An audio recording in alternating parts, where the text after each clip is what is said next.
It was 10 years ago when we tied the knot. Thought she was the jackpot, the best thing I got.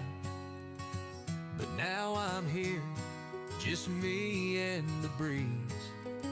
She's got the house, the truck, and even my keys. My pal Shah warned me, said get it and go.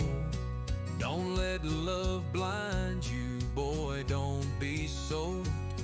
But I shook my head, laughed him away. Now look who's crying at the end of the day.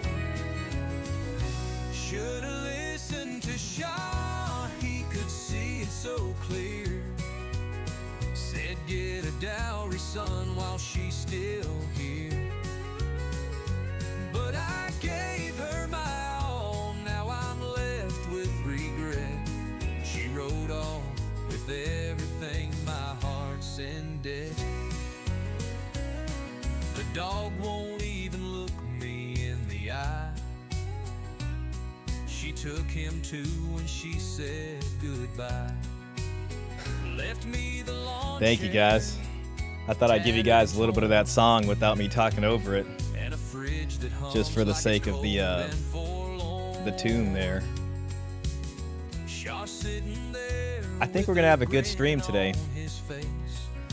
We got a lot of fun stuff to go over, so once the song wraps up and we get some more folks in here, I'll go over the itinerary for today.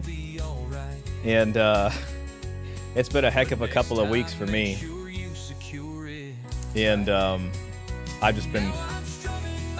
just grateful I made it through the past few weeks. I had a lot of stuff to do, and I hope everybody out there is doing well too, and everybody had a good week.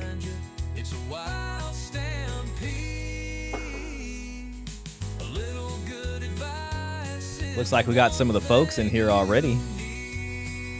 All right, yeah, let's see that. Oh, we got oh, no, hold on, that's from the last week. Let's see what we got. Okay, we got Don DeMarco. Always a pleasure to see Don DeMarco in there. See y'all soon. Luke Nielsen, sir, it's great to have you back, man. Appreciate your comments in here, and I saw some of your stuff on the Pearl videos that I did. I saw your comment there. I thought that was great. Also, some of the other folks too. Looking good, my man. Thank you. I appreciate that. I've been trying. I've been trimming weight a little bit, you know. Mr. Pitt, a blessing to have you here as always. Shout out to you and the others. Is the song I made last week the outro? I do have it up here. I have a couple of them, so I wasn't sure which one to do for the outro.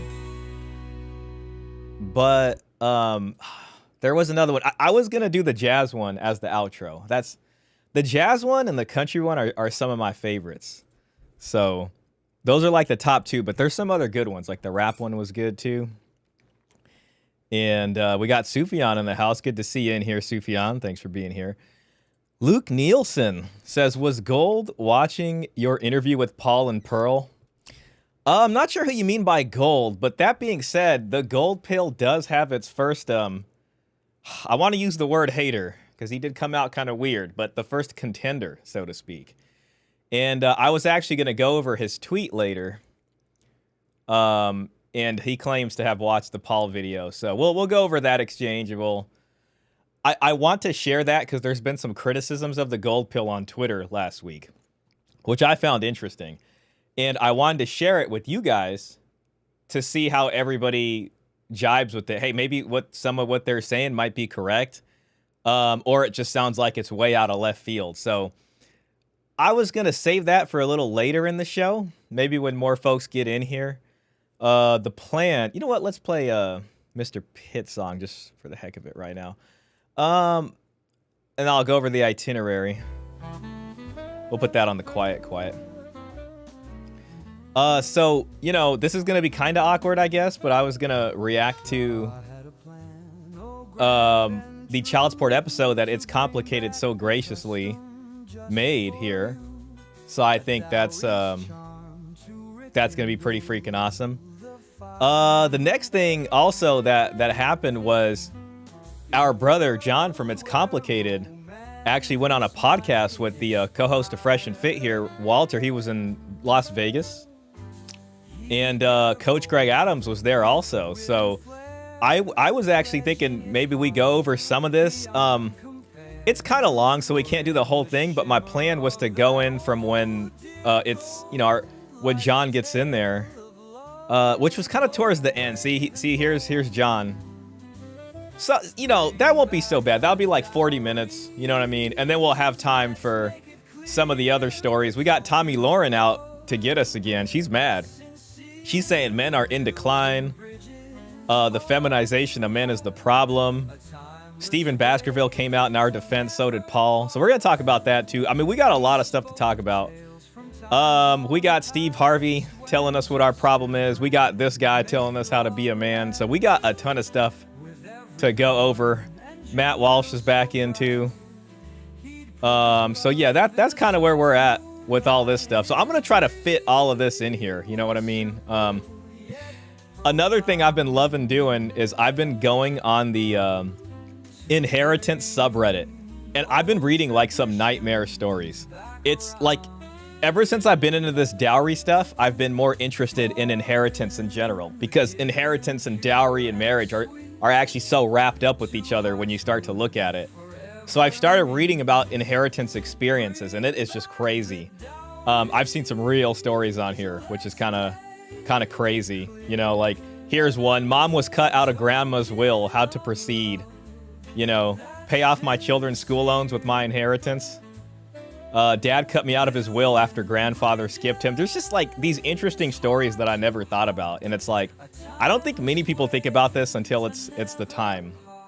So yeah, we got a full itinerary, folks. Let me just catch up with the chat. And then what we'll do is we're going to jump right into watching the child support episode.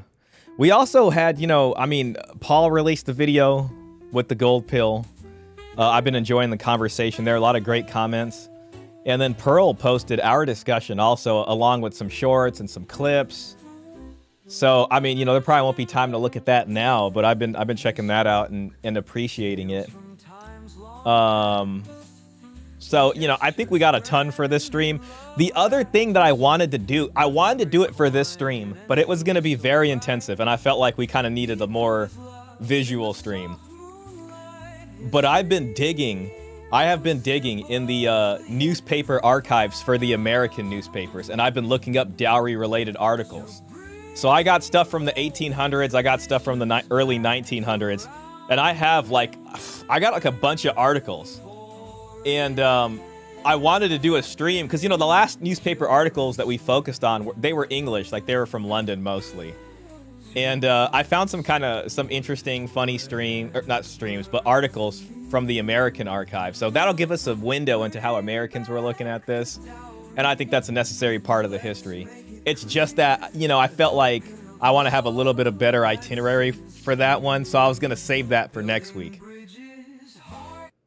But then it's just like, man, so much happens in a freaking week that you're just like, by the time next week comes, I don't know what's going to happen, and then we might not be able to get to it. But I actually do want to do the American newspaper stuff. So that's coming soon. Yo, Klaus, great to see you in here, Klaus. Appreciate you, man.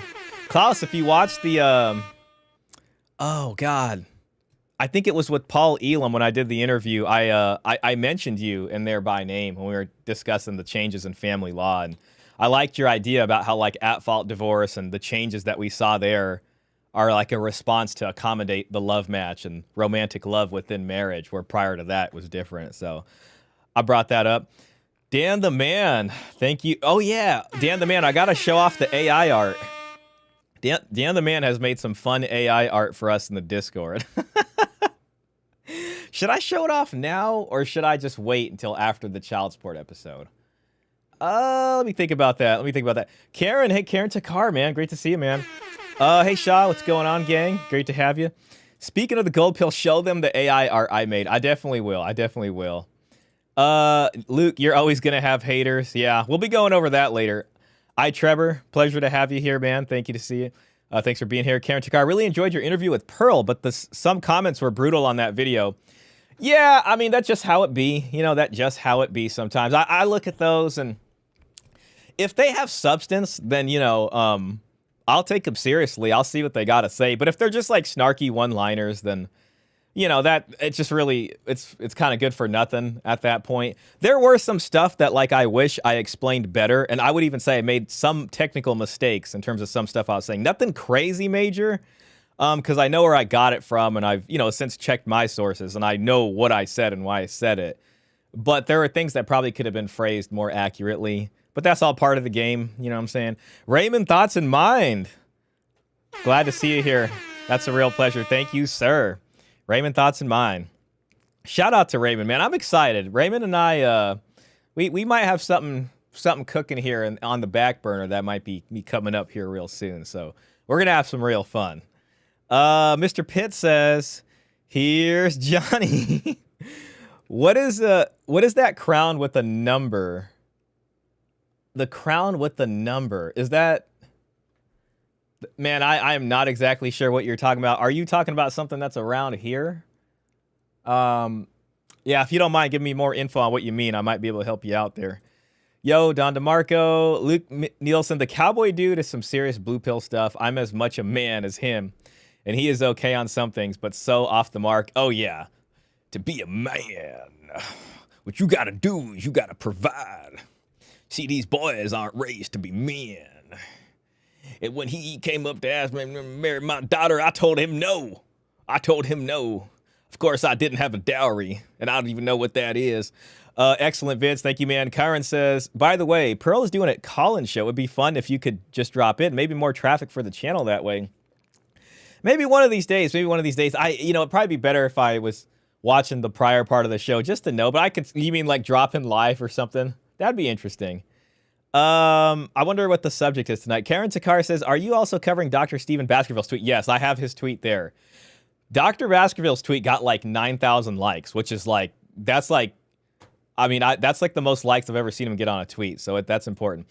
Raymond says, would love to go through the American newspaper history with you. Oh yeah, that would be fun. I mean, I'd love to have you, maybe we can do that together. That's not a bad idea. So, I'm open to ideas there. So that could be a fun one. It's a lot of reading. I mean, it might be better if it's both of us. The only thing I am afraid of is, it doesn't matter. If I don't get through all of them, I could just do another stream where I get through the rest. Because I found some funny ones, bro.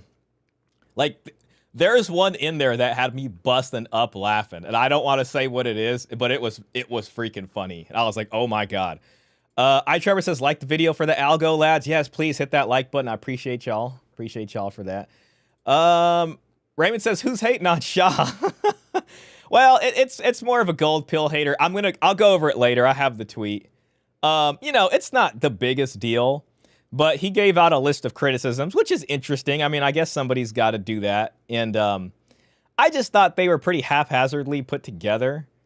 So he did reach out to me, and he said he wanted to have a conversation. I responded. I still haven't heard back from him. So there's a chance we might have a conversation, but I at least wanted to share it with you guys because I think at this point, we've been talking about it for a while. There's going to be people that are going to want to challenge this. I think that's kind of the next thing. And then, at this point, part of me wants to, kind of see who's good faith about challenging it and who isn't. The other part of me is like, whatever, man, just jump in the mud pit and see what happens. I don't know. But I feel like, at this point, that's kind of, it's got enough traction for people to come out and be like, what's this? Timmy Kramer says, watch the majority of my buddies get divorce raped. 3 committed the old deletion per the same. I'm tired of seeing men get used and abused. Man, I hear you there. Man. Trevor says in the chat, Shah, great to see you, man. Karen Takar says, yeah, I think you should check the comments on that video on this stream if you have time. On the Pearl video, that might be a good idea. Yeah, if anything, we can go over the comments if we have time. Because we got a lot of stuff to get through, but I could pull that up towards the end. And, maybe we could just look at them and have a discussion there. He absolutely ratioed Laura. Oh, yeah, he did. Please subscribe, comment, and share. Thank you. Come on, guys, like and subscribe. Current Shah, are you also streaming on X? We can retweet the live link. I am, yeah. Every time I do these, I typically...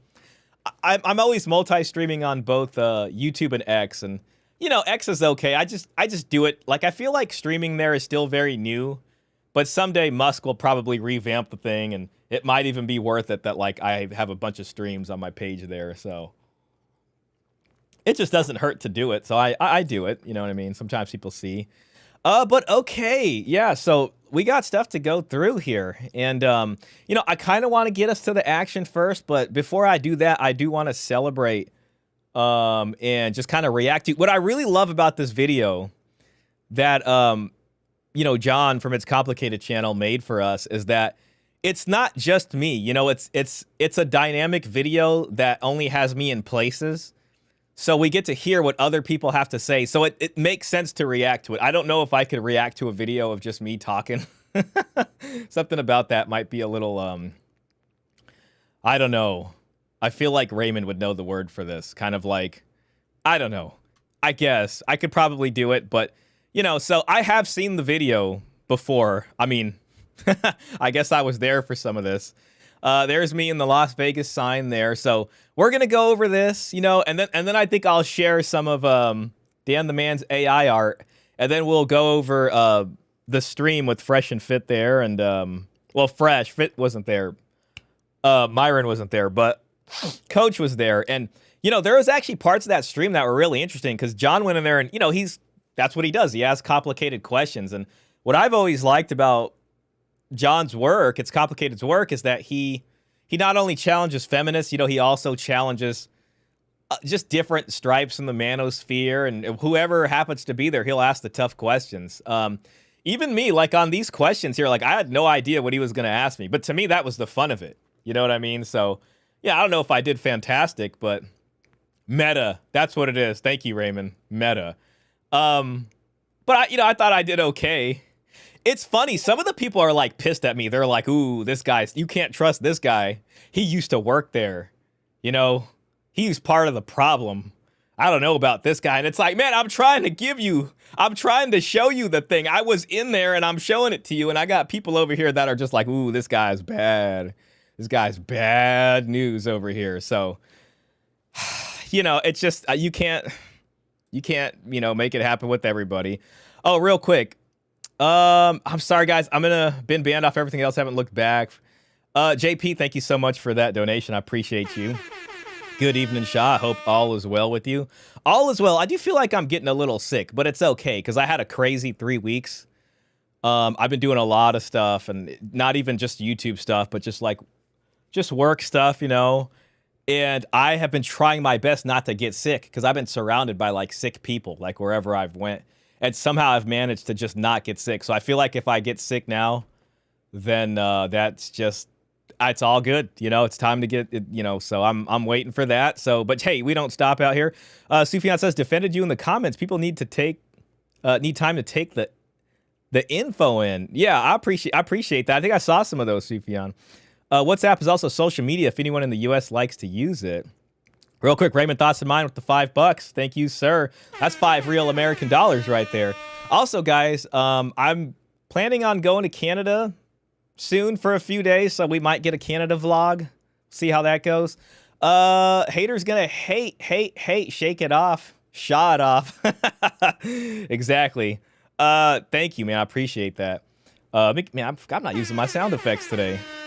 How did we get freaking 19 minutes into a stream and we haven't heard this yet? Your dowry, it's my right. I apologize for that.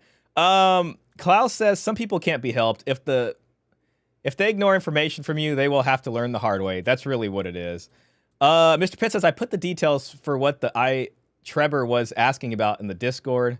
Got it. I'll wait for you to start the topic and hold my comments for later. Perfect. All right, guys, let's move in. I mean, I think we're 20 minutes in. That's enough to get the folks in here. We got a party started. It's time to have some fun. Look at this amazing... Oh, I thought that was the thumbnail. I'm tripping. Which of the following is worse?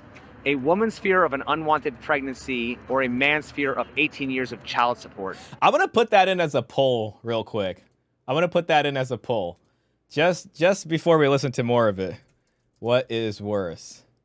A woman's fear of an unplanned pregnancy, or a man's of 18 years, 21 years in some places, years of child support.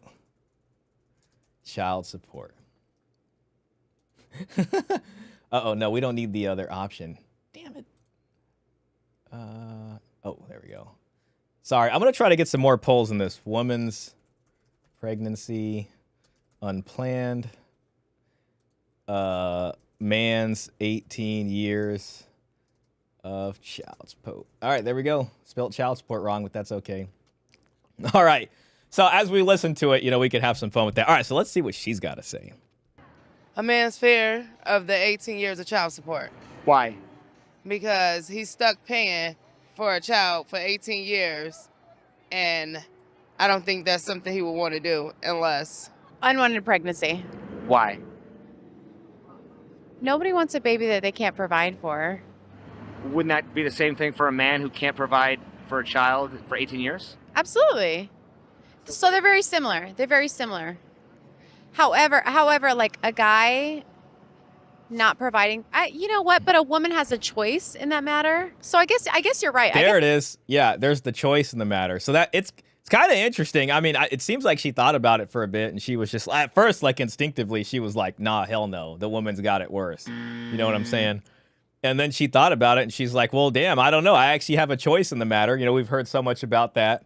There's things that they can do, maybe and not even just abortion. I mean, there's adoption, and there's government benefits and things like that, or stuff that can at least make it less worse.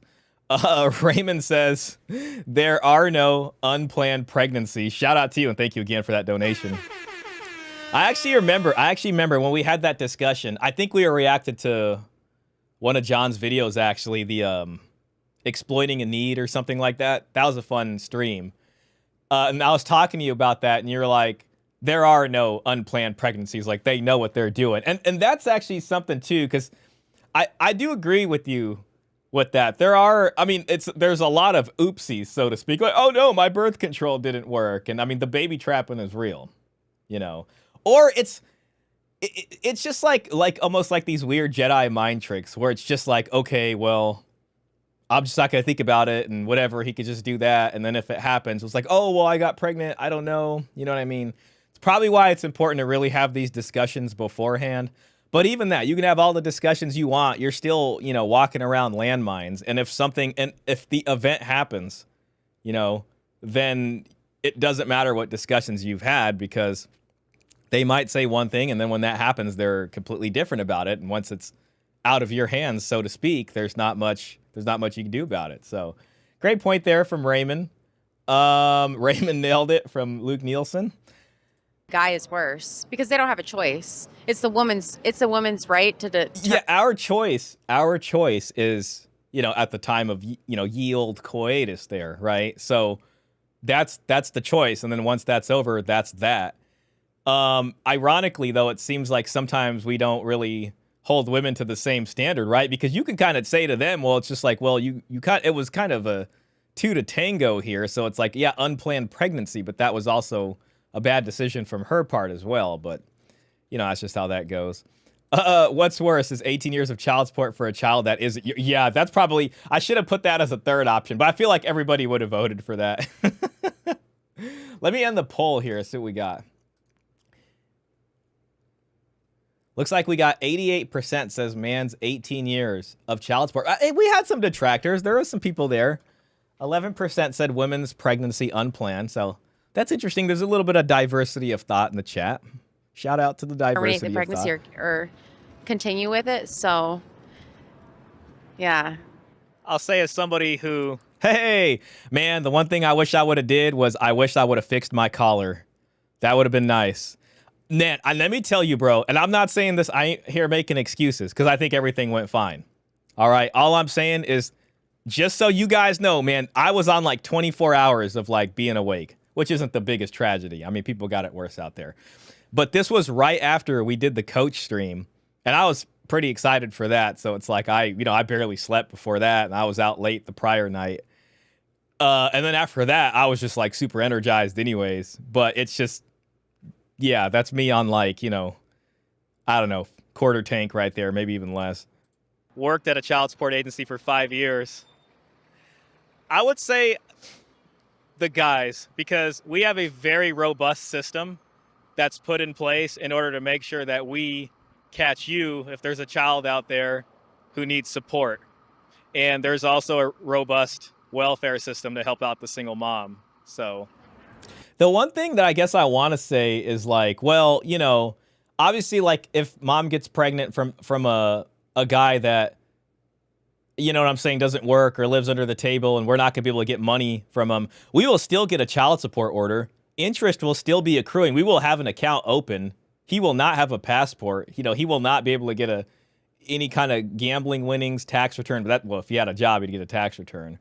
Whatever it happens to be, an inheritance, you know, would go in the file liens on his parents' house. We'd do all that stuff, but it would still suck for mom to not get any, you know, anything in that regard. But at the same time, it's just like she still has the choice in the matter, you can say. So that still applies. Real quick, let me just get to this. Hey, Smokey of Stormwind. Great to see you here, man. I love your username. He's one of the regulars in Raymond's channel, so appreciate you being here, sir. My missus lied to me and told me she was taking the pill and she got pregnant. Yeah, I mean, if I had a nickel for every time I heard that, I'm not even talking about child support. I mean, I've heard that stuff, but I've just, from people I know in real life, I've seen that happen too also. And she got pregnant. Good thing for our kids, we are still together 10 years later. Well, that's a blessing right there, man. Shout out to you and your family, man. I'm glad to hear that. Now she's on an implant that lasts 5 years, so no more accidents. Yeah, you know, I mean, people definitely put a lot of trust in the birth control. One thing that tripped me out, I mean, like, I know birth control is not 100% like infallible. You know what I'm saying? But you don't think about that. Like, you would hear birth control, and I think most people are like, oh, sweet, you know, birth control. I can just do whatever I want. You know what I'm saying? But it fails, and there's enough stories of it failing out there and women getting pregnant. I actually, man, in my early days of YouTube, I walked around and I went to an abortion protest right here. And me and my buddy was holding the camera. This is us. This is straight amateur hour. But there was I think this is when the Supreme Court overturned Roe v. Wade. This is 3 years ago. Let me just see if I can find it real quick. This is me, you know, trying to take a stab at the It's Complicated legends right there. Here's all these folks. I mean, I think they've all been real. So it was interesting because I won't go too far into this, but what was interesting about this was on one side is the state capital of California, and you had all the pro-abortion folks. And on the other side of the street were like your Christian, you know, pro-life folks. So I was able to interview both of them. Yo, Male Space, I see you in here, bro. Shout out to you, Male Space. I appreciated your recent video. Guys, please check out a Male Space's channel and give him a subscribe. Where is that old lady who used to be Catholic that told me about her birth control failing? Now, I don't know if birth control got better. This lady right here. Oh, gosh. Oh, here it is. This blessed woman. She was nice. Was that my first? I talked to her like twice. There's me talking. There's this lady yelling to somebody. She had blue hair. I legit talked to a blue-haired person. But that's you know, that's a different thing. Okay. For me and saved me. So I talked to these folks over here, the pro-life guys, and I wanted to talk to you and just see what your thoughts were on this entire situation. You know, has abortion made society better or worse? And I'd love to hear from you. Okay, well, I used to be over there. Oh. See, so she used to be on the side of the religious folk that were across the street. It was like the symbolism of the scene just really worked out. There was just a street going right through, and one side of the sidewalk were the pro-lifer folks, and then on the other side of the sidewalk, which ironically was the same side as the Capitol, and you'd see this big state Capitol building, and they had the whole sound set up. It was like they had the state backing, and then there was this small group of like pro-lifers that just, you know, weren't giving up the fight, so to speak. Brought up Catholic. Okay. So my experience puts me over here. To move from there over to here, what is it? What finally changed, or what changed your mind? Well, I got pregnant when I was 18, which is 100 years ago. And Sorry. No. Well, close. And there was no compassion for life. There was only compassion for pregnant or not pregnant. That's not life to me. And I was 100% a Catholic kid. There was a guy talking about his masturbation. I don't know what he was equating, like guys, you know, choking the chicken or whatever with something. He's excited. Yeah. Anyway, I was 100% Catholic at the time. Okay, I don't know what the point is what she told me is that she was on birth control and it failed, and like I had forgot that was the But thing. it didn't jive with the values that I was brought up with, this particular thing. So it's not pro-abortion to me, it's pro-life with the choice. Because what do they know about me? They don't know anything about me. They didn't know what happened to me in my life. I do, so I stand here. Anything else? So, yeah, so, you know, I asked them. Sorry, guys, we're taking a detour. I mean, this might end up being a 5-hour. That question, they gave me their whole spiel, and I'm like, hey, you know, it seems like what a lot of these folks are talking about over here is to have control over their bodies, make the choice for themselves whether or not they want to, and it's a rights issue. They don't want the government or whoever telling them what to do, you know. What would you say to that? And it seems like a lot of their responses kind of centered around, you know, either God or this is wrong, or once there's conception, then it's a life of its own. Is there a gray zone between maybe 4 months in, now it's wrong to get an abortion, versus like, you know, 4 weeks or something like that? What would you say to what they're saying in terms of that there's another human with its own rights? How do you answer that? And not only is it God's world. It's okay. I'm sorry, I don't look at every sperm as a God. See, that was the masturbation guy running around in the background. So he was basically saying, does every sperm count or whatever? But to be honest, it's like sperm that's not a fertilized egg. I mean, to play devil's advocate, which is the interesting turn of phrase there, because I'm arguing for the religion. You know what I'm trying to say. So that's the answer to them. Okay, well, yeah, because moment of conception honors the sperm, not the mother, not the child. It honors the sperm. Got it. What do we know I'm not, you know, I don't know about that. about what the mother has to face, the potential mother? Besides that, why isn't the guy wearing condoms? By the way, I have had an abortion. There it is. Okay, yeah, my bad. This was the part I was looking for, so we all have to listen to the rest of it. Had one? Okay, Yes. here we are. And let me tell you how it happened. I don't mind sharing the story if you want it. Yeah, I'd love to hear that. If you don't mind. Oh my God, a story? I love hearing stories. Please, tell me a story. I was a single mom. I went to school, got my couple of degrees, but in the process, I had an IUD. I learned my lesson, okay? See, there we go. I can't remember, who was talking, was that Smokey? The implant, is that the IUD? We definitely need some more education on all And this. every time I saw my doctor, I said, well, what do we do about this IUD? And he said, are you having any trouble with it? And I said, no, it's working fine, until it didn't. Yeah, I know they're not 100% effective from what I've read online. Until they weren't. See, and I knew that back then, but it was just like, I rewatched this interview like 2.5 years later, and it just tripped me out, you know? And then I had a choice.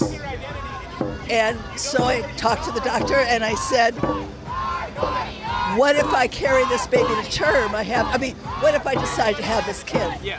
Because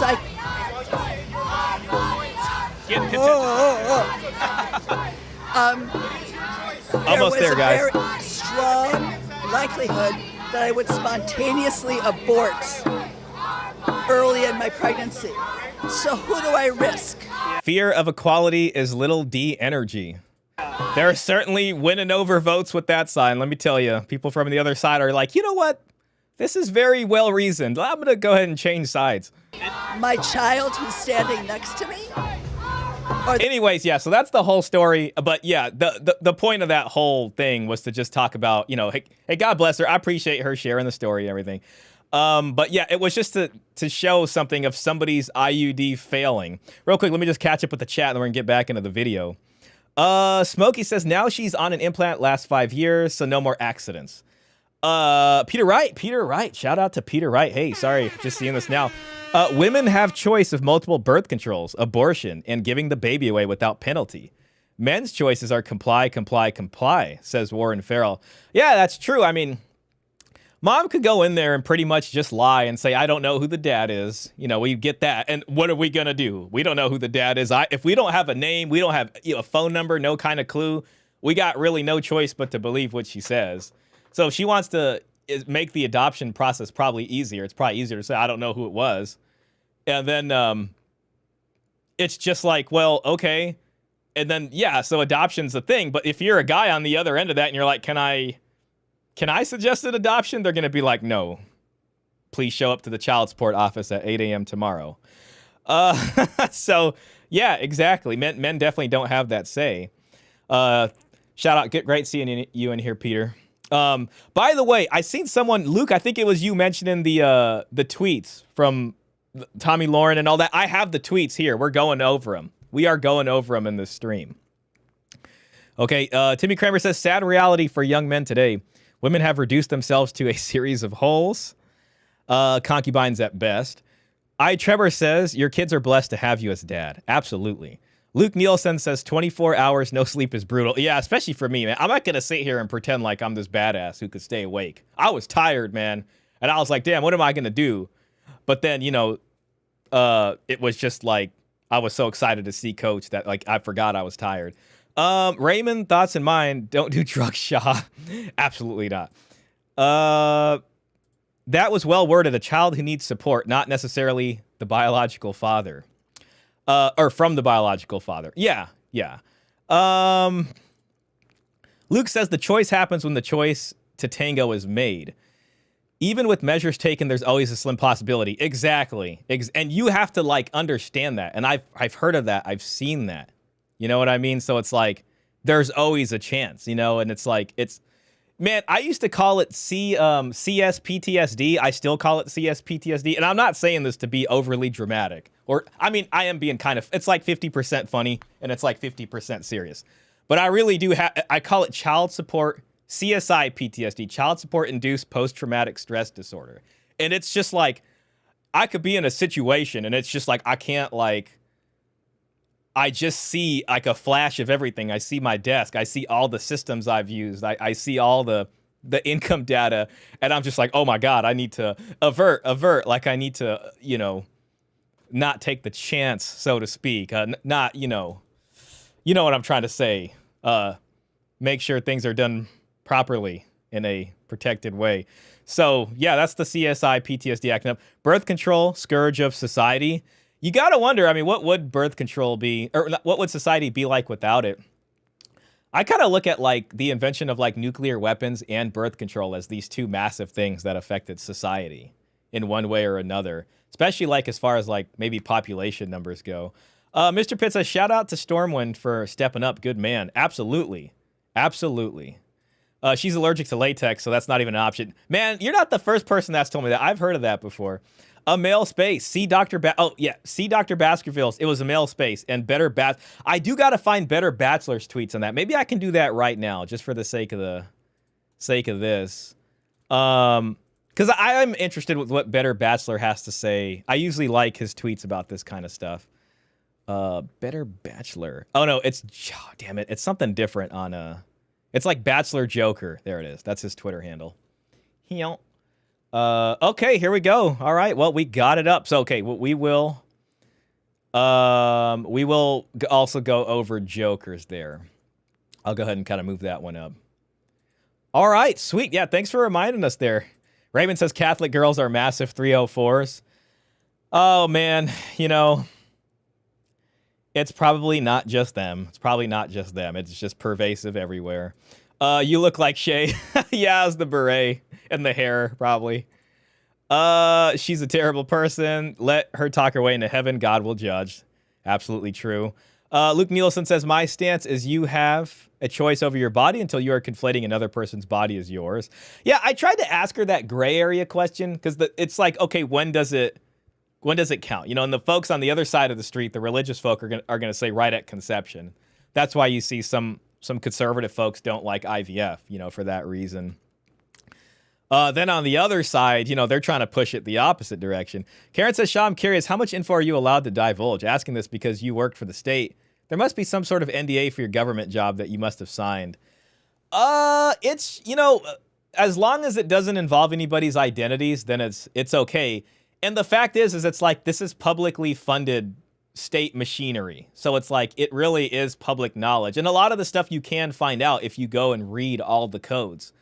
But reading all the, you know, social security codes and all the different family codes is a different, you can read all of it and have some understanding, but then seeing it played out every day, seeing the courts do what they do based off of those family codes is another thing. So understanding how the courts actually implement those in person is it's not always how you'd imagine it if you do a read through and you're like, oh, that makes sense. Then something different happens in court. They're like, oh, that's how they interpret it. You know what I mean? So yeah, I mean the NDA and stuff, like mostly the issue is like we have to keep people's information private, especially income information. So we could talk about a case construct or something, but you can't go out there and like give people's identities and things. So so you could talk about a lot. It's just you can't talk about you can't, you know, expose people's information. That's really what it is. Luke Nielsen says most of these people will bend over backwards for bacteria on Mars as life or turtle eggs on a beach, but they'll murder a child. That's a good point. What's up, Shah? Yo, shout out to you, Marcus Gray. The Knicks just got eliminated from the playoffs. I'm glad your stream can improve my mood. Hey, man, well, it's a blessing that, you know, I'm glad I could be here for you. Caesar Quintana, shout out to Caesar Quintana. Caesar Quintana says the devil's advocate was actually a formal position office within the church. That's actually really interesting. That sounds kind of cool. I bet if we look up the etymology of that, it'll tell us all about that. Coffee Enjoyer, great to see you in here. Hope you're doing well. Shah's dropping in here. Awesome. Murder of Crows, love your username. Late to the party. Robert Spencer, a blessing to have you here. I saw those. Those women are clueless. He signed some woman's boobs when he was there. You may be misremembering that. Have you ever paid or received child support, and if so, how did it affect your life? Yes, I have paid child support, and I wouldn't say it affects my life too much because I love my child, but at the end of the day, it is stupid when I do spend time with my child, if that makes sense. I paid child support, still paying it right now, and we get 50-50 custody, and for the most part, you know, he has the equal lifestyle, so the fact that I'm paying and she has never had to pay a dime, it's kind of ridiculous. Man, that's something I used to hear a lot. By the way, shout out Post Millennial Man. Hey, Shah, great interview with Pearl. Hey, thanks for checking that out, man. Appreciate that. I know we got to do chapter 3 of Chivalry, so we'll get that figured out. This guy right here, that's something I heard a lot, right? It was just like, well, we both have 50-50 custody. Why do I have to pay? And this kind of gets into the question about, is it for the needs of the child or not? And then when you get into this question of what are the needs of the child, they're basing that off of the lifestyle between both of the people, especially within marriage. If you were cohabitating or you had one house and it had a certain lifestyle, which is based off income, then the house breaks up, then they say the child still is entitled to, you know, some measure of that lifestyle. So that's where income comes into it and where the sort of legal justification is for having this higher price versus a lower price. But the thing is like, if you look at like No Fault or something, if you, as the guy, didn't do anything that like breached the marriage contract, so to speak, I mean, that's a joke if we ever had such a thing as a contract anymore. It's basically just an artifact from the past. But, you know, it's like, okay, you're leaving, no fault. It's like, why do you deserve to leave with part of the lifestyle? If anything, you know, you're not entitled to more than a one bedroom on the bad side of the railroad tracks, which is just, this is what I really think. I think child support should be no more than what they'd get on welfare. Because you have a welfare grant, and the welfare grant is saying, hey, this is the minimum to live. So that should really be the minimum to live. All right, you know what I mean? But, you know, of course, they're going to do it by income, and that's the reasoning there. So, how difficult was it to pay child support? It was pretty difficult. I mean, I was getting screwed when I first started paying, so I had to spend more money on top of already what I'm paying to get a lawyer. Yeah, he's not. Yeah, and I mean, he probably had to fight for custody to lower my payments down, and the court seemed to favor her over me. He was probably just making more money. Get a job during COVID. Payments down, and the court seemed to favor her over me. couldn't get a job during COVID, lost income, couldn't get a passport, and it's still difficult to this day to pay that back child support off of COVID. Man, that's, so it's interesting. I remember when COVID happened around our office and everybody got sent home without no work to do. They called me and they were like, man, this guy looks healthy enough. They called me, and after the third day, I went back to work, like in the office. And I was the head of the modification team.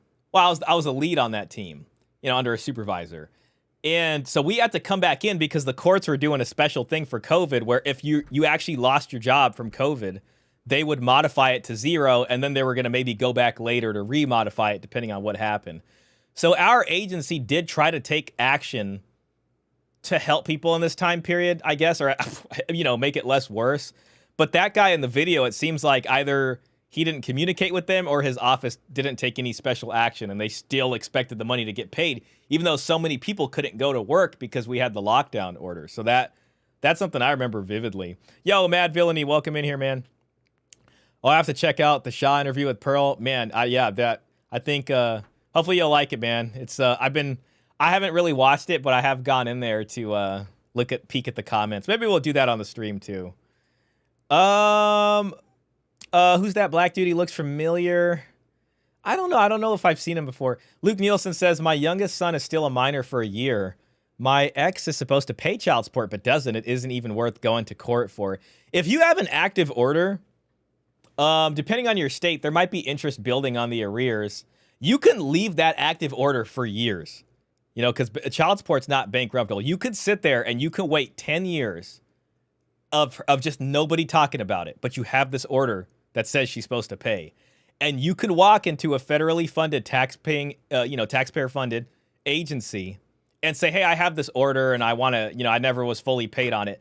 They will open up the case. They will do a full audit and they will go after the amount with the interest built up after. You can do it after 20 years. You can do it after 30 years, and you will have 30 years of interest built up on that.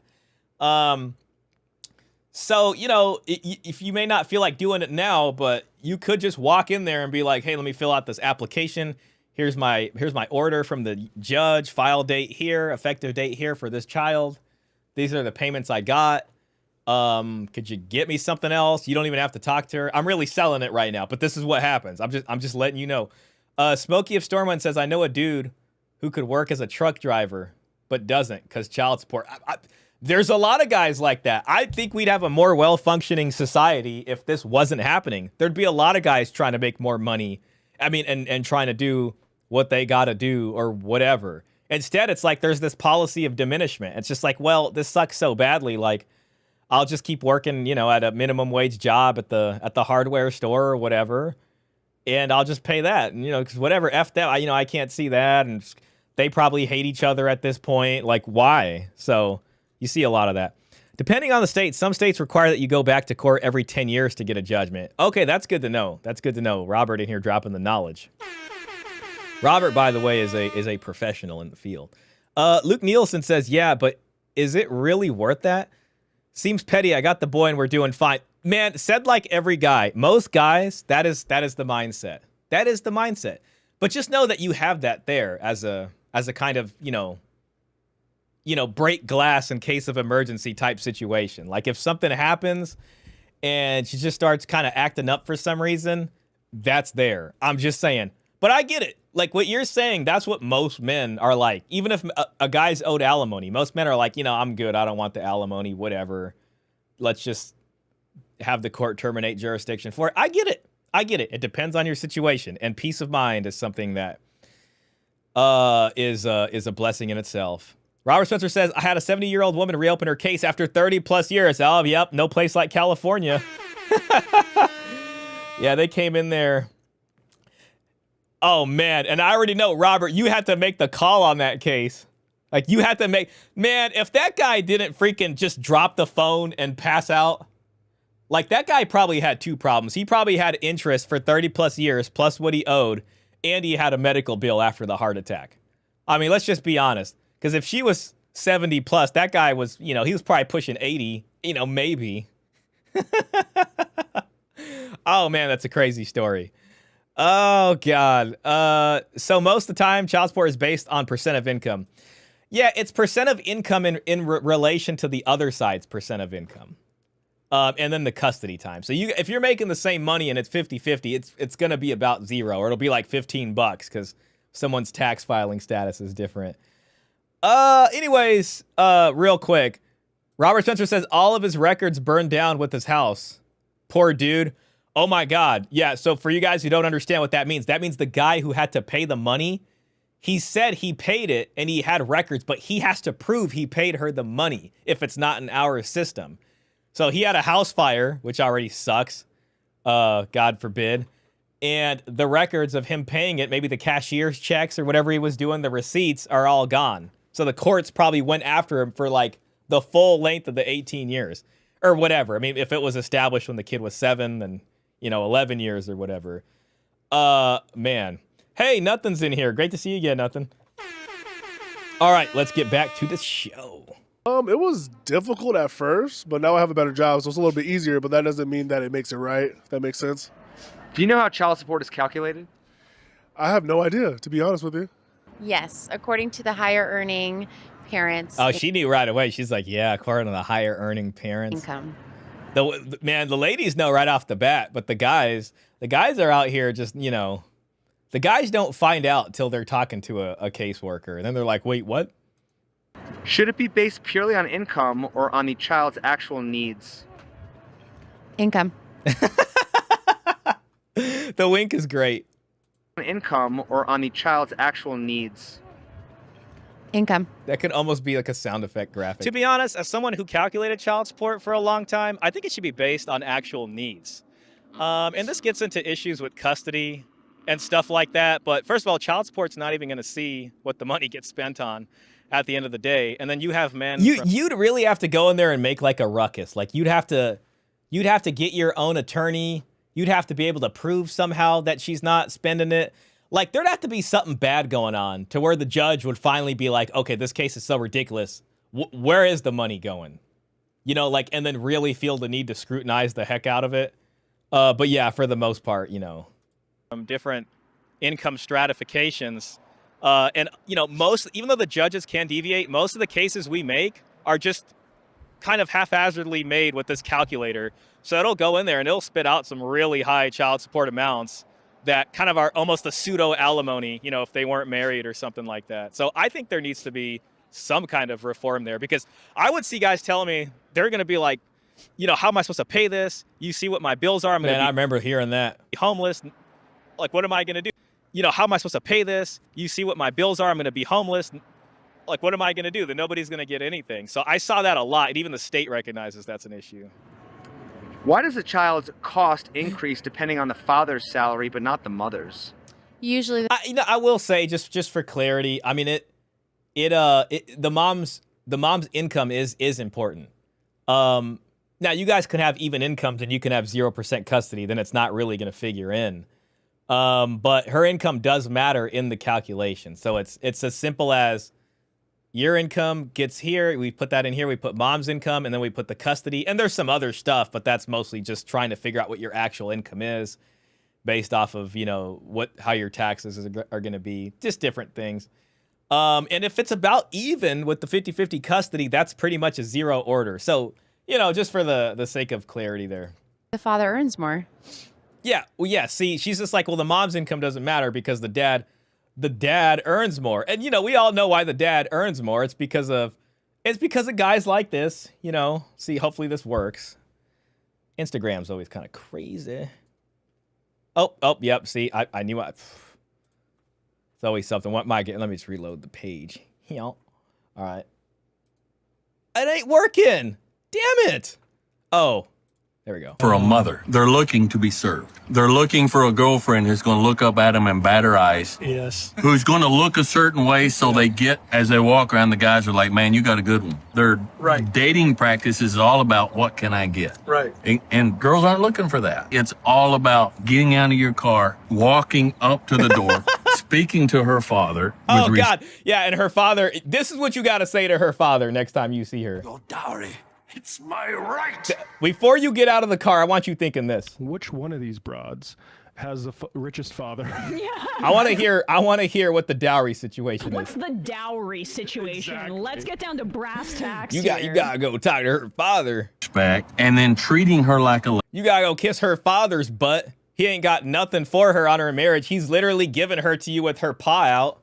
She's coming to you with barely the clothes on her back. I actually have an American newspaper that kind of mentions that. lady and taking her out and listening to her when she talks. Yes. Okay. Listen to her when she talk. You gotta make sure she's in the mood. You know what I'm saying? Men have lost their purpose of service. We are here to serve.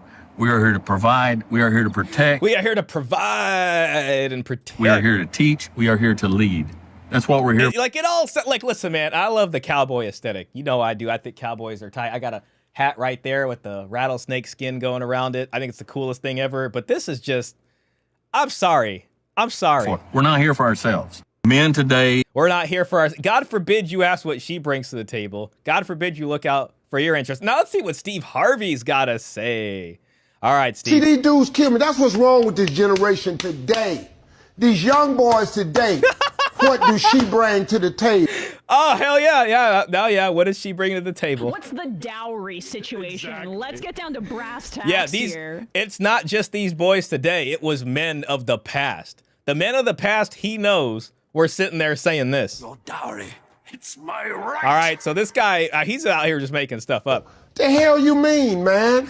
What do your ass bring to the table? You got a woman that can come to the table that can make another you. Oh my God. Okay, yeah. So this just pretty much deifies him then. Because of that, it deifies him. Oh my God. What else she need to slide up to the table with? This guy right here, by the way, I know he's kind of going through it with something else, and he's got a coach covered that. Shout out to Coach. He covered that. What about your job? What happened to men who were supposed to be responsible? Oh, God. Do you know that it's our job to take care of a woman and some children, to have a family? That's our damn job. That's your job, guys. Just get to work. You know what I'm saying? I don't want to hear anybody complaining. Steve Harvey told us. Our role models told us. It's all about you doing that. That's pretty basic. Why does a child's cost increase depending on the father's salary, but not the mother's? Usually the father earns more. Yeah, usually because you got to protect and provide. These young men who don't want to work and don't want to work two jobs to accommodate her. She's giving, bringing another. That guy looks kind of familiar. I love the wink. Child support should always be means tested on both parents' incomes. This blonde woman looks incredibly vain, superficial, and mean. Marlboro man in retirement. By the way, I was just reading in an American newspaper about some of the highest dowry amounts. It's like an article from the early 1900s. And it was talking about the daughter of like Marlboro. I don't know if it was the same Marlboro, but I think it was the same Marlboro. And she was packing some serious dowry heat, if you know what I'm saying. So we're going to go over that eventually. There's the formula right there. That's straight from the California Family Code. Gentlemen, I would advise all of you to familiarize yourself with your state family code. That's important. This guy was on Asmongold. Okay, that's interesting. Social Security paid to a parent for a child is auditable. There are clear rules on it, and yes, it can be fudged a little, but can be scrutinized. I see what you're saying, so it's like, why not the child support thing as well? I mean, I think it's possible. I think the state just doesn't have an incentive. The state... See, I mean, this goes into what the state cares about or not. And the state machinery is set up for performance measures. It's set up to try to maximize the grant that they're going to get from the federal government for the next fiscal year based off of the performance. Why is the federal agency incentivized to spend money trying to make you happy about finding out where she spent this? To them, that's all wasted dollars. So, okay, you did this. Now we're going to make a lower amount because it's not based on the need. If they make a lower amount that makes sense, that means the performance measures go down. But why would we do that when you could be paying more so that, we could get more money later on? You got to think about these things. You could be working harder for us. All right? So it's nothing works without incentives, unfortunately. The state needs incentives. Or if they're not doing that, they'll get in trouble. Oh, God, service husband, this guy is a fraud. Yeah, Luke's got it. Provide and protect my video games, maybe. Hey, shout out to you. Absolutely. Yeah, I agree. You know, save the video games. You know, once again, one of my buddies came by today, and you know, I was showing him my $40 CRT TV I got from a very ghetto 7-Eleven parking lot. It was crazy, and he was playing The Mummy Returns on PlayStation 2. I saw that on eBay. It was pretty cheap. Got a pretty good copy, no scratches. And he was playing that. It's kind of a blast from the past. Some beautiful scan lines on this television right here. Anyways, yeah, so yeah, I agree with that. Thank you, Robert. Steve Harvey is unintentionally kind of based. It's kind of funny. Cowboy Simptivity. Don Mark says, hard to take a man in a pajama tracksuit seriously. I think I've sacrificed enough for my society. Yeah, especially you. I know. I remember last time you were talking about you served in Iraq. Oh, I was wrong. Damn. Yeah. No. Yeah. I know. I think your impression of Steve Harvey just changed a little bit, right? Oh, these poor rich brothers drowning in their white 22-year-old girlfriends. The horror. Steve Harvey is the king of simps. Shah, did you see the video I did on Cowboy Dwayne? I picked the same one. I'll have to watch that. That looks really good. I mean, I like the sound of that. The boomers and Gen Xers are incredibly blue-pilled simps. The men before the 1900s were incredibly based, if you ask me. I'm sure. I believe that. That's biologically incorrect. A woman cannot make another you. It's men that make... Yeah, that's the whole other side of it. Like, it obviously, you know, two to tango and all that kind of stuff. The woman's tastes increase and brand loyalty changes when the man's income increases. Free smokes for life, Marlboro dowry. Man, I got some funny stories from this American newspaper about different dowry types. So we'll get to it. Duh. PS2 classic. That's pretty basic. Like, duh. Does basing child Nice. support on income incentivize predatory behavior among women seeking wealthier men? Oh, 100%. Women prey on men who have money and status in order for them to... I'm going to tell you right now. The answer is yes.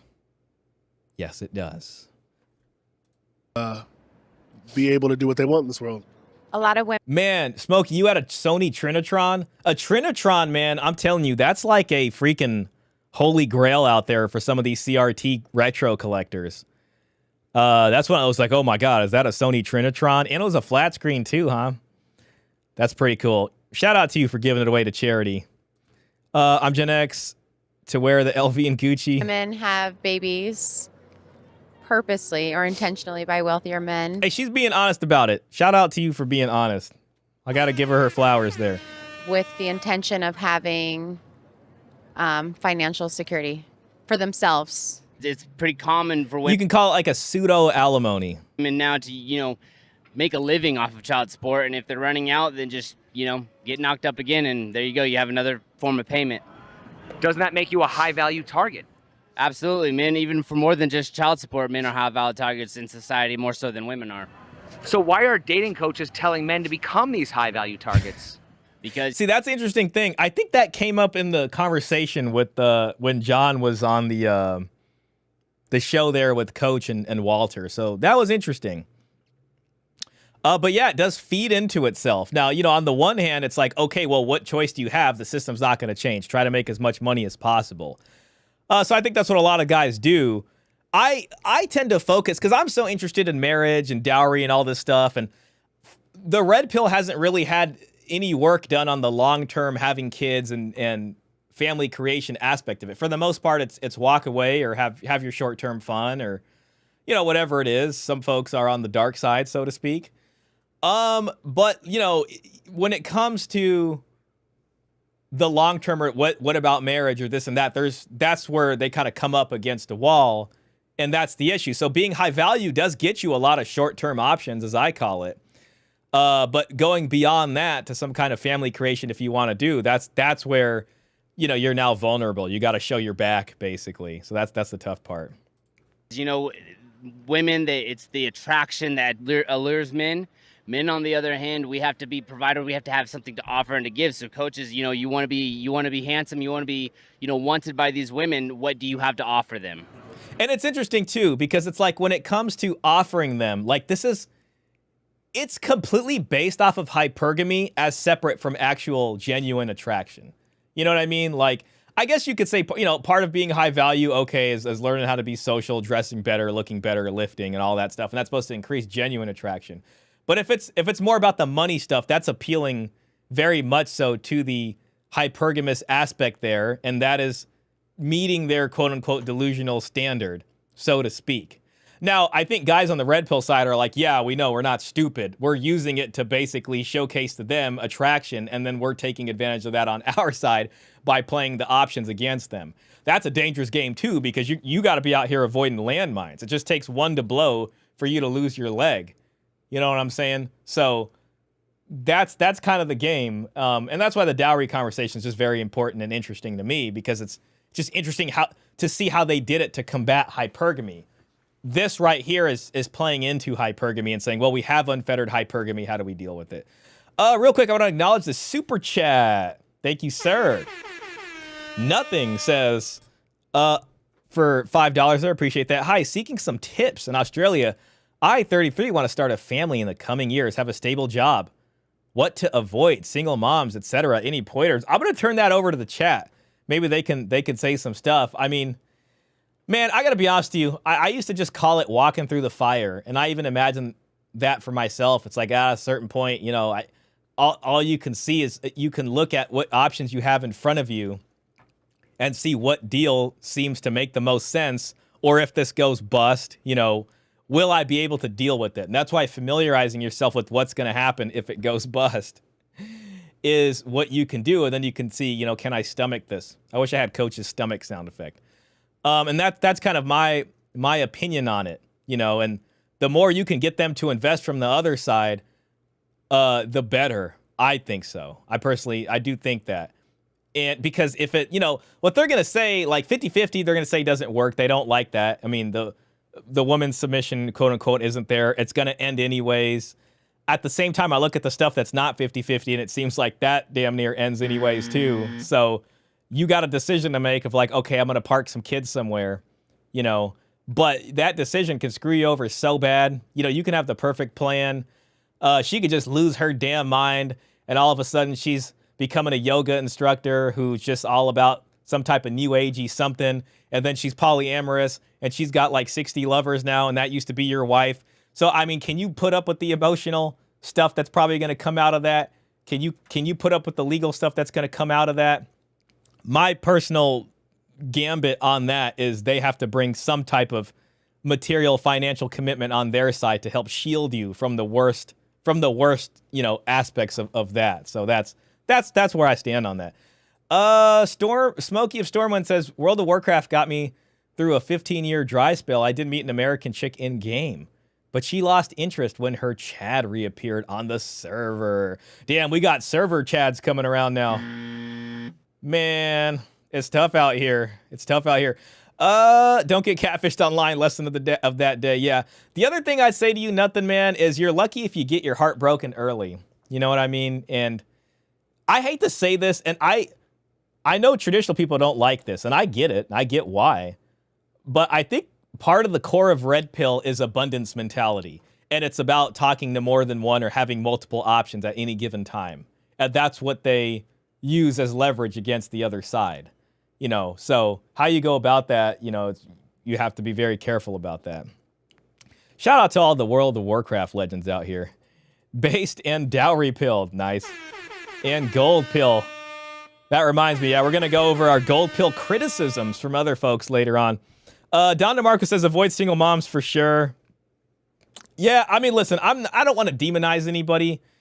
I've seen families come together where maybe the dad has some kids and the mom has some kids, and I've seen them come together and try to put some type of order in household for these kids, you know. But you really got to look at where you're at and think about what you're leveraging in that situation. You know, if you don't have any kids, everything for you is a straight arrow and it's looking good, you can be inviting a lot of chaos into your life if you go that route. So, and especially like, I think it's also like a huge red flag if they're a single mom, but they don't have like a decent custody order with whoever the father of the children is, or they don't know who the dad is. Like single moms can be from here all the way to, you know, maybe not so bad, but you really got to look at that. So I know as a general rule why it's avoid single moms. I get it. Make that the last resort. Robert Spencer with the 5 gialas. Thank you, sir. Tips. If you want a kid bad enough, don't wait. You may wind up paying child support or not. Don't make the decision based on that. And I hear what you're saying. I'll be honest too. Working at child support, like I saw a lot of people in a lot of bad situations, but in my mind, I would think, you know, hey, good for them. They got some kids. Shout out to them. That's more than me. I'm sure, you know, that's a big thing in terms of a meaning to someone's life. Who am I to say it's not, you know? And to the folks who don't have kids, like I don't like people who demonize people who don't have kids either. But, you know, I get what Robert's saying here. I really get what Robert's saying. So, Bettina Arndt is from Australia and has been talking against feminism for a long time. Robert Spencer says, just carried my ex through a dungeon earlier. Interesting. We get a World of Warcraft dungeon. I was imagining something way different with like chains and whips and collars and never mind. My bad. Okay, we get along better split than we ever did married. And she interrupts my video games far less. There you go. Hey, man, I'm glad that, you know, things are going okay. It's probably good for the kids. You want to be handsome. You want to be, you know, wanted by these women. What do you have to offer them? And what do they got to offer us? Being a single mom is telling. You need to ask how it came to be. So why would men want to continue being providers when they're more likely to be punished for it? I feel like most men, that's what they want to do. See, now this question is really going to get us into our conversation on Twitter. All right. I mean, just to, you know what, just to bring it up for now, just for the fun of it. You know, our good professor, Dr. Stephen Baskerville, that we know, who's been on the channel, and we've done a good amount of videos at this point. He responded to Tommy Lauren here, bashing men for the second time. You know what? Let's listen to the clip. Let's just get into this, and then we'll go back. After we finish it, we'll go back, because I do want to keep this dynamic. I know we're looking at a lot of things here at 1TM. It's a major problem. And, you know, Speaker Johnson has been talking. And this is about the rise of stay-at-home sons. Okay, so the NEETs. I mean, I think we could kind of call them NEETs. Maybe that works. It's a major problem. And, you know, Speaker Johnson has been talking about those maybe deadbeat folks that are on Medicaid, and maybe some of those folks are the stay-at-home sons. We don't know. But I'll tell you this, leave it to Gen Z to rebrand laziness and social awkwardness as something cutesy, like a stay-at-home son. They did much the same thing with quiet quitting, where you can go to work and do less. And if you call it quiet quitting, it's somehow better. But Laura, I got to tell you, this is also quiet quitting and men not trying hard, I think, are kind of wrapped up in the same concept of not being paid, I guess, or just not being worth the juice, not being worth the squeeze, I think is how I'd put it. So there's just like, well, this place is screwing me, you know, I'll quiet quit and we'll see what happens problem next. When it comes to, I think, declining birth rates, people not getting married and having children, you know, that's a big problem. They blame it on women. Well, look at what young women have to choose. I mean, honestly, if you don't think women are a part of that problem, you are insane. Like, that is, something is wrong with you.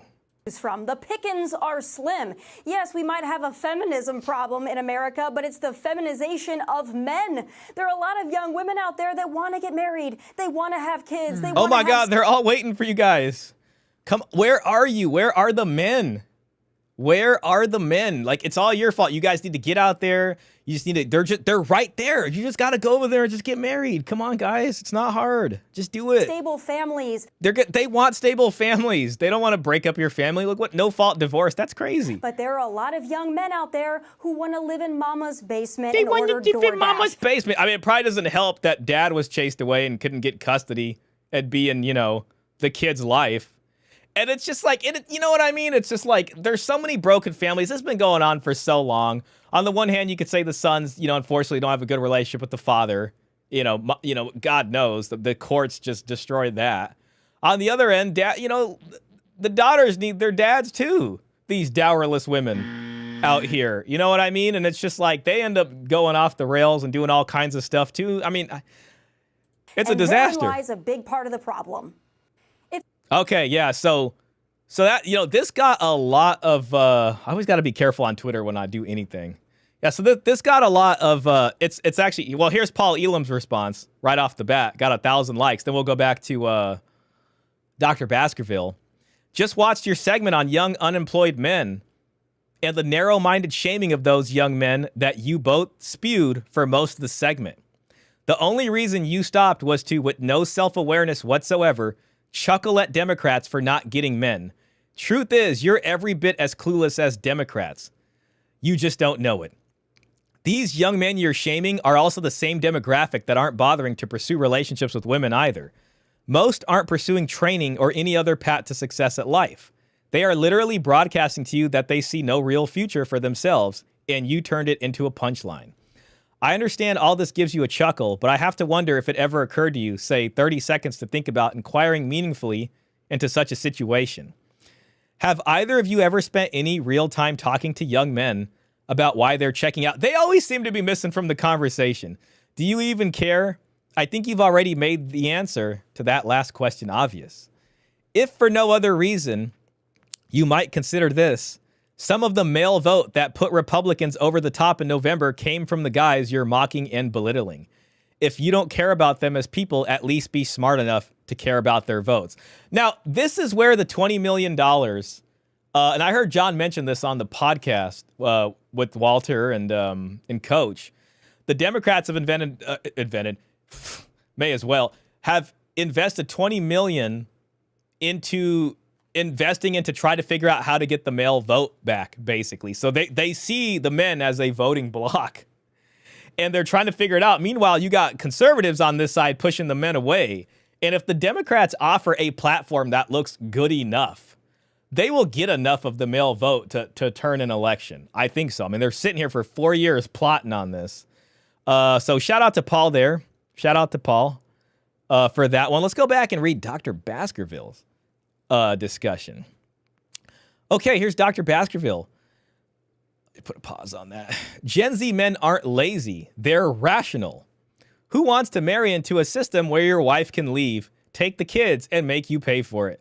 This isn't decline. It's male self-preservation in the face of legal hostility. And so, that's what, while we're here, we'll go through the rest of these. Just while we're here. Let's see. There was another one here. Let's see. Here's the Better Bachelor one. No men in the family, no men in education or children's lives because men have been chased out of the systems. So yes, young men are feminine. They have no basis of how to be masculine. They've been told. To be honest, I don't even know if being masculine helps that much because you're still a high value target. To get back to its complicated question there. I mean, even these masculine men out here are getting left. They've been told it's toxic and negative all their lives, including by the news, Hollywood, and social media. Where do these young men see positive masculinity when it's been chased out of everything, including men's and boys only clubs like the Boy Scouts or other institutions?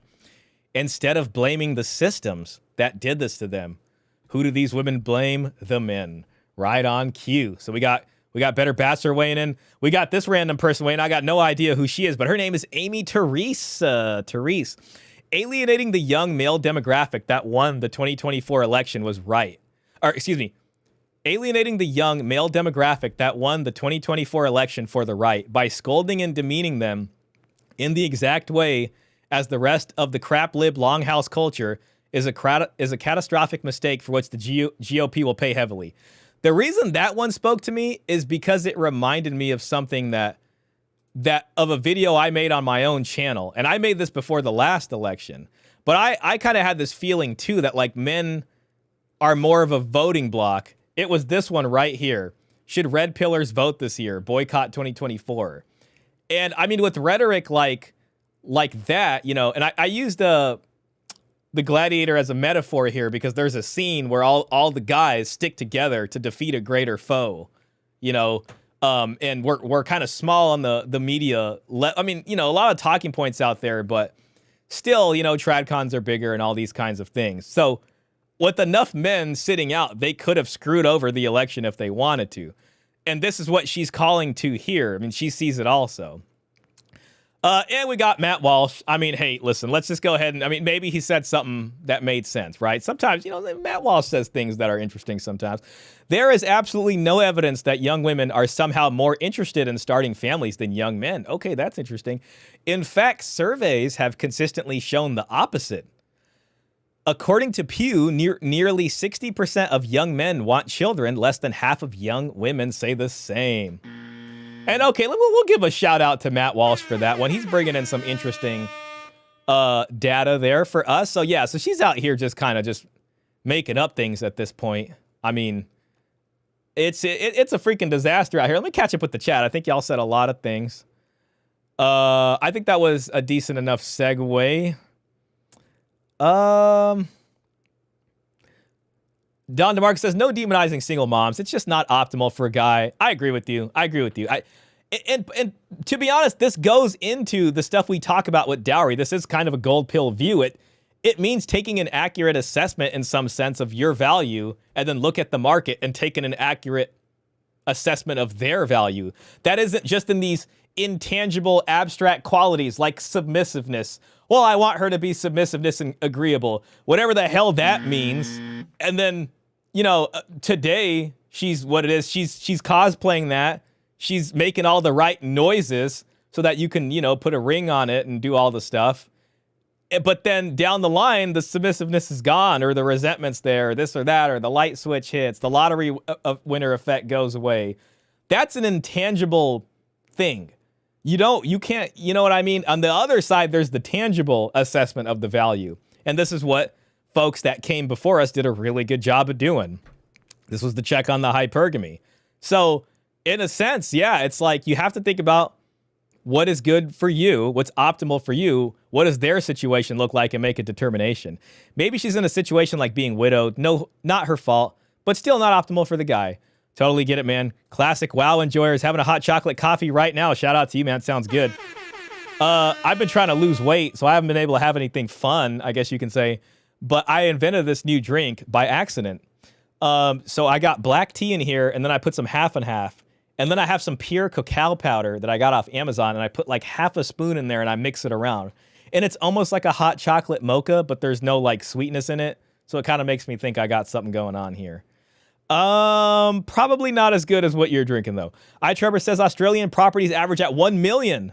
No way. You mean for like the average, like let me tell you, where I'm at, the average house is about 500,000. 500,000. Wow. You really saying like for like a middle class house over there, it's about 1 million? This reminds me of a guy I know from Texas. I got this buddy from Texas, but you know, they own stuff in California and they're in and out. And I met his dad a couple times. It's a long story, but the way he says million is so funny to me that every time I see the word million, I want to say it just like how he says it. Cause he'll be sitting there like, oh, we had, 10 million. We had $10 million riding on that deal. Straight up Texan accent. And I just love that. So yeah, when I say the word million, when I pronounce it million, you're going to know why I'm saying it million. All right. So, okay. Yeah. So Australian properties average at 1 million. Women cannot finance it themselves without a dual income and a hefty deposit. Give Kung Lao his hat back. Neats or basement dwellers. Oh man, I missed a lot of stuff. I'm gonna have to skip some of this. I was renting my own house with flatmates at 14 years old. Shout out to you, man. I'd take some of these men they're hating on any day over those ratchet itches. Absolutely. Man up and marry these women. Tommy called men trash 3 years ago, so she's a misandrist as far as I'm concerned. Yeah, there ain't no change there. You're right. And, she just came off the heels. We actually reacted to it on this stream. Andrew Wilson, I think, was the one who asked. I think it was Tommy Lauren. He asked her this question about what do men get out of marriage? And it was kind of this weird moment. I think it was on Piers Morgan. So, I don't know. It seems like she's kind of... Well, hasn't really changed. Let's just say that. Andrew Wilson should have been invited to the Yeah, there you go. You know how many young boys I raised in the military? I believe it, man. I'm sure a lot of, I guess what you'd call boys joined and became men through the military. Bringing back a mandatory 2-year conscription would be an interesting thing, I had to grow. Oh, I don't bringing it back. I don't know if the U.S. ever had a mandate. I mean, we've had the draft, not a conscription like that. I don't know if we have. I had to grow up earlier than most men and learn responsibility. These are covert feminists talking about problems that always pit them first and men last. Hypocrite. Thanks, everyone. Klaus, shout out to Klaus. Klaus says, and who exactly is responsible for the feminization of men? Who is trying to destroy any sort of masculinity? You got what you asked for, ladies. Dun dun. Luke Nielsen says the Dems now have a Gorlock clone pretending to win men over now. No way. You mean like Gorlock the Destroyer from whatever podcast? I got to see what the Dem Gorlock looks like. Masculine only matter to a point if you actually settle down with the girl and have kids. Want to set a good example? It won't have much to do with you getting a divorce scraped or not. Absolutely not. Yeah, that. I've seen a lot of people of different levels of masculinity coming in and out of that courtroom, and it don't make a damn difference. Fact, I'm pretty masculine, and it didn't matter in my. There you go. Shout out to you, man. Another one. You know, thanks for backing me up on that. Matt Walsh at least ate one red pill. Yeah. Shout out to Matt Walsh there. A blind squirrel finds a nut. Yeah. Tommy Lauren DI hired 32-year-old married to a something athlete. And childless nonetheless. Okay, so she's not married and have kids. Dan the man, I can agree with Matt. I'm a young guy and I wanted to have kids. Me too, man. I'm just being honest. Like, yeah, I could think back to my 20s. I thought about that a lot. That's what I wanted. And then I'm just like, all right, here we are, man. But looking at the current climate of dating and relationship, I decided to either delay it or not engage at all. Yeah, dude. I feel you on that, man. Matt Walsh's cosplay, man. Absolutely. That sounds pretty good. OZ dollars are worth slightly less than US dollars. House apartments in the capital city's exchange rate. Okay, 641,000. Got it. The Australian exchange rate. So that, I mean, it sounds a little bit more expensive than here still, but like it's close. She's another cosplay conservative. That's about equivalent to California. That's probably a good idea. Lots of other countries, some amount of mandatory service. Yeah, I mean, it'll be interesting. It would be interesting if it was for men and women. So it's for men and childless women. I think this is how Israel does it. And, if you have a child, then I think as a woman, you don't have to do the mandatory conscription. If you get pregnant while you're in service, they'll offer you a free abortion, or you can just leave and carry out with the rest of the child, and then that's that. So I think in a sense, this conscription, I don't want to call it a threat, but it sort of is like, all right, you're either going to have babies or you're going to get in here with the rest of us. So that may have something on a fertility rate right there, but it's interesting things to think about. In all honesty, they want to lead, they want to, take control kind of thing. So see, that's the thing. If the system doesn't change and the women keep getting away with certain abuse of child support, it will continue. Hey, shout out to her. Shout out to her for saying that. Big respect. Should a wealthy NFL player pay more for a can of Coke than a bus driver just because he can afford it? Absolutely not. If not, why should the amount of alimony or child support be higher simply because one person earns more? That's a beautiful. See, and again, what they're going to say is they're going to talk about the lifestyle and maintaining that lifestyle. I don't know if I can pull it up that fast, like off the top of my head. I might be able to. Oh man, I got to load all them things. Sorry, I was thinking about the Hawk Tua girl for a second. I saw something about, she kind of got into it with some strange business deals which involve technology. Let's see. Guideline, parent-child relationship, support, statewide uniform guideline. Okay. Oh, here it is. Okay, I found it. I found it. Oh, God. All right. Oh, man, I got to bring I can't see all my stuff now. All right. My bad, guys. I'm having a technology moment here. Okay. All right. This is the California Family Code. The statewide uniform guideline. That's the calculator. That's what they call the calculator. This is the technical term. All right. And let's just go ahead and skip through some of this and let's get here. In implementing the statewide uniform guideline, the court shall adhere to the following principles. Look at the first principle. We don't even need to go further. I mean, but there's two places. A parent's first and principal obligation is to support the parent's minor children according to the parent's circumstances and station in life. That does not say needs, folks. That says according to the parent's circumstances and station in life. So depending on how successful you are or what the money looks like, that's where that starts to come in. The second place is each parent should pay for the support of the children according to the parent's ability. See, this is another thing. And again, this is why dowry stuff is so important, because they're looking at people's station in life. They're looking at people's income potential, and they're making deals based off that.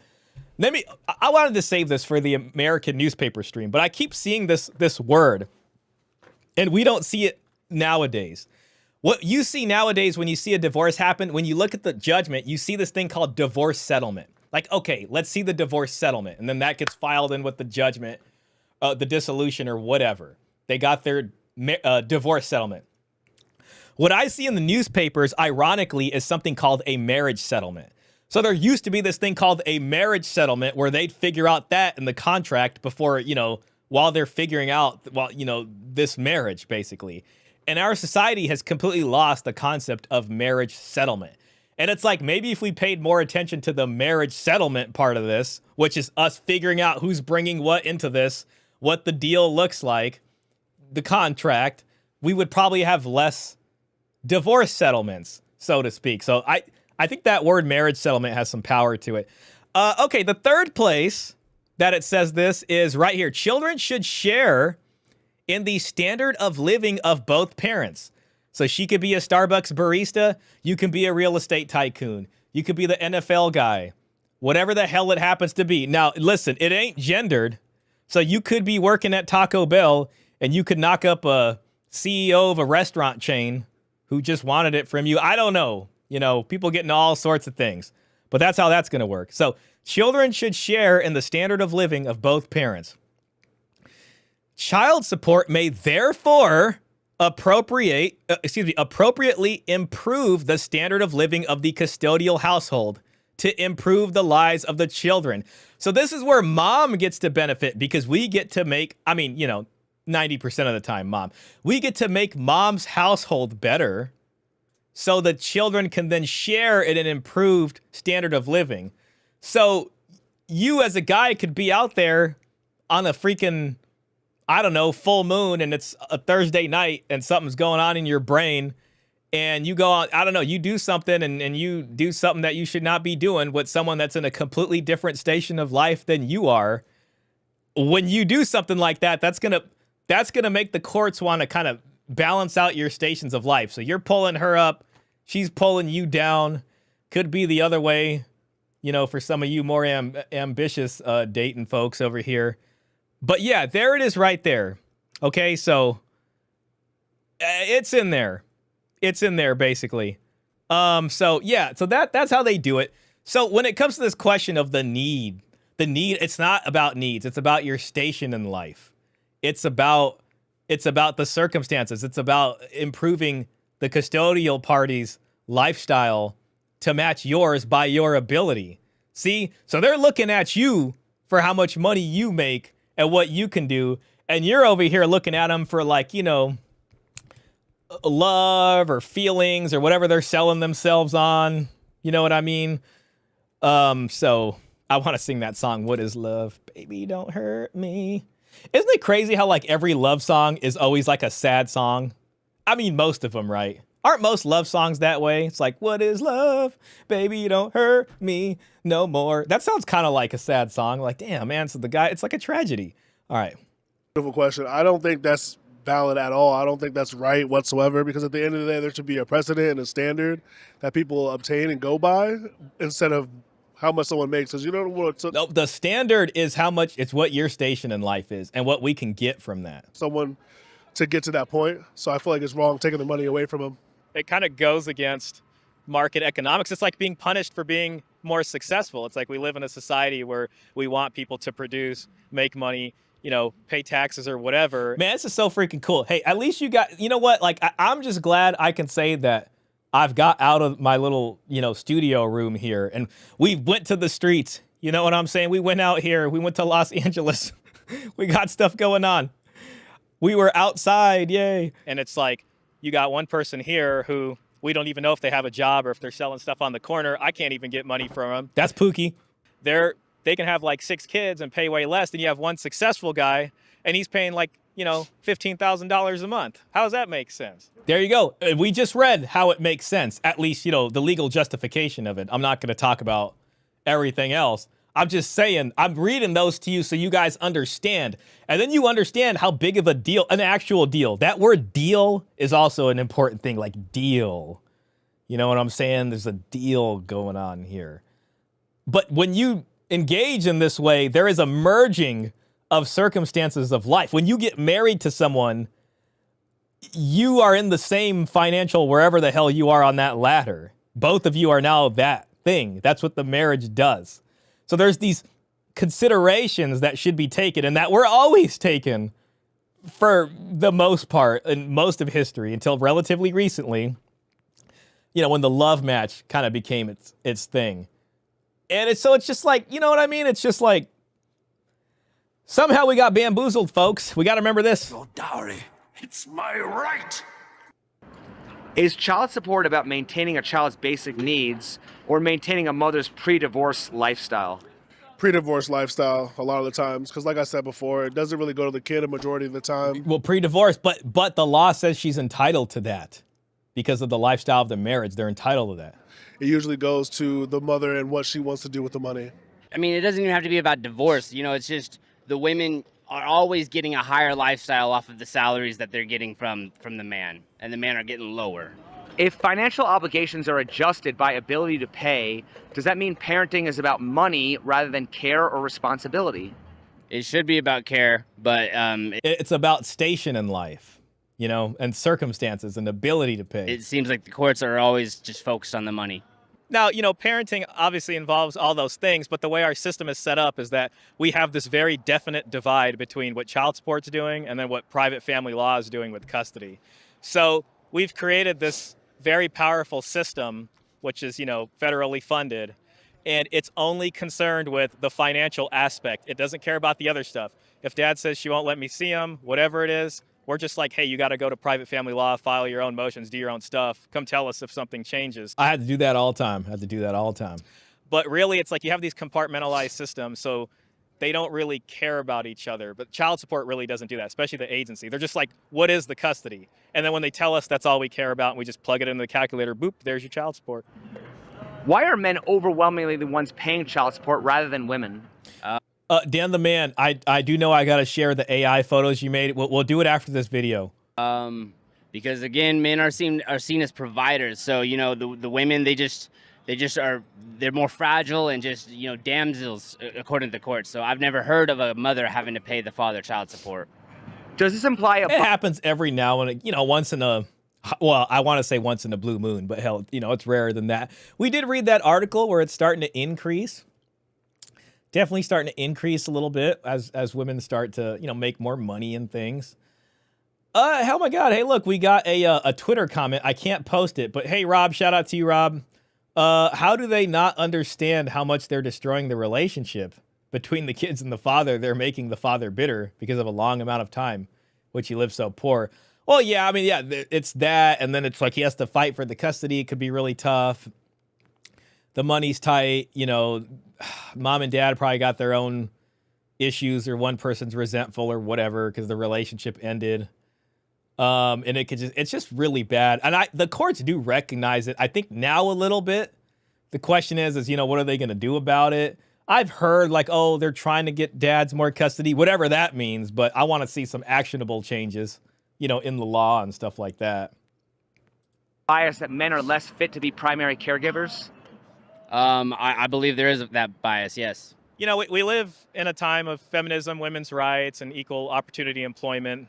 You know, women take the same jobs as men in a lot of places and industries, but I think we still have this carryover from prior times, and a sort of cultural expectation that a man isn't masculine unless he provides. So a lot of guys. Oh, I mean, well, the expectation's right here. This gentleman right here. I don't know why. Part of me wants like a framed picture of this guy. Like it almost as a reminder, you know what I mean? Just like real close up on his, like the crop is so close and his face is like so wide that like it's from edge to edge on the frame and it's just like looking right at you. You know what I mean? Like, you need to provide. You need to provide. I don't know what it is. I like the guy's style. You know, I like the whole cowboy stuff. Cesar Quintana with the donation. Thank you, sir. Appreciate that. How long were you guys walking around? Man, oh my God. I'm actually glad you asked me that. And let me tell you, everybody in this space probably thinks that Andrew Tate is gets the most exercise out of all these influencers. I really believe John from It's Complicated gets the most exercise. We were walking up and down the strip because we went to go see if we can get interviews for people, and you know, we were having fun talking to folks, and we got in a lot of conversations. It's tough to get, you know, some people want to do it, some people don't. But depending on how busy or not busy. But we were walking up and down the strip hella times, man. I had to like sit down and then eat some Turkish food. I was like, I don't know how you do this. And John's over here lugging around this huge camera and all this stuff.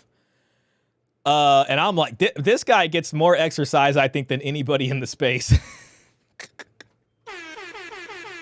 John is the real Andrew Tate of the, of the role here. But I mean, you know, so I only went out for the one night basically. And I'm sure he had to go out many nights, and it's not easy making these episodes. I got like a firsthand view of that. But it was really cool. Like the night we went out, like we had so many conversations with random people. We were talking to this German couple. It was a German, like a lady from Germany and her boyfriend from Germany. They were a couple, but they were like not German, but they were from Germany.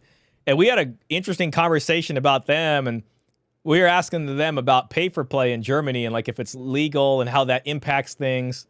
And the boyfriend was like, yeah, if it wasn't illegal, then you would get more incidences of harassment, if you know what I'm saying.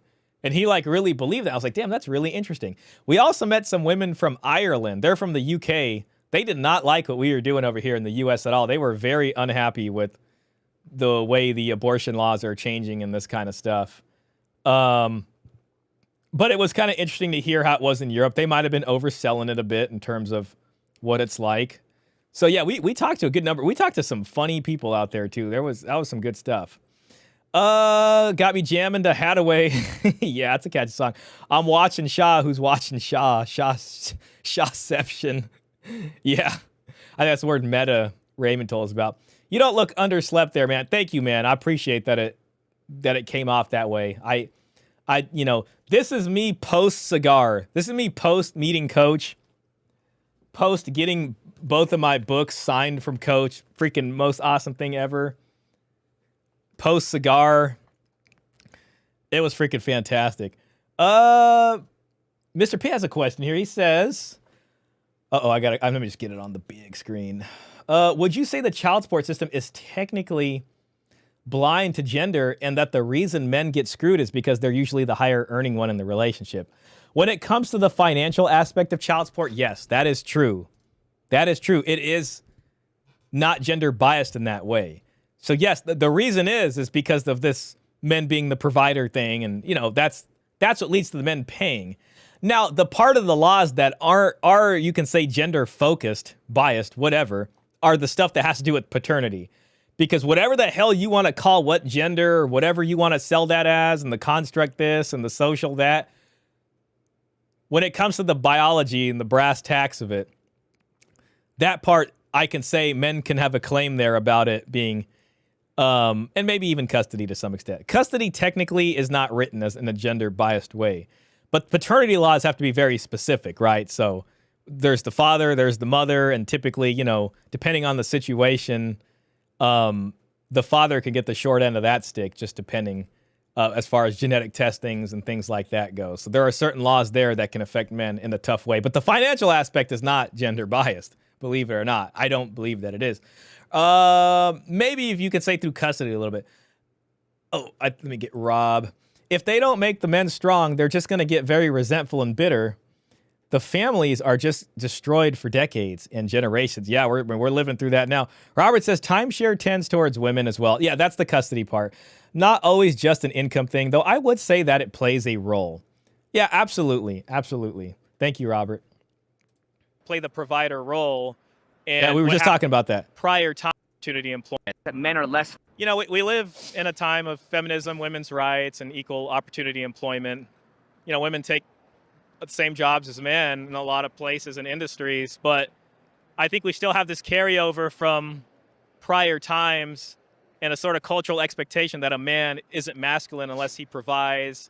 So a lot of guys play the provider role, and what happens is when that relationship breaks up, when you punch that into the calculator, it equals the man paying the woman, especially depending on custody. So why do basically, I mean, so many women I think that kind of reiterates what we're talking about. Believe that child paying the woman, especially depending on custody. So why do so many women believe that child support orders can simply be ignored or dodged?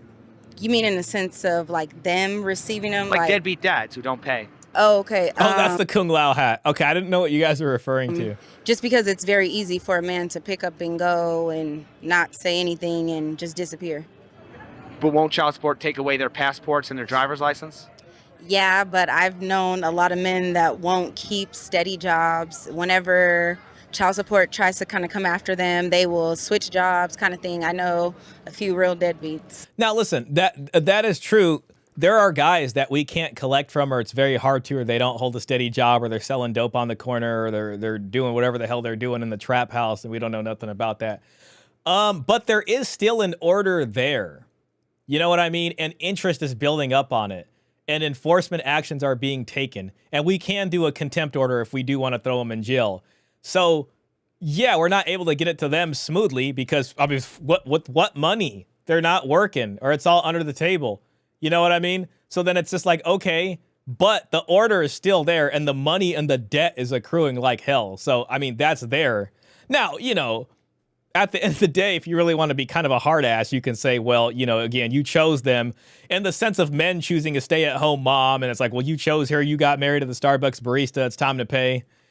This is kind of the other end of that sort of coin for them. Yo, shout out Elena Barre Fitness. Shout out to you. Hi, Sean, everyone. Thank you. Thank you for being here. It's Complicated Channel. We have the man himself, the man who works hard to get us these interviews and this content to react to, and the man who works out more than Andrew Tate that we haven't seen, but I saw personally. Shout out to you. Welcome in, brother. It's Complicated Channel says, hey, Shah, why is it if a woman can't pay for her baby, she gets government assistance? But if a man can't pay for his baby, he goes to jail. You know what? I think I'm going to just show the answer instead of tell the answer. I think it kind of has something to do with this. Let me go ahead and get Peter Wright and Paul Elam's name in there. Me thinks it has something to do with this kind of being written into a lot of stuff or just being in our culture. See what I mean? Because Milady right here, she needs help. She's a victim. She's morally pure. She can't do anything bad, right? I mean, she sets the standard for morality. This guy right here, he's the bad man. This is the bad man right here. This is the bad guy. You got to watch out for him. See what I mean? He's potentially dangerous, and he has the worst intentions. And if anything goes wrong, it's his fault because he's supposed to protect and provide and do everything and make sure everything goes good. So the answer, I would say this is a lot of it right here. That's a lot of it. Thank you, sir. It's an honor to have you in the chat, sir. Luke says, exactly. Mad Villainy says, begs the question, why does she know so many deadbeats? Oh, man, shout out to you. Good freaking question. Oh, my God. Great question. Birds of a feather breed together. Oh, man, there we go. We're coining new maxims over here. You know, it's funny. Birds of a feather breed together can work in different, like that could almost work in the dowry sense, like in an endogamous sort of people of the same class breeding together, you know. But yeah, in other situations. Luke Nielsen says, that's a great book, collection of articles. Yeah, absolutely. Post-millennial man and I have been enjoying going over that. Elena says, morally based on her crooked morality, I'm a public hoe and I can do no wrong. A man come and bail me out. There it is. That's the damselin. All right. What is typically bought with child support money? An increase in lifestyle, rent, clothes. Increase in lifestyle. There you go. He said that. And you can't be 100% certain that all of that is going to the child. And from what I've seen, maybe 30% ever goes to the child. From my experience, drugs, alcohol. Oh my God. He's probably right about some of that. I mean, it never really put towards the child because at the end of the day, I'm still taking care of the child and spending my money and paying child support. So that's just my experience. I can't speak for everybody else, though. Should child support recipients be required to provide receipts proving the money was spent directly on the child? it would be nice to be able to look at that and scrutinize it. Oh, 100%. I've been trying to push for that forever. I guess from a child support officer's perspective, there's an enforcement issue with that because it's like, it's going to cost a lot more money for the state to have caseworkers parsing through all this information. Now with AI and things like that, I mean, we can probably get it to a point to figure this out. I don't doubt. Could you imagine if AI was looking at all your purchases and just coming up with various ideas about it? Technology, but that's been the issue up until now. Why isn't child support distributed through a monitored debit card system similar to food stamps or other government aid programs? That's a beautiful idea. I think this is exactly how it should go, is that you should be limited to what you can buy and what you can do with the money. But that'll never change. Who benefits from the lack of financial transparency in child support spending? Who benefits, you said? Definitely the mom. I mean, the mothers are always the one that gets the benefit out of anything that goes on in the courts when it comes to a man and a woman. There is a child support debit card if you don't want it direct deposited in your bank account conveniently.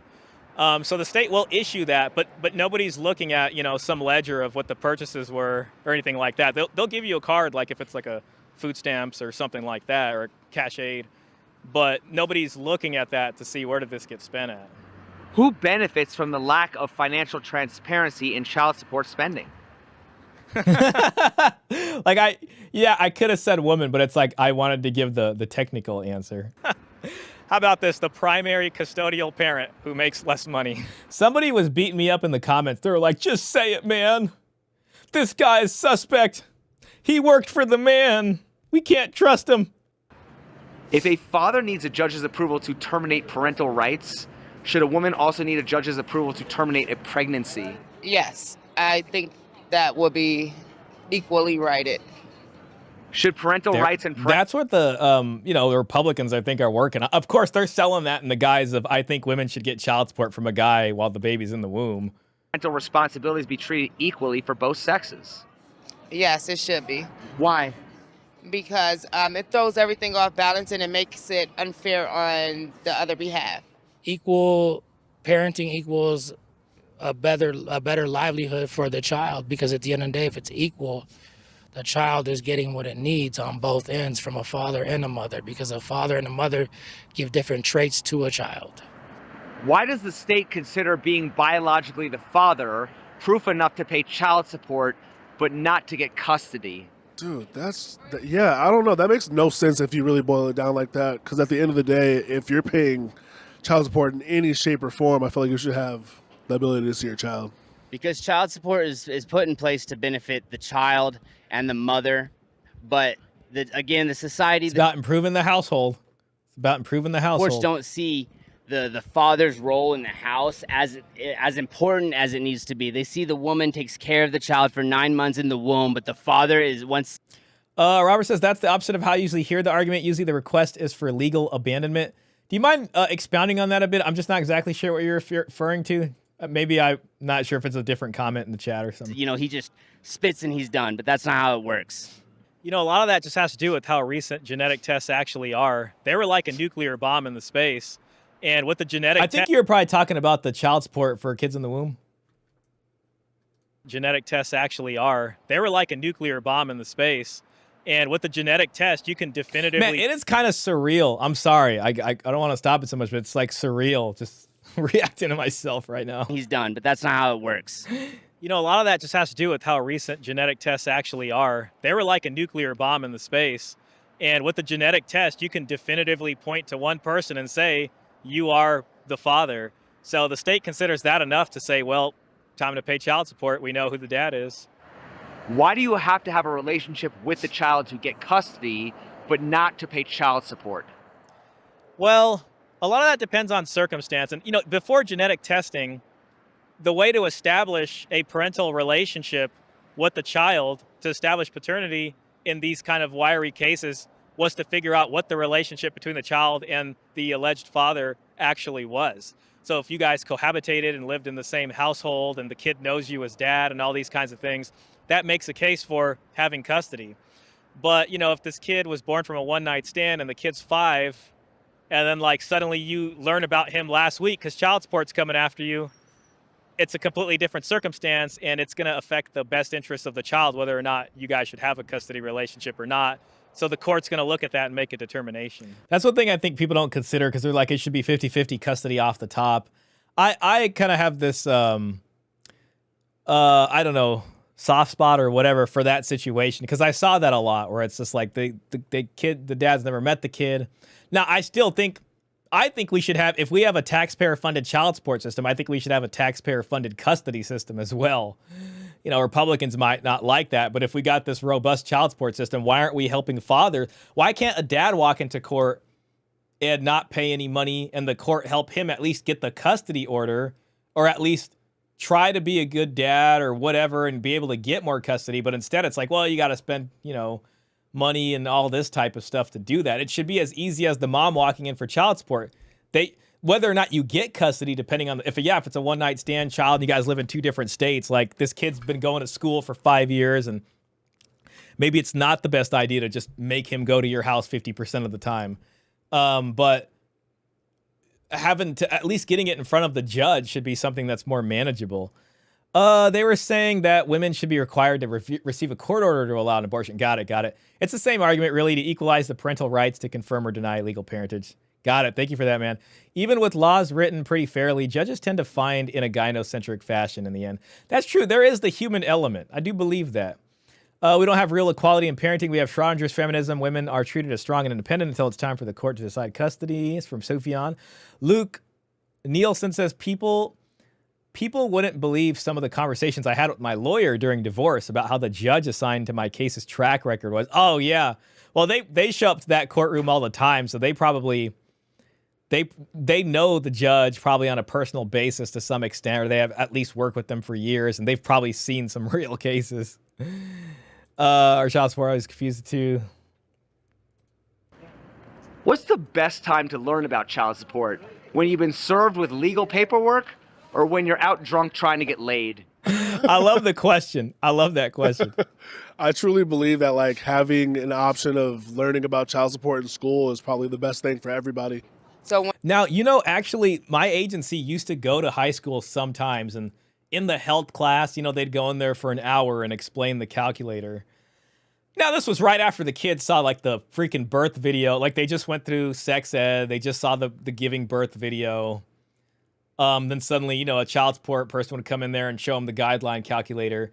I don't know, it was good that we did that, but, I think a lot of these kids maybe don't really understand or understand the value of working and the dollar there. It was still good, but we didn't do that all the time. It was sometimes we would do that, and not all the high schools were able to get that going on, but there does need to be some way to educate folks on this better, because I talked to so many people across from me who just didn't understand what was going on, which is unfortunate. When you're in high school and they start teaching you about the sexual organs and things of that nature, they should inform you about what will happen once you get someone pregnant and the things that you will end up having to pay. We did try to do that a few times. So that should be knowledge that is taught when being taught about sexual, sexual activities.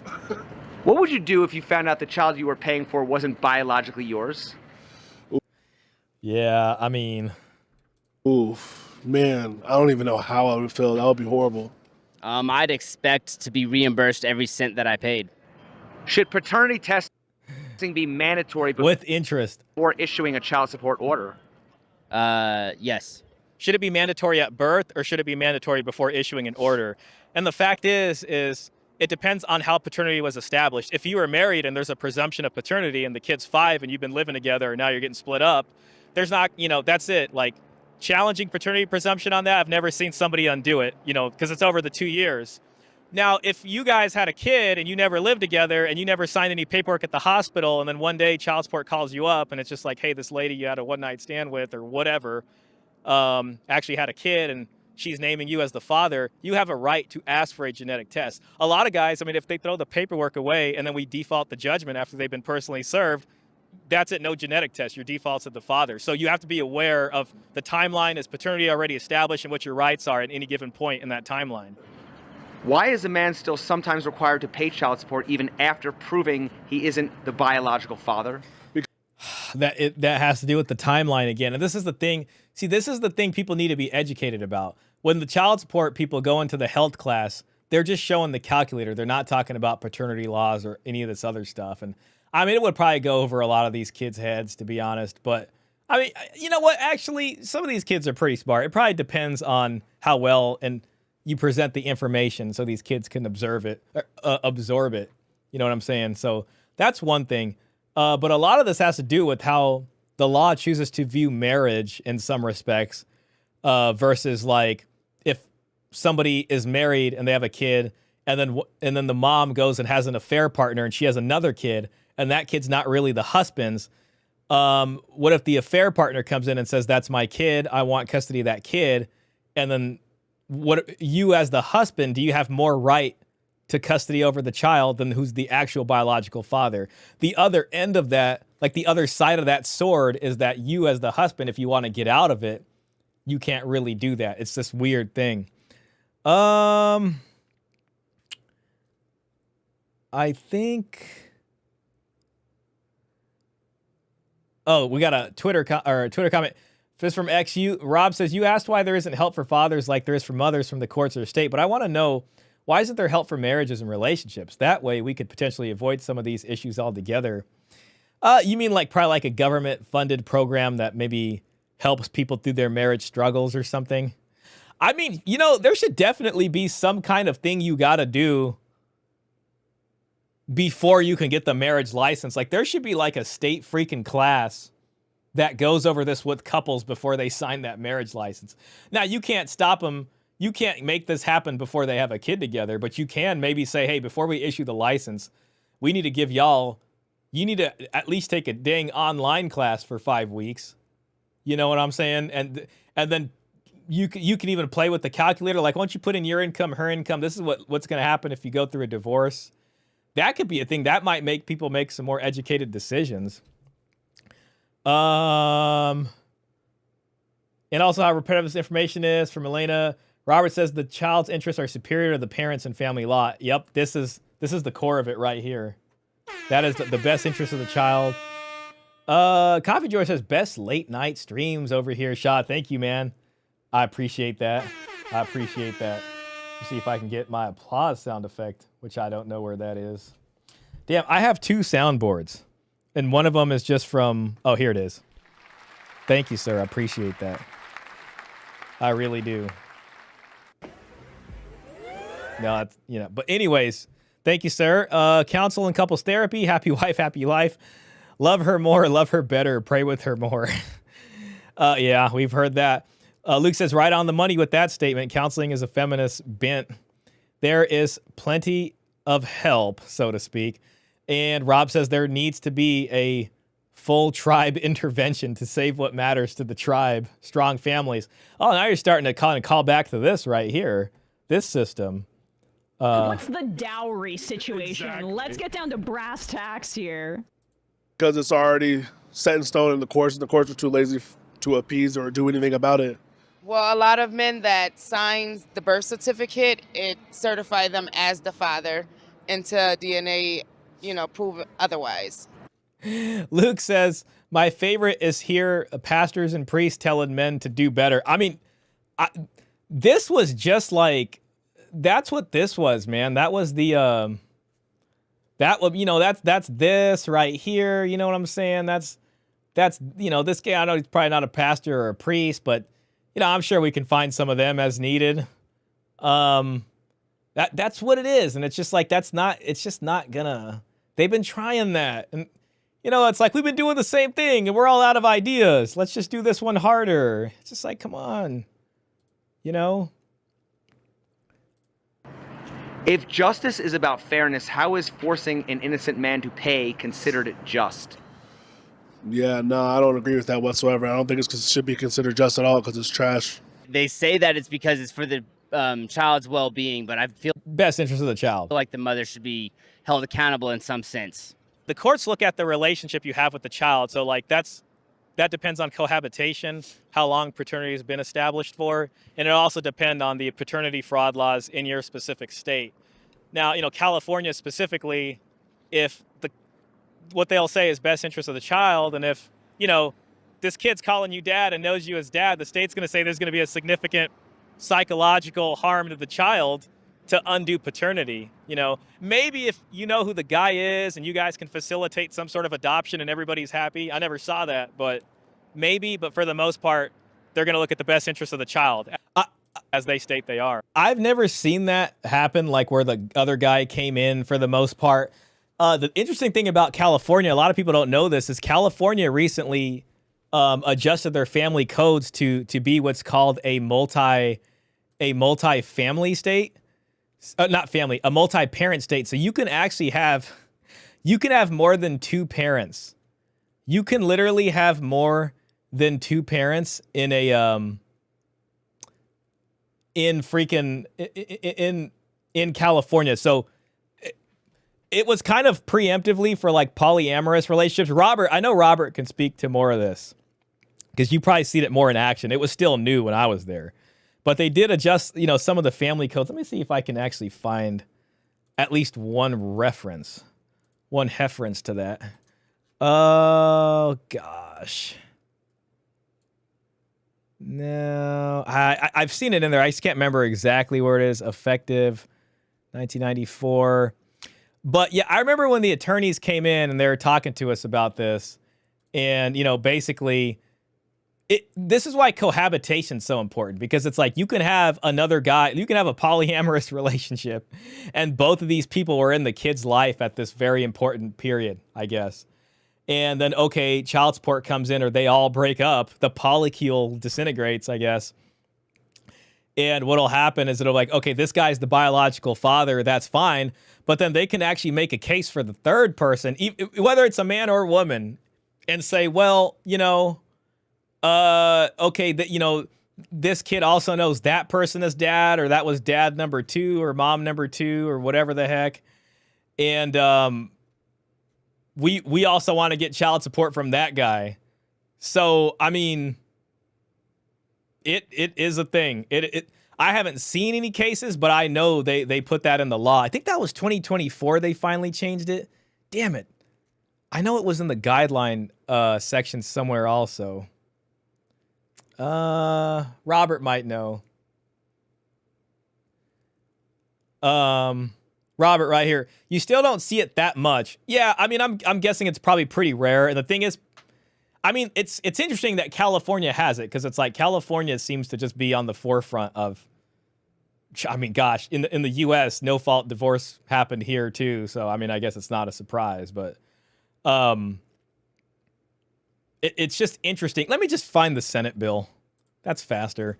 Senate bill, I can't remember. It was SB, Senate Bill California multi-parent law. I think it was Governor Brown that signed that into law. I don't think it was Newsom. My bad, y'all. This is what happens to me. It's mentioned in multiple places, but I thought it was on the guideline sheet. Repeal. This section became effective in 2024. Effective 2000. It's all right. I hate doing things on the fly. Let me pull up the Senate bill. Okay, California Senate Bill 274. That's what it was. Suckers. 274. You know, maybe I can do a Control F on this page for 274. Nope, ain't there. That's too bad. Information. No information. How dare you? No, it's not it. Nah, that one sucks. Come on, give me a freaking governor sign protecting children who have more. Here it is. Multi-parent families, understanding Senate Bill 274. And this was signed in 2013, but it wasn't incorporated into the codes until relatively recently. But it's not just for 3 parents. It's multi-parents. So real quick, Robert's comment says, you still don't see it that much, multi-parent relationships. It's sort of like the gender field in the CSC system, almost never used. Yeah, I hear that. I think it's just important to know that the courts actually do have the power written in the law to do that if they want. Governor Jerry Brown, whose father, ironically, is the one who kind of started the no-fault push. Well, I mean, it happened under his term. The train started leaving the station for the no-fault thing, and then his father left office, and then Governor Reagan came in, and the train was pretty much leaving the station, and he signed it into action there. This bill means that effective January 1st, 2014, California's family and dependency courts will have the discretion to find that the children coming before them have more than 2 legal parents when necessary to protect the child from detriment, right? This is another way of saying in the child's best interest, right? So it's like we all lived in a polycule and there was 5 of us here and we all had a kitchen table poly or whatever. And the kids were there and everybody was, it was a big communal nest or something like that. And then they broke up and the kids still want, you know what I mean? So they can argue that that's detriment to the child, basically. So, I mean, that is kind of freaking crazy. Let me see if they gave any examples. And it's not just for that too.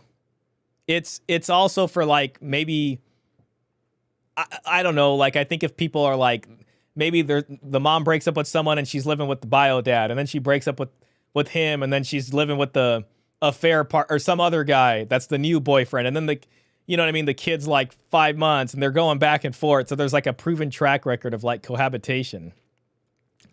So anyways, yeah, that exists. That's all I wanted to say. Don't misunderstand. It's okay. Luke Nielsen says, even the Orthodox like Andrew priests give women a pass too. I literally heard the parish priest placing women above men with statements and doctrine. They're not honest about patriarchy. They like to talk outside of both sides of their mouth. I mean, you know, don't misunderstand me though. I do love my Orthodox people. I mean, listen, you know, I don't know, but it's just like at the end of the day, we live under the control of secular government. You know what I'm saying? So it's like they can only do so much. It's not really the church that's in charge of these things, other than probably giving, you know, spiritual support and things like that, and maybe shaping culture to somewhat depending on how they go about it. But it's not like it used to be where they had more power over that kind of thing. So they really don't. And, you know, whether it's this one or that one or this one, they all got to kind of play under those rules, so to speak. Double dipping there, pun intended, for the multi-parent. California tends to be very innovative with retarded laws. Somehow I'm not surprised they came up with this. Well, yeah. Yeah, they pass laws that affect like 3 people in the entire state. Yeah, well, yeah, it's for like 3 people, but then the entire state has to live with it. Speaking of the gender field, I have yet to see it even used. And he's talking about the field in our program that we use for child support, for the database management and the caseload management. I wonder how many millions of dollars it costs to make the requisite updates. I heard that system cost $1 billion to design and create. I think it's Deloitte. I might be wrong, but I think it's Deloitte that's in charge of maintaining that system. So I'm sure they're sending some big invoices over. Trevor says, the state of California has a law that manufacturers must apply flame retardant chemicals to furniture. Yeah, you see that on mattresses here. If you look at your mattress tag, I think it'll mention that. They already apply intelligence retardant to the legislature. Why not retard as much as possible? Luke Nielsen says, what about the bears, though? When the women have a kid and want to be with the bear, how's California going to go after the bears with the law? Well, they're going to have to start garnishing blackberry bushes out here and salmon jumping out of the thing. We'll go ahead and get this finished up. I'll try to let this play.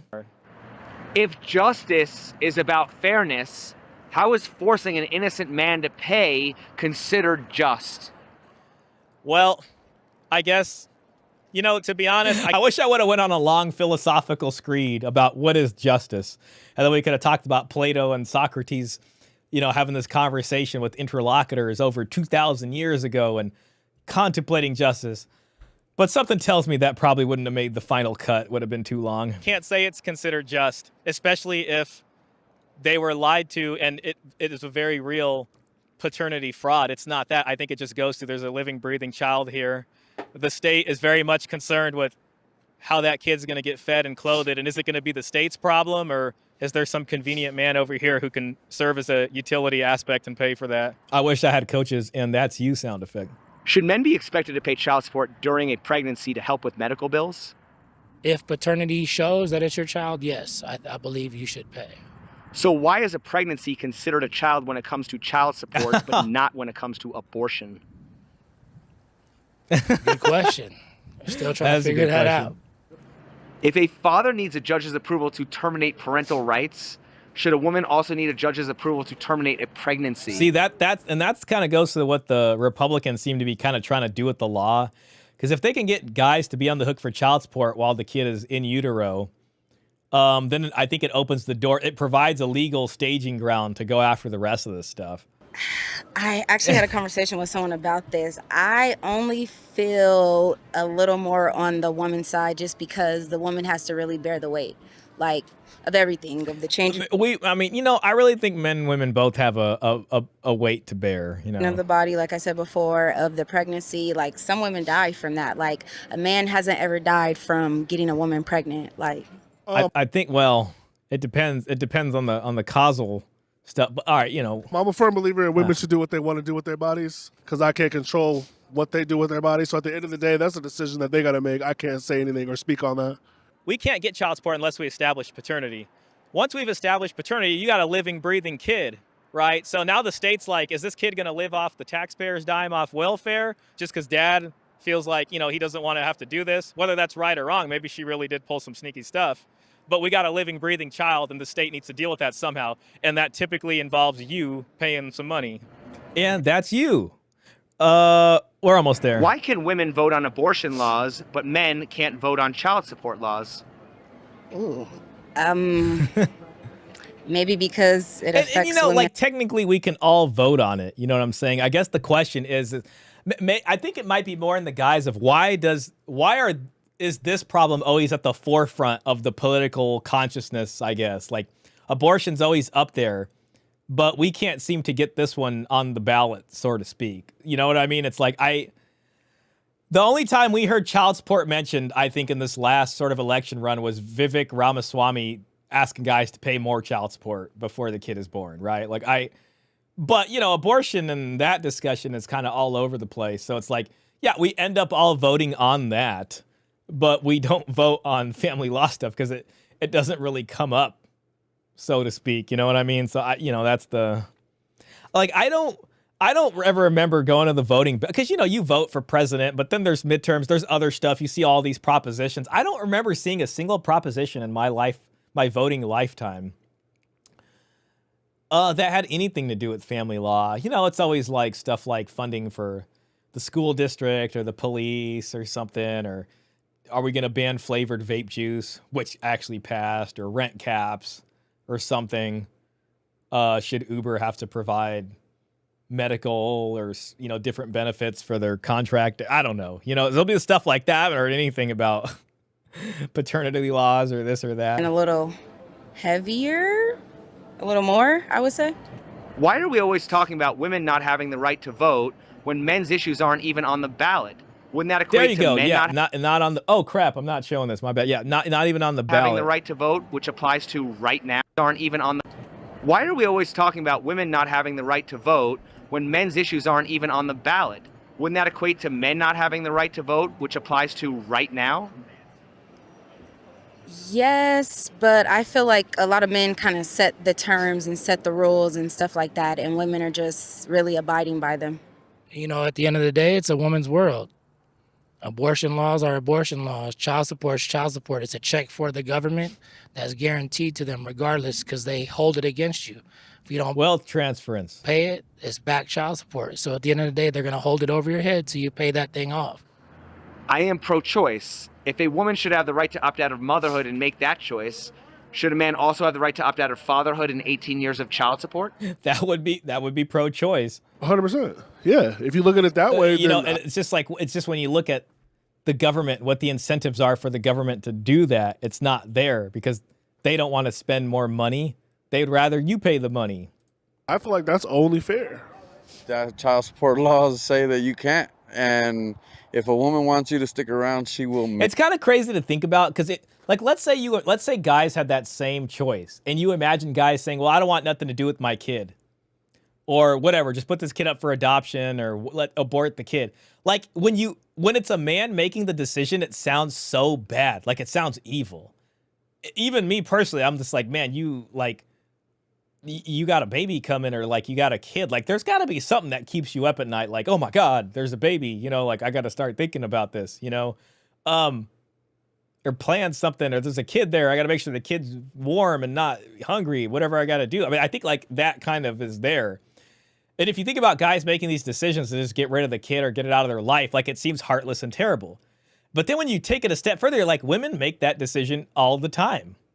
All the damn time, right? Like whether it's abortion or whatever, but it comes from this victim. Look, I can't do this. You know, like on the one hand, it's the strong and independent. On the other hand, it's, oh, I can't do this. It's horrible and this and that. And it's just like the guy's the bad guy. But I don't know. It's just this weird thing in my mind. Like, wouldn't it be bad with both, I guess, you know? Make you. So, and if only fair.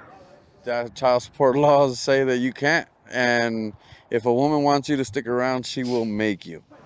So what reproductive rights do men have? None. Yeah, not when you know, the oil leaves the lamp, so to speak. So why are we always talking about the woman's choice, but never the man's choice? We have a choice supposedly before it happens, and if you don't do that, then it's your fault. Yeah, that's the type. And it's like what that guy just said. If you don't do that, it's your fault. Like, could you imagine applying that same logic to women? Like, oh, so you got pregnant and you guys got no plan? You know what I'm saying? Well, you should have thought about that before. It's your fault. Why should we help you? What if that happened? You know what I mean? Same logic. The world we live in, you know, we have sympathy for women, but we don't have sympathy for males because at the end of the day, what males go through, we're told that we have to be strong, we have to do all this, but it's never about how we feel. It's about the president that's been created. You should be proactive on child support ASAP. Getting laid, all that shit, because at the end of the day, I can vouch for it. Child support affects my day-to-day and how I move. So if you let that go, they're going to keep, like I said, it's a system. So if you don't address it, they're going to tax your ass for 18 years. Oh, yeah, and the interest is going to build. Child support will be in your life for like the rest. There are people in there that I saw that are what I call lifers. Like there are lifers there, and that's just what it is. And, you know, I just wanted to show, I saw that. Hey, shout out to This Is Shah. Oh, man, that's so tight. Hey, there's Dr. Baskerville. Super freaking cool. Big special thank you to John from It's Complicated Channel for putting this together. And this episode is hard. Like every episode he puts together, like meeting all these people, doing all this stuff, it's not normal content. Like walking up and down the strip, finding people, interviewing them, cutting all the footage together. It's just like, this is, it's easy to sit in the studio and talk. So big shout out over there. Who controls child support? All right. Well, look at the comments. What I'm gonna do is I'm gonna catch up on the chat, and then what we'll do is go over here and do ye old comment sleuthing and see what we could find. What about the bears, though? I think I read that one. When the women have a kid and want to be with the bear, how's California go after the bears? They need to supply the bare necessities. Na, na, na, na, na, na, na. Man, I used to have that movie when I was younger. That you kind of make me want to watch that movie, Jungle Book. Elena's Barre Fitness. This is what happens when you let women run the state. Klaus GGG says, in Germany, the default is a 50-50 joint custody after divorce and law, but child support is the same. No matter if you get custody or not, it's basically wealth distribution. Wait a minute. But custody must affect the amount a little bit at least, right? Even if the guy still has to pay if he makes more. At least you do got the 50-50 joint custody, but if it has no bearing on the child support calculation, that is a little weird. But even over here, people with 50-50, if you're making more, you still have to pay some amount to the lower earning household at that point. But that's cool. I mean, I don't know. I could appreciate the 50-50 joint custody. And listen, I like when I say, okay, 50-50, we should think about it. If it's a married couple and there's no obvious reason not to let dad see the kid, like that should be a benefit of getting married. Is just like, okay, if you do get divorced, it's joint 50-50. Like, why wouldn't there be? Now, you know, when dad has to leave the house and he still has to pay all the damn bills, and he can barely afford a 1-bedroom apartment on the other side of the railroad tracks, it's probably hard to get custody there because he probably needs to have roommates.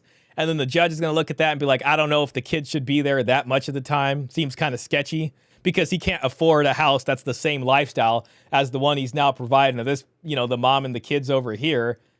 How the hell is he going to do that? Most of his income's going there. He's lucky to be able to get a studio apartment on the other end of town. You know, he's calling up some guy trying to buy a mattress. And it's just like, you know what I mean? So that all figures into this equation with the best interest of the child and all that. Coffee Enjoyer says, okay, but how are they going to garnish wages from the dog? Asking the real questions here. Kibble support.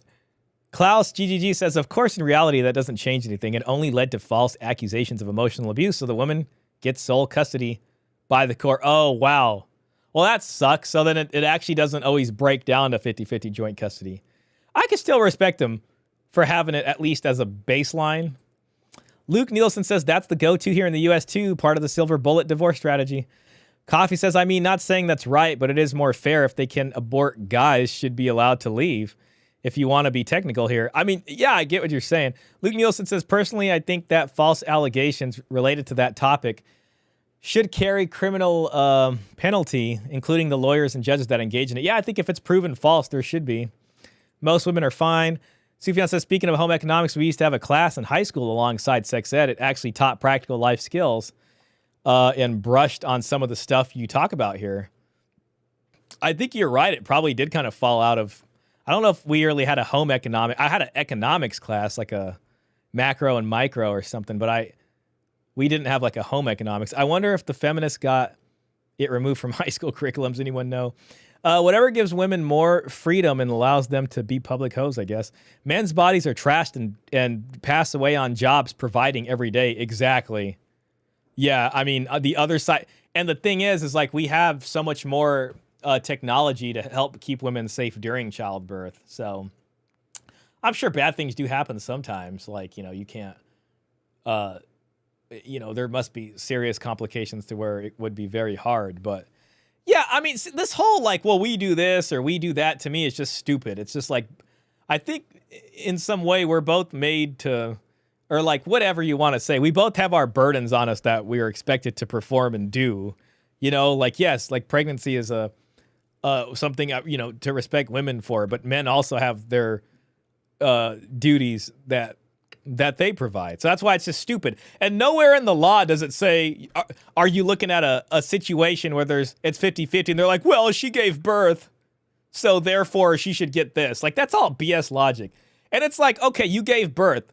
Your husband or whoever the dad is doesn't owe you nothing. If anything, the kid you gave birth to, which your, you know, husband's going to help you raise into an adult, owes you, the parents, not just you, but both of the parents, a lifelong debt to taking care of you in elderly age. Just like you, the mom herself owes her parents a lifelong debt for carrying her. So it's just like, it goes up. It doesn't go across when it comes to that, for me anyways.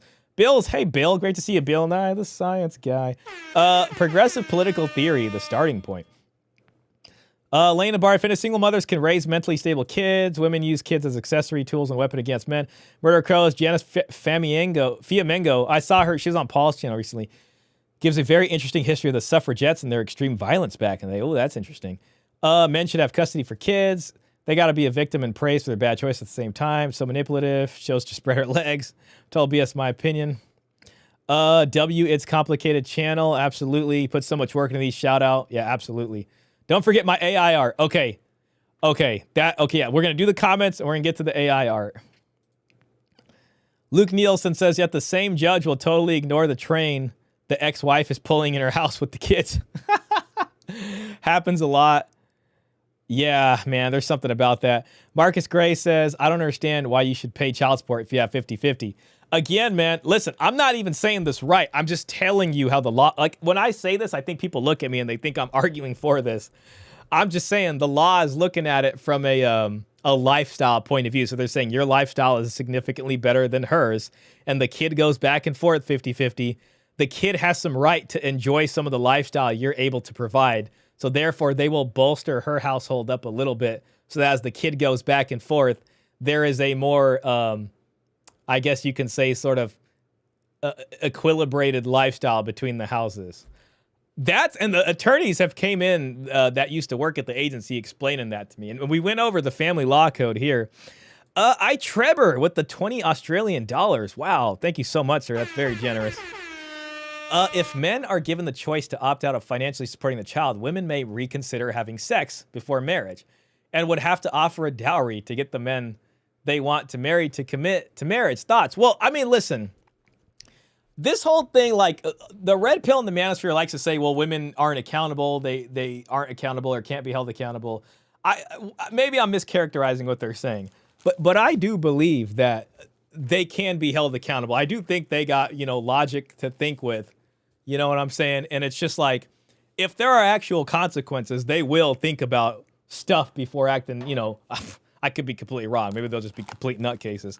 But I do believe if there's actually consequences, yeah, they will be a little bit more discerning if there's in place. I think humans follow incentives, you know what I mean? And try to avoid consequences, whether it's a man or woman. So I do agree with you to some extent there. You know what I mean? Like, so there's a lot of this. Oh, damn it. Is it alt? There we go. There is some of this here about, like, well, it doesn't matter because you can't hold them accountable. But I think with proper incentives and consequences built in, that people will understand. Thank you, Sean, everyone. Great show. It's dinner time here. I'll have to rewatch tomorrow. Awesome. No reason. Thanks for coming in. Shout out to you. Take care, everyone. Have a good one. Okay, cool. All right, comment time, and then we're going to go to AI. We're going to see the AI art. We don't stop out here. Okay. So we're going to go by the top comments. 20K views, man. What a freaking awesome thing. Gregory Legrand says, what needs to be done and what could easily be done now is more realistic setting of what the payment should be. And then you wouldn't need that much monitoring of what the mother is actually spending on. Yeah, like if they weren't breaking the bank and the guy wasn't going homeless, then it's like, if it's an adequate amount that's kind of really for the kid's needs, more than likely it would get spent on that. You would probably hear a lot of like, well, I mean, he needs this month, and then there's that, and then we don't let, blah, blah, blah, send more. I loved but you get that anyways, I think. I loved everything from Carl Jonathan. I loved everything in this video. Besides one thing. So please take what I say as lightly as possible. Is this new? Hold on one second. Oh, let's go to top comments first. Get rid of child support. If she can't take care of the child without the father's money, then give her to the father. Oh yeah, give it to the parent that's most able to do that. I had a coworker paying $1,100 a month in child support. I mean, I've seen plenty of amounts around there. His ex spent every dime. It's from Hammer Time. He got full custody after 8 years. Okay, after 8 years of fighting. That's a lot of money. It's a lot of money fighting custody. After 8 years of fighting, and she then had to pay him child support. He put that money into a college fund for their daughter and matched what his ex paid. He also sent his ex the monthly deposit slips. That's the difference between mothers and fathers. Man, shout out to him. Shout out to him there. My mother asked me and my brothers why we aren't married yet. It's from Afroologist. But she's a thrice divorced single mom. Oh, man. Why aren't you married? Why aren't my kids married? I'm 3 times divorced. It doesn't make any sense. The kids are like, hell no. Hell no, we ain't getting married. They watched this their whole lives. They watched 3 divorces in and out of that house. They had a dad, and then they saw 2 stepdads come in And they met that guy and learned that guy's name, and then, learned whatever the hell he liked to watch on TV and eat during dinner, and then he left, or she kicked him out. I don't know what the hell happened. And there's like, why don't you want to get married? Don't you want to get married? Man, let's see the comments on that one. Smart man, single dad or old dad? That's my pick. So I'm single dad or old dad. That's my pick. So I'm single. I'm on the other side of the fence, but conclusion is the same. To the idea of the harpy harp and you just want someone to be your mom, say, yes, mom did everything for her children and I expect the same. I wonder if moms know they are replicating the mother of their grandchildren. Oftentimes, sons end up dating women that share qualities with their mother. This used to be an evolutionary adaptation because if your mother was a good enough mother to turn you into a husband and father, I mean, I don't know if this is true or not, then she must have qualities that you'd want replicated in your wife. Sadly, with mothers changing into single mothers, divorced multiple times over, their sons are not afforded the same adaptation. Perhaps it is the opposite adaptation. We are looking for qualities that do not mimic our mother. They know everything about child support, but know nothing about how to make marriages last. Man, I gotta get in here and hit some like buttons.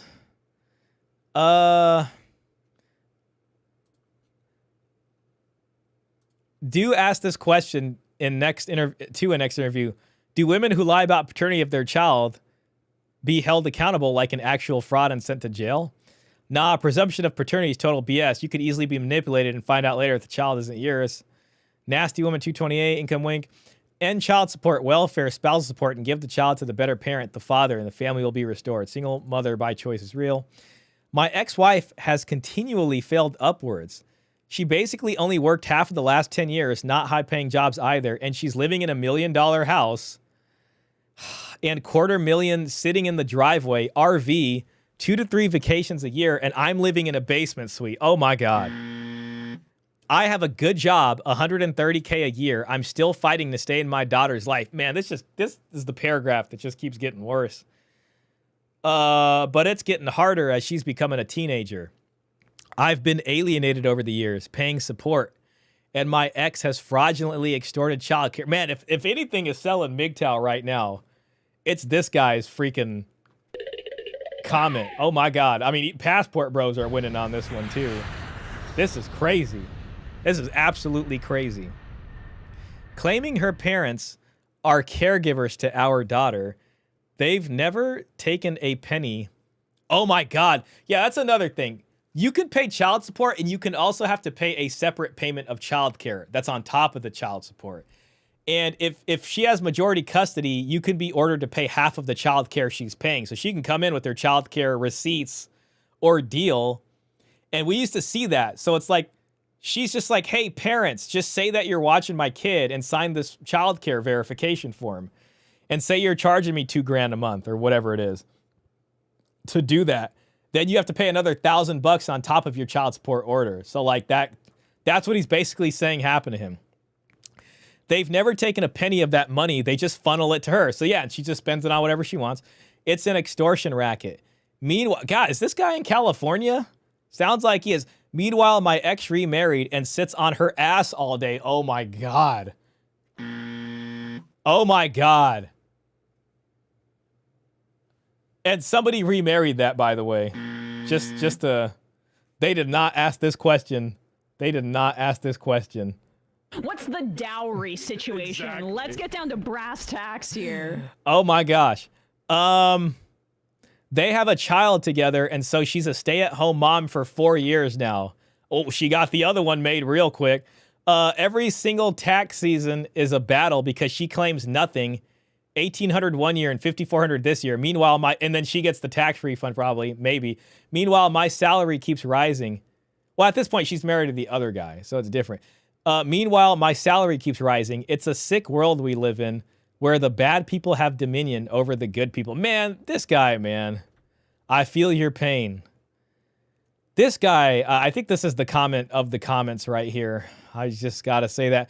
Child support should be based on standard schedule of needs. Income is irrelevant. Yeah, I can get with that. 50-50 custody, there is no need for child support. The reason why the law makes people pay and judges rule in favor of child support is because the judges get money from child support towards their pension in certain states.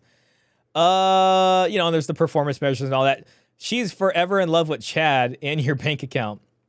10% Mr. Chad, genetic desire. 90% Mr. Disposable. Pay, grind, serve. Mommy trained us to care, simp, be loyal, enjoy the rest of your life. Been paying child support and I have grandbabies now. Child support is fraud. And he's still paying child support for the kids that have kids now. The process to get a loan takes into consideration your job, your bills, how much rent you pay, etc., and the certainty of you being able to pay it. Why isn't child support this robust? That's a good point.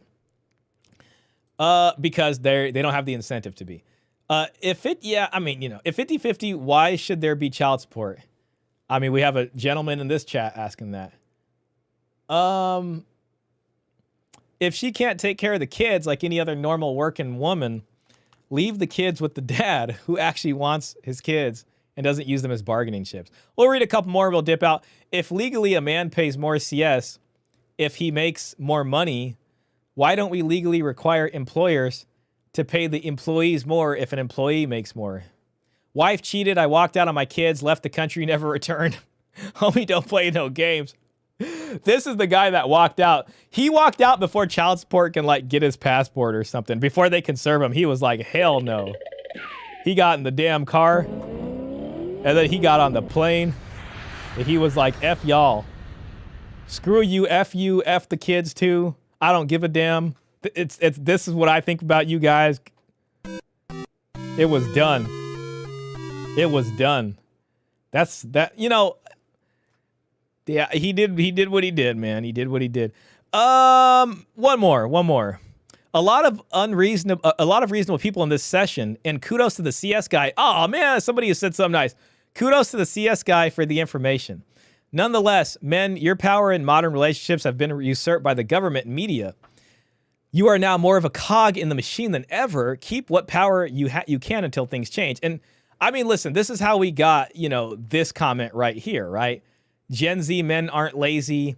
They're rational, right? I mean, it's a self-preservation thing at this point. And that's why I call it walking through the fire. And like, I may even do that someday. I might be like, well, it's a bad deal. And I mean, I'll just take it.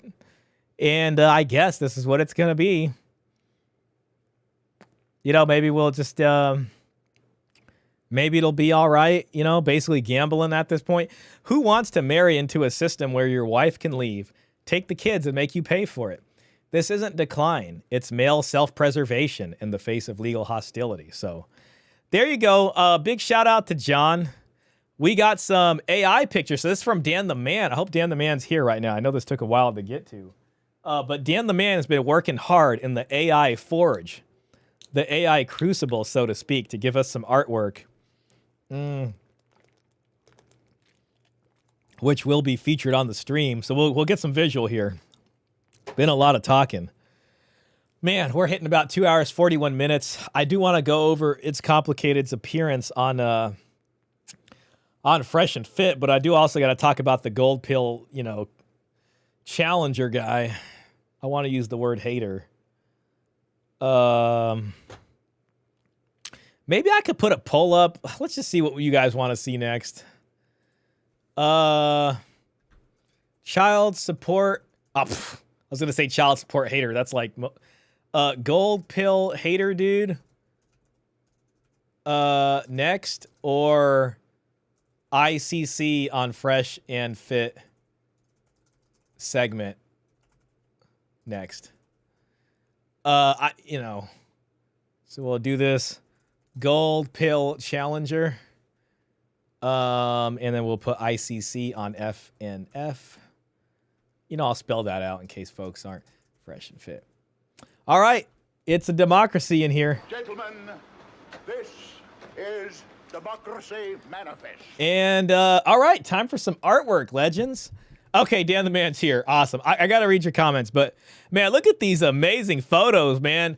Hey, man, this is symbolic. This is metaphorical right here, man. Let me tell you, bro, like, I have been working my butt off. Like, well, listen, it was kind of like, it's fun. I mean, I'm having fun with this. Like, I don't want to make it seem like, oh, I'm working so hard over here. But yes, I've been very obsessed with this. Like, dude, just look at all my like dowry notes. Like, I got folders of just like clippings. I got all of my like papers and books in there. I got other stuff. I got the AI art over here. You know what I'm saying? I got the song saved. Like I got freaking books over here. It really has been like this. I've been pounding this out, man. I've been trying to figure it out, you know. I like this picture. I feel like the AI looks a little bit more like me. Usually it's like AI is always kind of different, you know. This one's funny. It looks like I'm using a gold pill to smash like romantic love ideals, which is great. I like the little, it looks like a metal worker or something. There's me in we just saw me in Las Vegas over here. That was the thumbnail. That was the thumbnail. See, there's the Las Vegas sign. There's the Las Vegas sign. That's so cool. Oh, there's us at the cigar lounge. It's Coach. Man, AI needs to be a little... Look what it did to me, man. This is embarrassing as hell. Oh, my God. I didn't know if I was wearing a... Like, it looks like I just got out of digging to meet the guys. I'll interpret it that way. It's complicated. Probably looks the best here. Let's just be honest. They did Coach and I real wrong, man. Real wrong. And then we got one more. Woohoo! There's us at the cigar bar, man. Oh, there's the gold pill. Coach is like, what's that? It's complicated. It's feeling it too. This is tight. I like this picture. Damn the man. So okay, I was trying to make AI art of John today. I was trying to take some of these photos and I was trying to use Grok and it was so bad. It was so bad because the thing is like John went on to the Fresh and Fit podcast and he was bringing up questions that, you know, doesn't just challenge feminists, but it also challenges like what you can say is mainstream red pill thinking. And the guys were having fun with it. Walter and Coach, they were loving it. They were having a great time answering it. Yeah, that's what John does. He asks the complicated questions that are right at the edge of where, you know, manosphere consciousness is, and he challenges that. And I love that. But I was so impressed. I was like, man, John is brave for that. Like, just going out there asking the difficult questions. No, that's not it. I know I saved one of them. Come on, man. Don't do this to me. No, that's Rivendell. Damn it. Where's my picture of John? I could have swore I saved it. Oh, man. Hold on a second. I could have swore I had to have saved it. Oh, I think I made... Let me just check my Grok. Oh, history. There's a Grok history. Here it is. All right, look what I was trying... Look how bad this is. This is what I was trying to do. I wanted, like, I was like, can you please... Because I wanted to make him in, like, armor, but in the color of blue. And it just was not making him look like it. Because I was like, man, John walked in there, and he was asking all these questions, you know what I'm saying? And this was like the best one I can get, you know? But I wanted him to have more style. I want it to be like an Elizabethan rapier or some kind of real, like, highbrow, you know, saber that they use for fencing or something, and have that, like, skinny look to it, but still could be scary. You know, like, this guy knows what he's doing. Not like the buff guy stuff. And I was like, okay, I went to the stream, I tried to get a picture, and, like, that's what they were giving us. So that kind of fell flat on its face, and then it started doing this, and it just kept getting worse. I was like, all right, use these two pictures. That one was okay, but it just looked a little stiff. And I was like, try again. It was getting very Monty Python-ish. Sorry, John, if you're watching. This was it, and I tried again. It just wasn't listening to me, man. That's what happened to me, so... I tried, John. I'm sorry. I wanted to make you look like a hero, and it just didn't turn out that way. But yeah, here's John. So this is him on the podcast with the legends. This is the podcast. I mean, we're hitting 3 hours. Okay. Oh my God. It's almost like a 50-50 split on the poll. Man, all right, I'll wait and see if anybody else votes. Let me just look at the chat real quick and just catch up with that. I'll give you guys a little bit more time. Looks like we're trending towards the challenger. Klaus says this guy should have set up a dowry fund, not a college fund. Exactly. your dowry.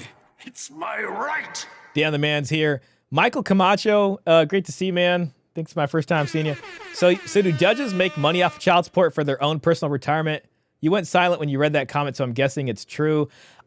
I'll tell you, I'm not exactly sure about that. They are paid because the judges in child support and the federal funding creates a separate court that's out. It is under the umbrella of private family law court, but you have this public family law court, and they don't even have judges. They have commissioners. So basically, there's so many cases, they're offloading cases into this, what's called family support court. So if you go down to the courthouse in Sacramento right now, you're going to see a family law court, you're going to see a family support court. And the family support court is our agency, basically, and that's just child support and paternity. Family law is divorce, custody, everything else, basically. Splitting up the assets of the marriage, spousal support. FS has no jurisdiction for that, but they get federal funds to exist. They don't even have judges. What they have is commissioners. So those commissioners' salaries and things are, in their retirement, I think, are based off of I could be wrong, are based off the funding that comes from the federal government, which is kind of based off of the performance measures. I need to look into that further because I've never dug that deep into it. I mostly just pay attention to the fact that, because the state, in my opinion, is already incentivized enough to maximize child support collections based off of the performance measures. So whether or not their retirement's from there, I'm not sure, but I do know that the courts are funded more so from that side. So that does also go into their salaries. So you know, it's not that far of a step away to say that's true. I think Robert would know. Robert says it all depends on how much you value having kids. I don't know. It could be worth more than money. They are to me, but I could see why they wouldn't be to some. Man, shout out to you, Robert. You related to President Camacho and Idiocracy.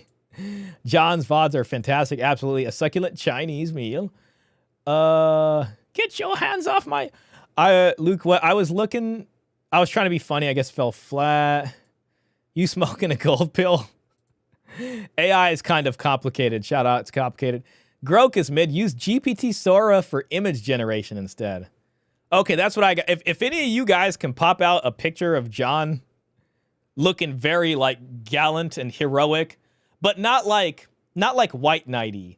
Like I'm talking like badass knighty. You know what I'm saying? Like the one you guys made of me with Lady Dowry next to me. Jermaine Smith, hey, shout out to you, man. Uh-oh, my bad, Jermaine. It's always Jermaine's fault. Yeah, Grok isn't very good. Tell me what you want. I could try to go for it. Yeah, if you can get that, I mean, if possible, man, you know, I was just trying to get John just looking like a badass walking into essentially, you know, Fresh and Fit I kind of consider like the red pill guru folks, you know, that's the self-improved guys, why women deserve less, all that. John challenges that because he asks questions kind of challenging that narrative and he asked about, can guys get together collectively? So I just felt like he was going in there. John could have went in there and just agreed with everything. You know what I'm saying? But he didn't. Like, he was like, you know, let's ask some challenging questions. So I felt like he deserves, like, he's got a real badge of honor for that in my book. GPT is the best. His last name is spelled differently with an O, and that's why it went over my head. Those are great AI images then, my man. Why do I have a pink tiara next to my name? Does chat think I'm feeling pretty? I think it's like, I think there's a new thing YouTube rolled out that ranks chatters, and I saw that in the email, but I don't know what the, I haven't like explored it yet. I think it's just based off like donations or comments, and then people get ratings. 4D funding does go to the family court. Okay, yeah, there you go. Robert's got it. But only for child support purposes. I think that could involve paying the commissioner's salaries. I heard that those royal full-bodied armors were equivalent to the price of a modern fighter jet. Oh, yeah, that's a lot of metal work back then. Dude, that's another thing, man. Like, I will admit to having looked up different kinds of knight's armor, and man, there's some really skilled pieces there, and the flexibility and mobility on some of those. California is on the verge of losing some funding due to cost effectiveness.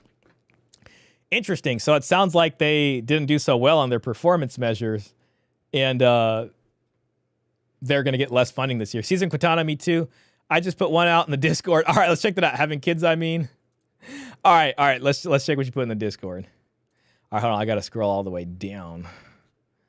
Damn, I have to scroll way down. Oh, dude, this one's way better. Right here. This is it. This is the picture. Listen, that's a beautiful picture. If I had to ask for one thing, don't make it too blue, but if you could make it slightly blue, like just slightly, it's complicated blue. But honestly, to be honest, man, that's what I was looking for. This legend right here went in there. You know what I'm saying? He went in there and he asked the tough questions. All right, and this is I respect this. Right, I'm gonna download that photo. That's going into my dowry notes. John Hero portrait. ICC. Go ahead and save that. Thank you, sir. I humbly appreciate that very much. This one's pretty good too, from Gold Pill Voice. No dowry, no thanks. Man, I got a good newspaper clipping that discusses the French military and how they did dowry. And you would have French colonels that would look at the folks under him, his soldiers under him, and he would reject marriages for his own soldiers if the dowry wasn't good enough. It's crazy. But we'll talk about that next time. That's such a cool photo. I don't think John's here anymore, but hopefully he sees that. Okay, let's just end this poll and get to business. End poll here. 57% gold pill challenger. All right. Now, listen. I do want to be charitable to the guy a little bit. And so I think I want us to go into this with an open mind of like, how are we handling this gold pill stuff? You know, maybe it could be better. Maybe some of the stuff he said is right. I don't know. Some of it was a stretch, but I want to know what you guys think about it. And, you know, there's going to come a day where people are probably going to want to, depending on how much traction this gets, and if we kind of keep, you know, stirring up the waters here, folks are going to be like, all right, who's this guy? And they're going to want to have a chat with me, you know, so to speak, a rather spirited chat, probably. And I will have to answer for it. You know what I mean? So the one thing in the gold pill space, so to speak, that I actually like, and put my, like, now I haven't seen everything, but I know there's a lot of stuff going out there. But the thing that the one thing that I say makes sense to me is on Gynocentrism's website. See, when you go to Love and Dowry here, we got a whole gold pill philosophy section. And right here, so there's some stuff, you know, the short definition from Peter Wright. This is what I've looked at this and I like this. You know what I mean? A very short definition of the gold pill. Based on the conversations about the gold pill, the shortest description of it involves a twofold motive. Men expecting women to come to the relation. Sorry, I was imagining that AI picture of me like being like a blacksmith making that pill. Number one, men expecting women to come to the relationship table with the material financial commitment. And number two, rejection of the romantic model. Okay. That, you know, from all the stuff I've been reading, and I think some of the stuff we've been discussing, these are two things that I can say, like, yeah, you know, I think the kind of shift in thinking, this does make sense. Peter added some footnotes here, which are pretty helpful. I'll read these. I also like this graphic. But he says, romantic love is based on a feudal model of men providing love service to women. And this goes a lot into Peter Wright's discussion on chivalry and how it's a kind of a love service based off of a sort of chivalric feudal model where a knight swears service to a lord, and there are different duties there. And this gets co-opted by romantic chivalry, and it creates love service, and it kind of mirrors a lot of what the militaristic version of this was.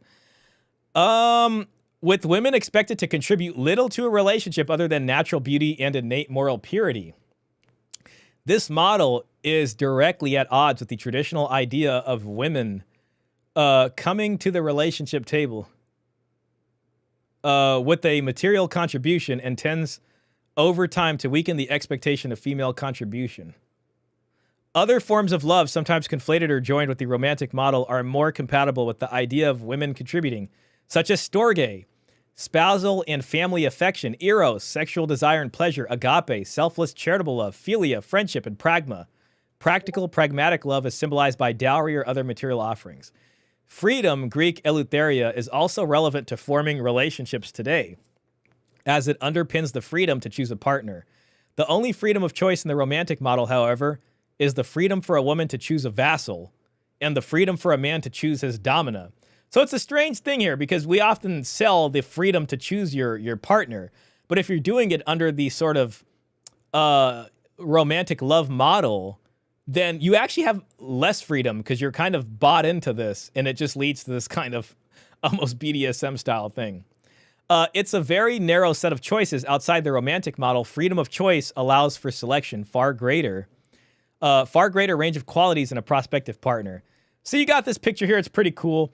Also, there's a woman named Suvia. She follows me on Twitter, and she made a pretty cool graphic of that same graphic that reorganized what it was in a nicer way. I think Peter Wright posted this, or did it right here. Okay, here it is. So you see this right here, and this is just discovering the different types of love as defined in ancient Greece. And then Suvia, so she's got a Twitter there, and she's really interested in the gold pill stuff, which is great. It's nice to have some lady folk in here giving their opinion. And so she created it. She actually rearranged it like this. So there is compatible love and incompatible love. And what's down here is kind of the stuff you see in the romantic model. And what's up here is the stuff that you'd see in probably a more well-rounded marriage. So, and they're each in contrast with their opposites, right? So pragma is like pragmatic love. And on the other end is mania, which is like an obsessive kind of possessive love. Then there's agape, which is charitable and selfless. And a husband and wife can be charitable and selfless to each other. Or there's philatia, which is a narcissistic self-love. And, we see that in a lot of relationships. Then you get to storge, which is a familial kind of love and affection. And that's contrasted directly with romantic love, which is chivalric and gynocentric. This is the love service, the feudal model. Then you got philia, which is friendship, and pothos, which is a longing for the unattainable. Maybe you're not really friends, but you're just like, oh, I want them to like me. This is like an actual friendship. And then this is sexual desire and flirtatious and playful. So that was pretty neat right there. I did like that. So I will just say off top, this right here, this very short definition is what I like about the gold pill. Okay. And the other thing is in my discussion with Paul, like I was very clear because we were discussing about the gold pill. And I am taking a sort of, I like the organic development of things myself. I don't like a rushed thing into this. But we coined it the gold pill. Shout out to iTrevor. iTrevor super chat, because we were talking about this stuff and we kept noticing a paradigm shift or a perspective shift as we were looking at this stuff. So we gave it a name. You know what I mean? And from there, we're still moving forward and we're seeing what the impacts are, so to speak. Okay. Now, oh damn, where's it at? Where did it get at? Oh, here it is. Okay, so more recently, so this happened a few days ago, basically, and Paul Elam had retweeted it, but this guy, I don't know who this guy is, but apparently he's big in the space, and he has the channel called Listen My Son. He's followed by a lot of big guys, so like he has a name in the space, and I'm sure he's got some respect there. He's followed by, Myron. These are our folks from Resurgence that we know. That's Elena's Elena's there. Coach Greg Adams follows them. I recognize Glenn Loris, Rollo Tomasi, Richard. So they see something in this guy. He must have been around kind of before a lot of this other stuff took off. And he has noticed the gold pill stuff, and he ain't really liking what he's seeing. Know what I'm saying? But we're going to read what he has to say, and we're going to think about it. And I want to see how you guys feel about this, okay? So this guy's name is George Bruno, and he has a channel. I think it's called Listen My Son or something. Yeah, this is him right here. Okay, maybe we can go to his website too, just to fully feature him. Okay. This is George Bruno. Do any of you guys know who he is? Have you seen him in the space? Get Unstuck. Experienced traction coach, master's degree, certified coach, high-rated leader in industry, 40 years of experience, accelerated divorce breakup recovery. Are you stuck or in a rut in life? Love business or a career? Get unstuck in life. Love business and career. This is the year you get unstuck, but only if you truly want it. How bad do you want change? All right, so that's this guy. All right, now you can get the starter pack. It's only 20% off with code Bruno. All right, so just so you know, if you guys are getting the picture here. So this is him. Okay, so he's got a channel. I haven't really watched it. Maybe some of you guys know his stuff. But it seems like he's got some respect in the space. So let's see what he's got to say. All right. He says the gold pill is pitched as the final, ultimate level of male awareness, supposedly beyond red and black pill, where a man embraces God, traditional values, family, and purpose. It sounds noble, but here's the reality. Dun, dun, dun. Okay, oh my God. Oh my God, it's all getting exposed now. Where's my... So we got it. We got an OG in the space coming after us. Okay. Number 1. It's just repackaged morality. The gold pill isn't new. It's a rebranding of old school religion and conservative values. It's not a breakthrough. It's nostalgia dressed in modern marketing.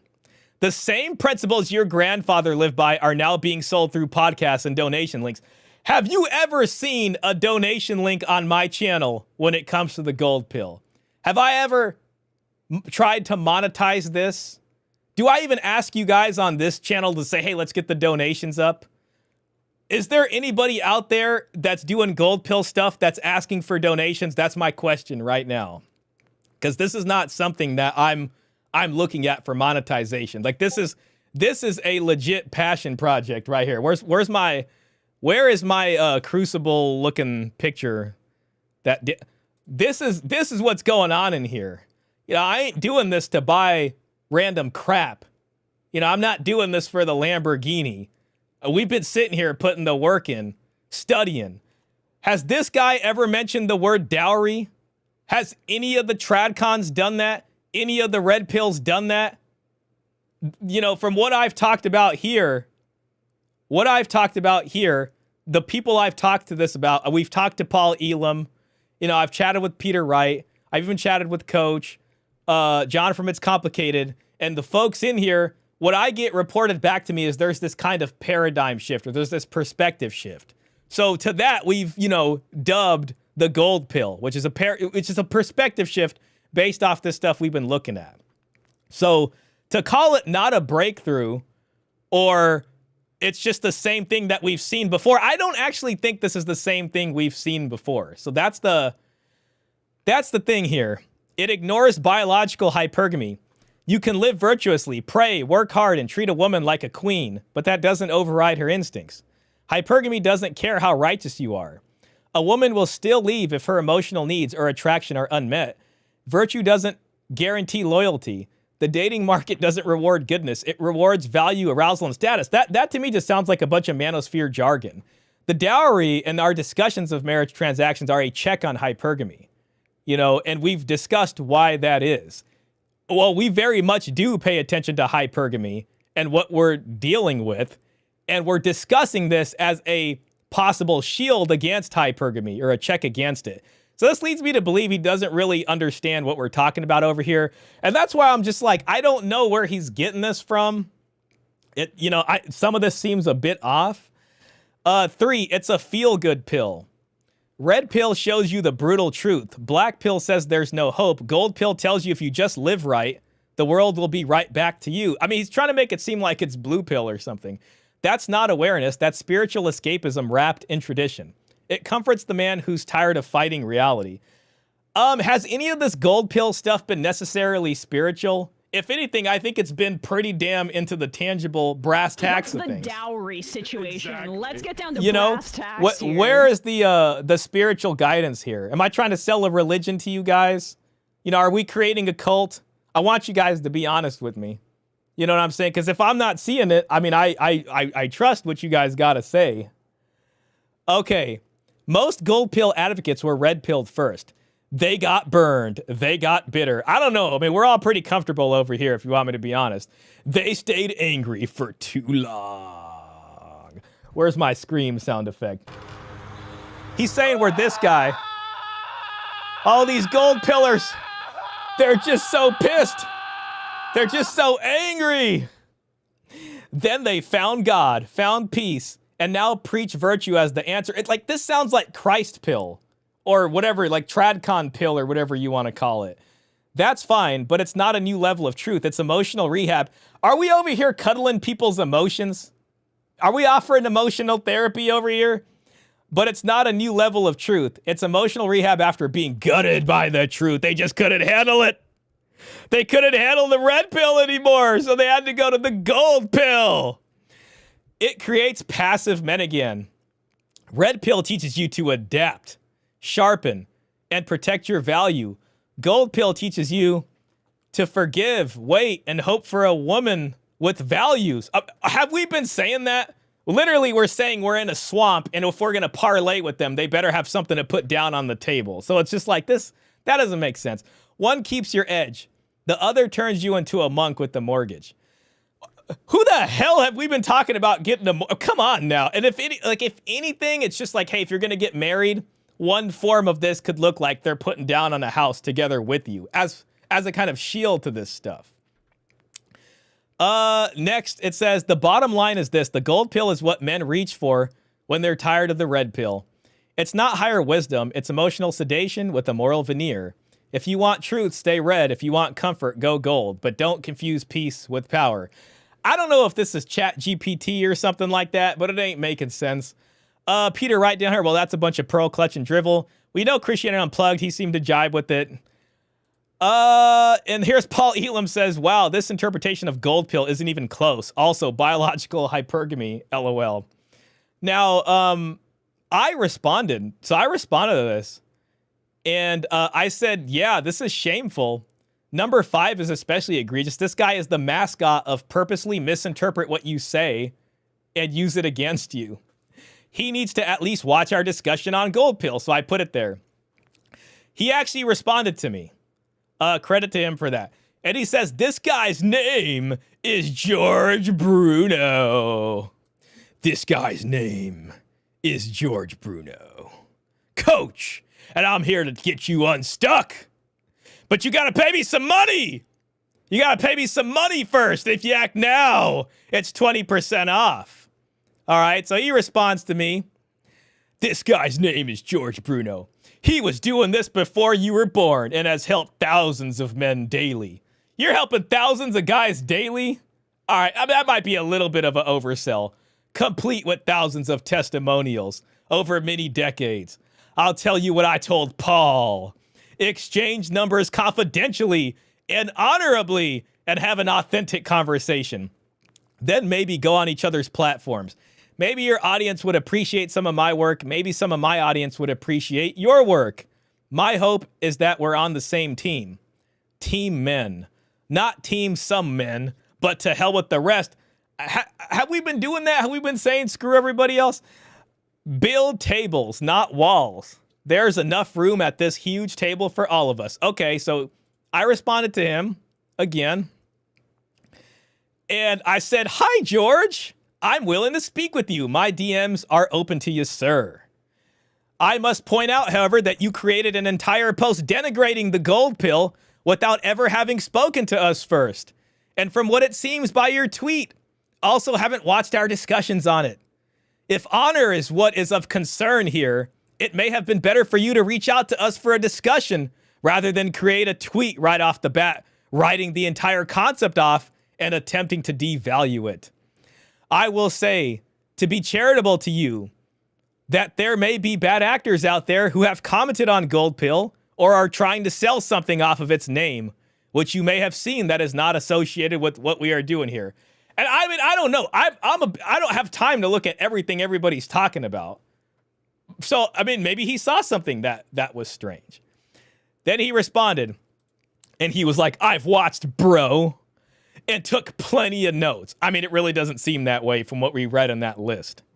I went through the same thing with the black pill guys about 5 years ago. I've broke bread and clicked wine glasses with most of the guys you learned from, and no. Most I stay in touch with regularly are in my phone. A few are jagoffs and can't have normal conversations like a normal guy. Yes, let's do a collab. So that's where I'm at on the whole thing. He did message me on Twitter and he gave me his cell phone number. And I said, hey, thanks for giving me your cell phone number. And I said, if you look at the top right of the screen, there's a telephone icon. I don't want to give you my cell phone number now because I don't know who this guy is. And we can easily have a phone call through freaking X. I mean, Elon Musk done got the whole thing set up over here where you can have a freaking, you can have a whole phone call over here by clicking the top right. So I don't know why he wants my cell phone number, but whatever. Like, listen, I want to be charitable guy. He did kind of come out with a certain, way of speaking about this here, which was not positive and not even neutral, it seemed. And so I'm, listen, if he wants to talk, of course, I'll chat with him. Maybe we can do a stream or a podcast. I would prefer to do a live stream, but I think it's good for us to see what the challengers are saying.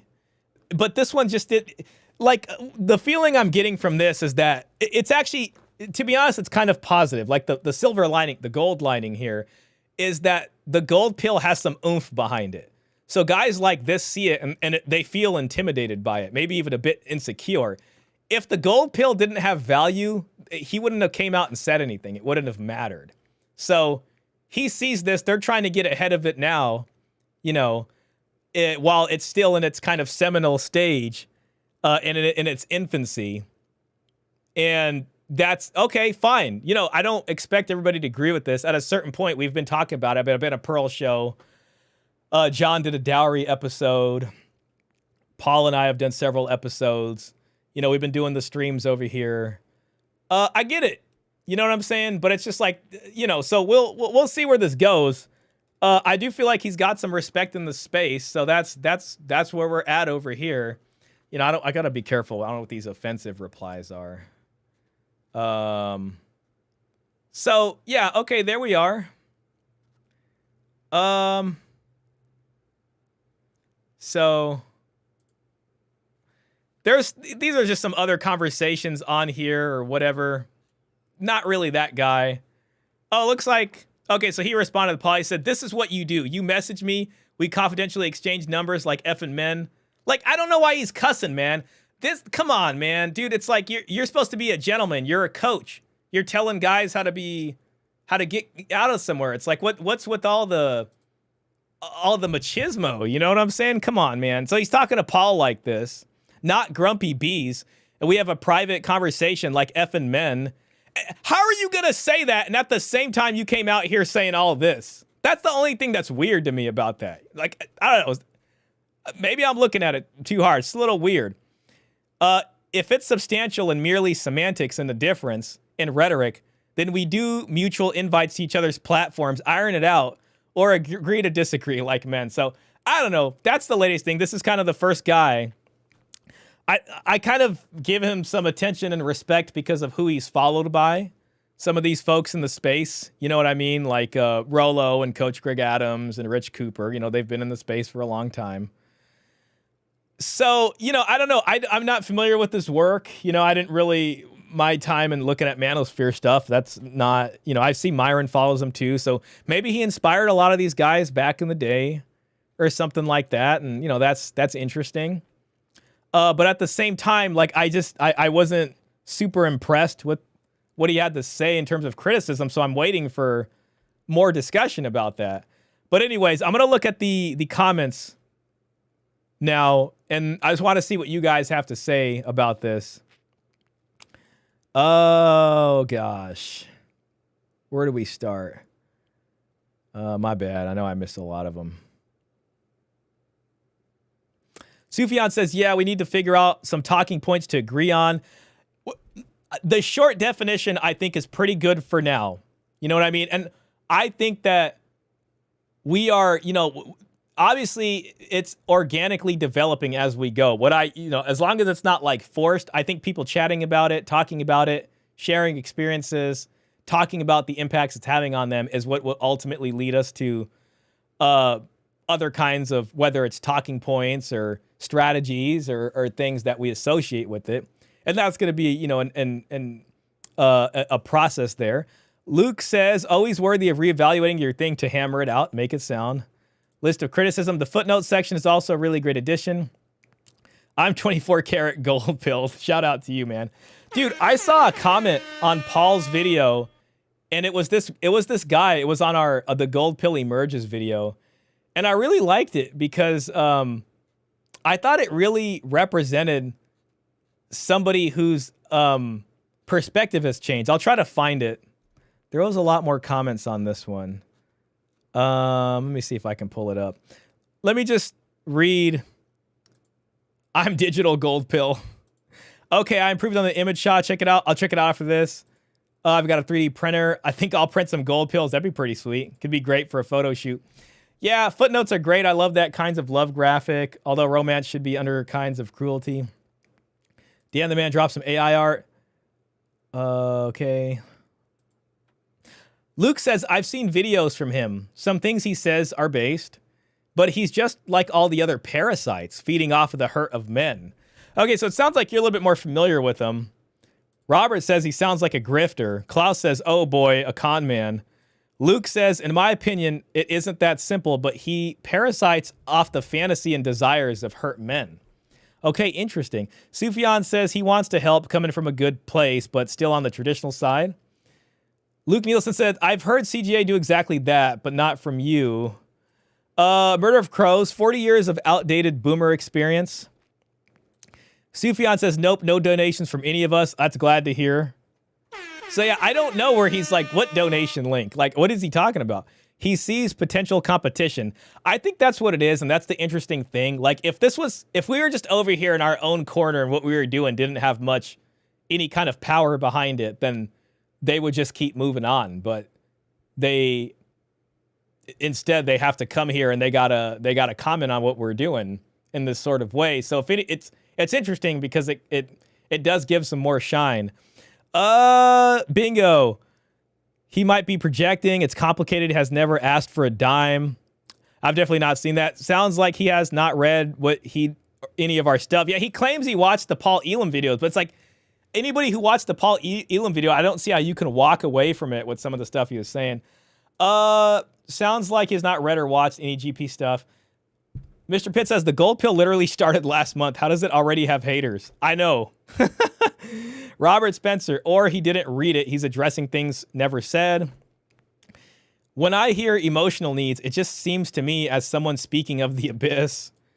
He's talking out of his ass to turn people around and back into his own pocket. That's what it seems like. There's a lot of people in the space who have their kind of business on this. This is what they do a lot, whatever. And I'm not even hating on that, dude. Like, if you're providing a service down here, fine. But if you feel like you gotta do this to try to, like, I don't know, attack something else and then whatever it is, it does feel like it's a kind of a like, we don't want to lose whatever our scheme happens to be here, 3 weeks ago, yeah, May 10th, 2025. Shout out to you for the date. Good question, Mr. Pitt. It's already June, LOL. LOL, good point. Klaus says he does not understand we are trying to find a solution for long-term relationships. Exactly. Mitigating the risk of a screwed-up family court system. Exactly. You said it perfectly there, man. Luke Nielsen. He conflated what he wanted the concept to be with what the trad con men talk about so he could keep making his bank. Yeah, and you know what's crazy? Yeah, he's trying to throw us under the trad con sort of umbrella there so that they can kind of say, well, we're guilty of the same TradCon things. But dude, let me tell you, what's ironic about this is the whole time I've been studying this, like, dowry stuff, the feminists are one thing, red pill, hyper masculine alpha gurus are another thing. But the thing I was most concerned with, or that my attention goes to, is like a TradCon talking about, well, the traditionalism, this is what it was for thousands of years and going all the way back and your grandfather's grandfather, sort of like Matt Walsh you know, his kind of recent stuff. I'm looking at the dowry, and in my mind, I'm thinking, okay, I'm looking at what tradcons are saying and how the gold pill impacts what they're saying.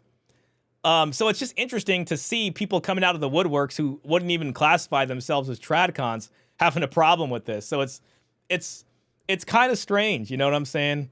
Kind of like, what do they say? Be your own sometimes. I guess we're not really like that. You know, it's like there's different red pills, I guess you can say. There's like the back of the day red pill, which is what I appreciate.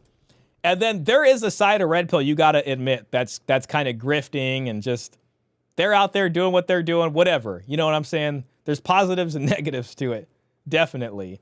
But it's just, so I get it, but at the same time, it's just like, I don't know if necessarily red pill and gold pill have to be incompatible or whatever, but that's not even something I'm like super concerned about. What red pill does good is it helps figure out short-term engagements for men. What red pill has not figured out is the long-term stuff, and gold pill is very much concerned with the long-term deal, so to speak, which red pill has essentially abandoned.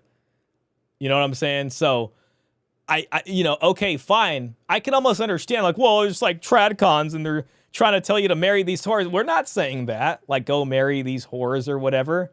Now, you know, if it makes sense. Dowry situation. Exactly. Let's get down to brass tacks here. You know what I mean? It's like, but so it seems kind of willfully, it's a little bit of a, you know, misinterpreted or kind of straw man sort of thing going on, I guess you could say. Sufjan, he doesn't get it at all good. All good. It really is. Klaus says the guy is putting up an army of straw man. There you go. Yeah. Again, another one. Another good one. It's Def Chat GPT. Don't insult ChatGPT. Dude is gross, fake, like the PUA roaches. Shadrach, this beef with Bruno was funny. There is an element of hilarity to this. Mr. Pitt says, if he sells an online course, he's probably a scammer. Yeah. I mean, I don't want to call him a scammer. I don't know his course, but you know, I don't know. There's this whole, I've been doing this for 30 years, and then the cell phone thing, I don't know what the deal with that is. It's just, you know. I love ChatGPT as long as you write the stuff and use it to edit, not have it write for you. Yeah, I could help you on some things, but you know, if it's writing for you, that's not good. Remember Yada the Snake Eating? Oh my God, yeah, it was bad. I think Yada really takes the cake. George Dos Equis Bruno. Lost all respect from now. Wow, not that I had very much, to be honest. Shah is fire. Thank you, sir. Sufjan says, I think we need to make a foundational principles to point to when this stuff comes up. I'm a bit leery of that. I'll be honest. I mean, listen, we can sit here and pound it out. I get what you're saying. I do like the simple approach. I think where we're at with the short definition is, as it stands now, pretty good. Now, that doesn't mean that people should stop tinkering and playing with ideas and stuff like that. But, you know, at the same time, it's just like I'm just kind of thinking down the line, I'm going to be probably coming up with discussions with some of these people. You know what I mean? So I prefer to keep things as simple as possible. But, you know, that's my thinking on it. Luke Nielsen says his engagement is pretty cringe. 0% respect from this guy. Pointing at myself, he completely misrepresented, acted like a fake bravado bully, sign of a bully loser.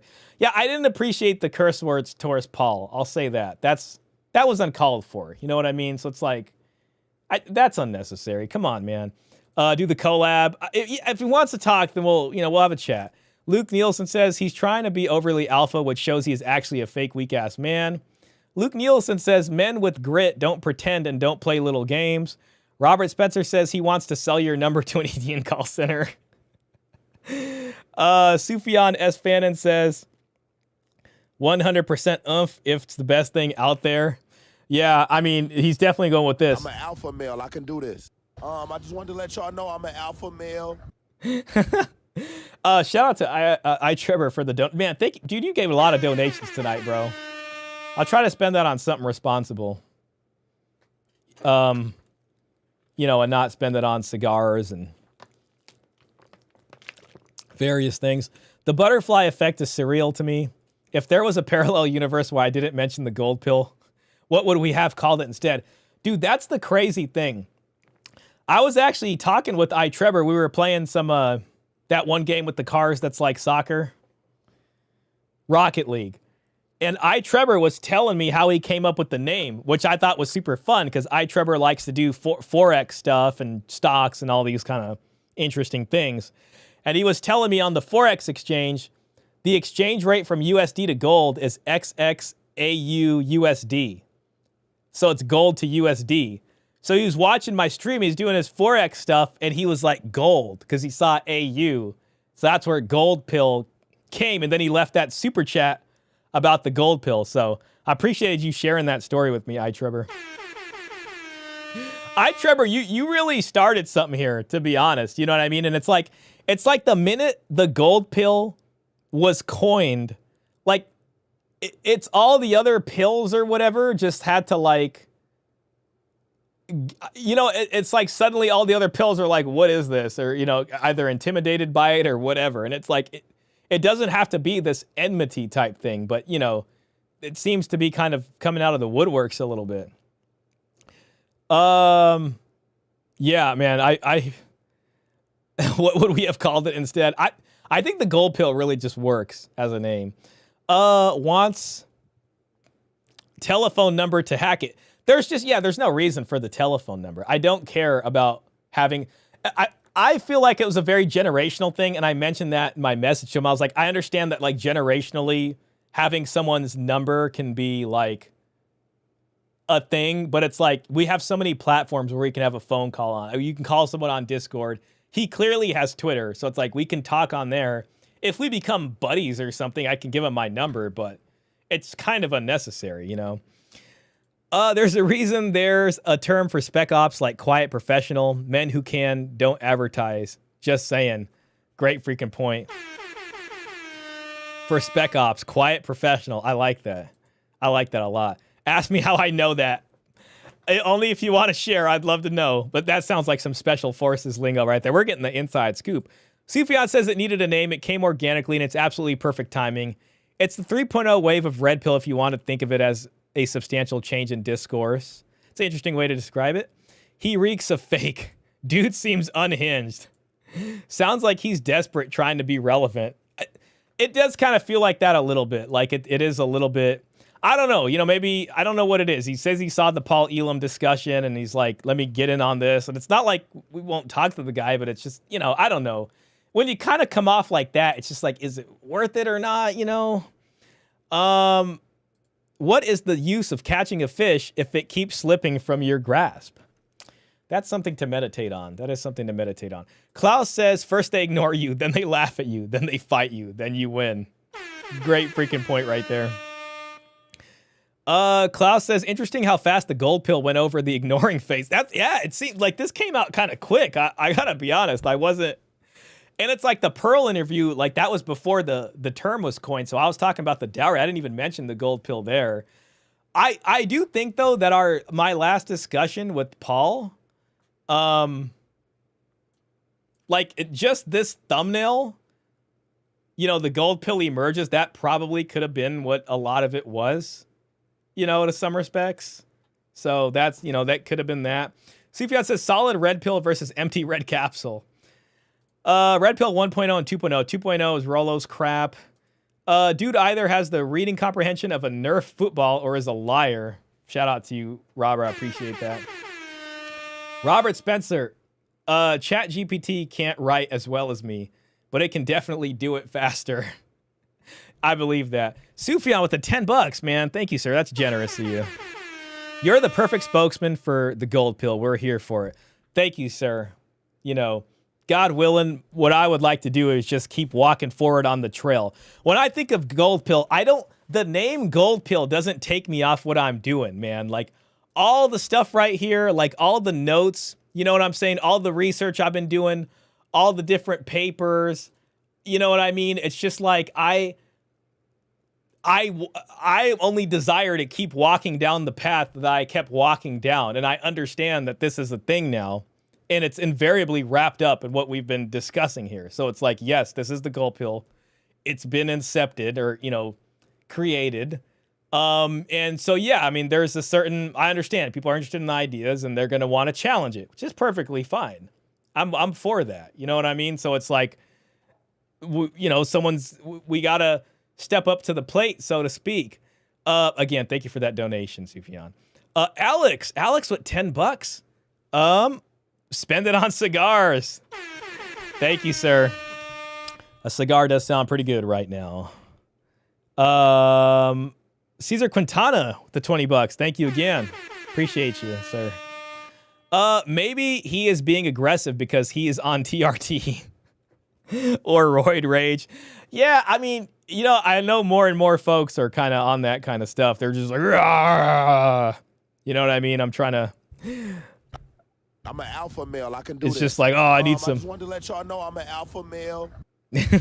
I wish I had the perfect, you know, I mean, I got this. I don't give a fuck what you think, bitch. Cut that bitch out. Next caller. Hey, what's the other one? Shut your bitch ass up. Thank you so much, Caesar, for that. Okay, dude reminds me of the fake strongman that went roid rage on Andrew Wilson. I think I know what you're talking about. Wes Watson. I think his name was Wes Watson. Hey, Shah, I think the gold pill is very interesting and an upgrade over the red pill. Thank you, sir. I appreciate that. Gold pill seems compatible with red pill from what I understand. I think the red pill that does well in explaining the short-term sort of strategies, and high value man is in short-term strategies. It gets you options, but when it comes to fully leveraging into those options is where the issue starts. I mean, hell, even Andrew Tate doesn't want to sign marriage paperwork or do that. He'll have some kids with some people as long as he has, you know, more control over it in a completely different jurisdiction or whatever. Dubai, you know what I'm saying? But the rest of us, we ain't in Dubai and we don't want to go to Dubai.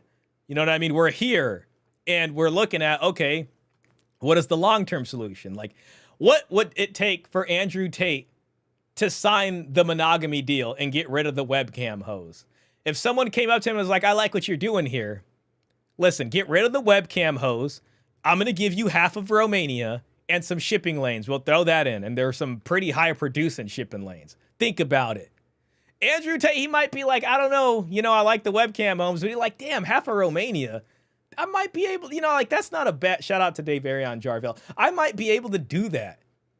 He would think about it. I really think so. And that's the kind of gold pill thinking that's interesting. So when it comes to parlaying and negotiating or figuring out how do we figure out this problem that we have with the long-term, you know, strategy here, this, I think, is giving us some perspective shift to look at it differently, at least. Dos Equis. Dos Equis is going to be his nickname. Oh, shoot. I got it wrong. Yeah, Dos Equis is going to be his nickname. Dos Equis refers to commercial back about 10 years ago with the guy in it, said to be the world's most desirable man. It's a bit of a joke, kind of like George's shtick. Yeah, exactly. It's just like the most interesting man in the world. That's how I remember it. Those commercials used to be hilarious. Luke Nielsen says, to me, it seems like an attempt to give a better option than the trad con men. Just get married, bro narrative. Yeah, if we're just looking at it and we're just like, they're missing something here. And then when you look at it, there's a kind of gold pilling. Let me see if I can find this comment under Paul's video. I wanted to share it with you guys because I thought it was so good. And his name is Clint Eastwood. So let's see if we can find Clint Eastwood's comment. Clint Eastwood. Oh, here it is. Look at this. This is what a gold pilling, I think, can kind of look like. It took me a few rewatches and some quiet thought to fully grasp this. After beginning to comprehend this tradition, I can comprehend the modern relationship situation much clearer. Right there. That's what the gold pilling is. It's just like, this is an interesting historical perspective you're giving. It's giving me a different perspective on the modern situation we're in. In my opinion, most men and women want to operate under dowry and subconsciously do attempt to operate their relationships like that. But there has been a loss of knowledge over time because today it's rarely spoken of. For example, if I was a father to a daughter, he's starting to think through a gold pill lens. If I was a father to a daughter, and I obviously would want the best for her, instead of a college fund, I would start a dowry fund. Then I would educate her on what is a good man and what is not. Because after I'm old and unable to earn easily, the dowry should be sufficient to start her off without poverty. And this echoes a lot of stuff that I read in the books and the newspapers. All she would have to focus on is making a contract with the man that is reputable to maintain and aid the future home's dignity. The modern way we call tradition is one-sided, especially with no fault. The doweryless woman, comes at a questionable reputation man for a committed contract. Nothing is on the table for a future. It's just fly-by-night blind risk. That's your romantic love match with a high probability, or a desperation match if they're trying to get a buzzer beater marriage, with a high probability of a fast track to poverty and loss of generational wealth. Is this not what we've been seeing? We are operating marriage all wrong in the West. No wonder we have serious relationship and family foundation consequences. See, this guy got it. He watched the video and he was like, oh, damn, that's interesting. Look, Paul even hearted it. Yeah, I just saw that right now. So it's like, that's what we're talking about. So it's like, okay, are we selling this guy anything? You know what I mean? Did that guy get a donation link in front of his face? You know what I mean? It's just that it was a perspective shift. It was a paradigm shift. That's what I called it on the video with Paul. That guy experienced it. That's what we've been noticing. We've noticed a phenomena. The phenomena was given a name through the good graces of Trevor here in the chat. And this is where we're at on the thing. So now we're taking this lens and we're looking at things through it. That's where we're at right now. Okay. I got Caesar super chat. Thank you guys for the super chats again. I really appreciate that. Dos Equis guy. Yes, it is compatible at TRP 1.0, not 2.0. It expands the conversation. Klaus GGG says, if you have to point out you're the alpha male, you are not the alpha male. Exactly. That is so true. Fully leveraging into those options is a fantastic way to put it. Well said. Robert Spencer, 3D printing a gold pill right now. I can't wait to see that. Feel free to put the picture in the Discord. Nix, hey Nix, great to see you, man. What are your thoughts on starting a family at 40 as a man? And listen, I'll be honest, it's like I haven't started a family. And this is where I look to somebody like Coach, because Coach has been through that. And I know Coach has his discussions on legacy or it not being worth it or this or that. That being said, I do believe that some men want that. You know what I mean? Again, I think you're going to have to look at the options in front of you and see, is there one worth taking where if it goes bust, can I deal with it? What can I leverage out of this? And what can I require from their end to at least demonstrate that they're invested in this? I don't think starting a family at 40, at the end of the day, it's your choice to make. Me personally, if I see a deal that I think makes sense for me, I would take it even at 40. That's just me. That's me walking through the fire. That's what we talked about earlier. And I mean, I'm not ignorant of what could happen if it goes wrong. It helps to know that when it comes to making a marriage settlement, to bring that term, to resurrect that term. So I don't think there's some hard, after 40 it's done or whatever. I think it depends on what's in front of you and what's laid out in you. But of course, the most important thing is not taking a bad deal or overpaying so bad it's hard. And if you do that, at least know what the consequences are going to be. And are you willing to put up with it? Mr. Pitt says, tradcons push marriage regardless of the downsides. Red pillars generally avoid marriage altogether because it's a bad deal. Gold pillars try to make marriage a better deal. That's a great way to put it too. And it's like, dude, at the end of the day, it's like we just saw all this stuff. They're pissed off that guys don't want to get married and do this. They really did. And that's their big issue. It seems to just be shaming men. On the other end of being shamed by tradcons, you got these gurus over here who want to sell you a 20% off deal. He says he's been doing it since before I was born. Hasn't changed the damn thing. Doesn't look like it. All these thousands and thousands of men. I mean, it's not reflected in the stats. I'll tell you that. So it's still going downhill. You know, there's this kind of whatever the heck it happens to be. Check out these pictures real quick. This is legit right here. Man, yeah. All right, you know what? We're at 3 hours and 43 minutes. I want to spend the last hour reviewing John's participation on Fresh and Fit. This is badass right here. Yeah, this is exactly this is really what I was imagining, man. This is John coming in with the tough question, and he's quick. You know, he ain't this big giant buff guy, but he's fast. He's out there working, you know, walking up and down the strip, doing battle with people every single day. You know, so he brought that into the freaking lion's den the other day, and this was him in action. So I think we need to honor him with that. Dude, great freaking job. Oh, there's another one too. Okay, yeah, there's another one. I'll say, you know, looking at it, I think this is pretty badass. Like that's a winner right there. That's a winner.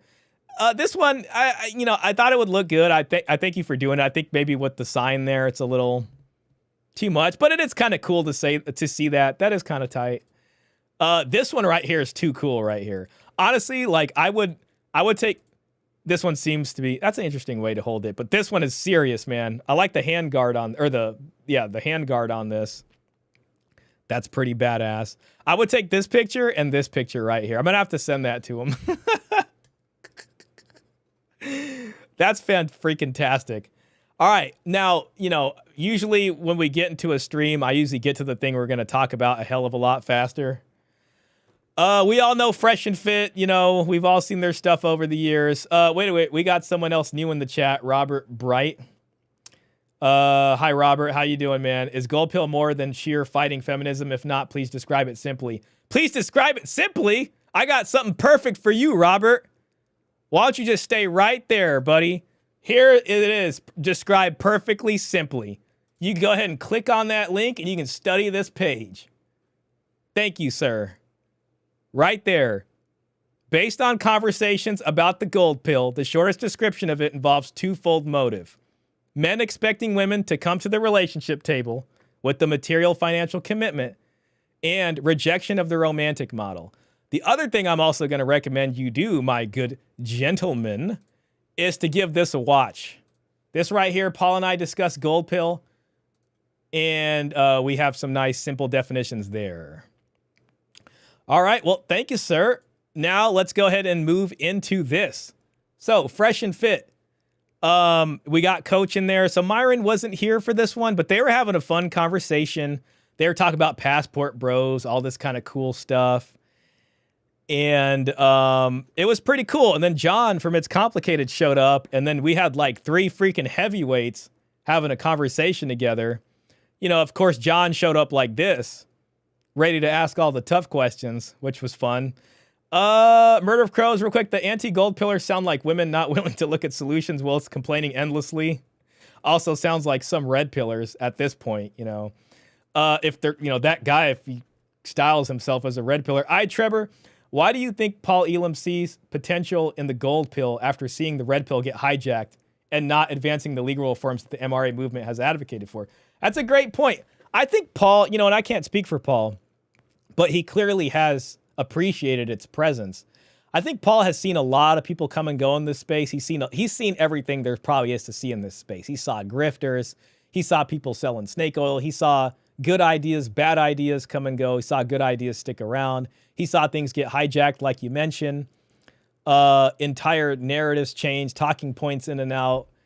And I think there was a very bad lull. There was if it's like the price of Bitcoin, the manosphere came down to here. It dropped, especially with some of the controversies and things that recently, you know, that happened over the past couple years, especially with the tradcons coming over after the red pill. That was another thing. And I think these discussions did breathe some new life in, especially, I think, for him, if I may say so. If I may, you know, speak on his behalf, which I should not be doing, but this is my guess. And I think he appreciated what we were talking about, and it felt new, it felt cutting edge, and it felt it had some value behind it. So, you know, being able to present this stuff to Paul and talk to Paul and see Paul interested and excited about it was something that was really cool and motivating for me. I saw the first half of your collab video with Paul Elam. I found it fascinating that the dowry went out of fashion between 1850 and 1900, sometime in Britain in particular. Yeah, it is a fascinating history. The newspaper articles are really fun. I'm going to have another stream with newspaper articles from the U.S. And it'll give us more perspective on how Americans viewed it. So that'll be an interesting thing. Luke Nielsen said, you should listen to what Paul Elam has to say about Rolo and his groupies.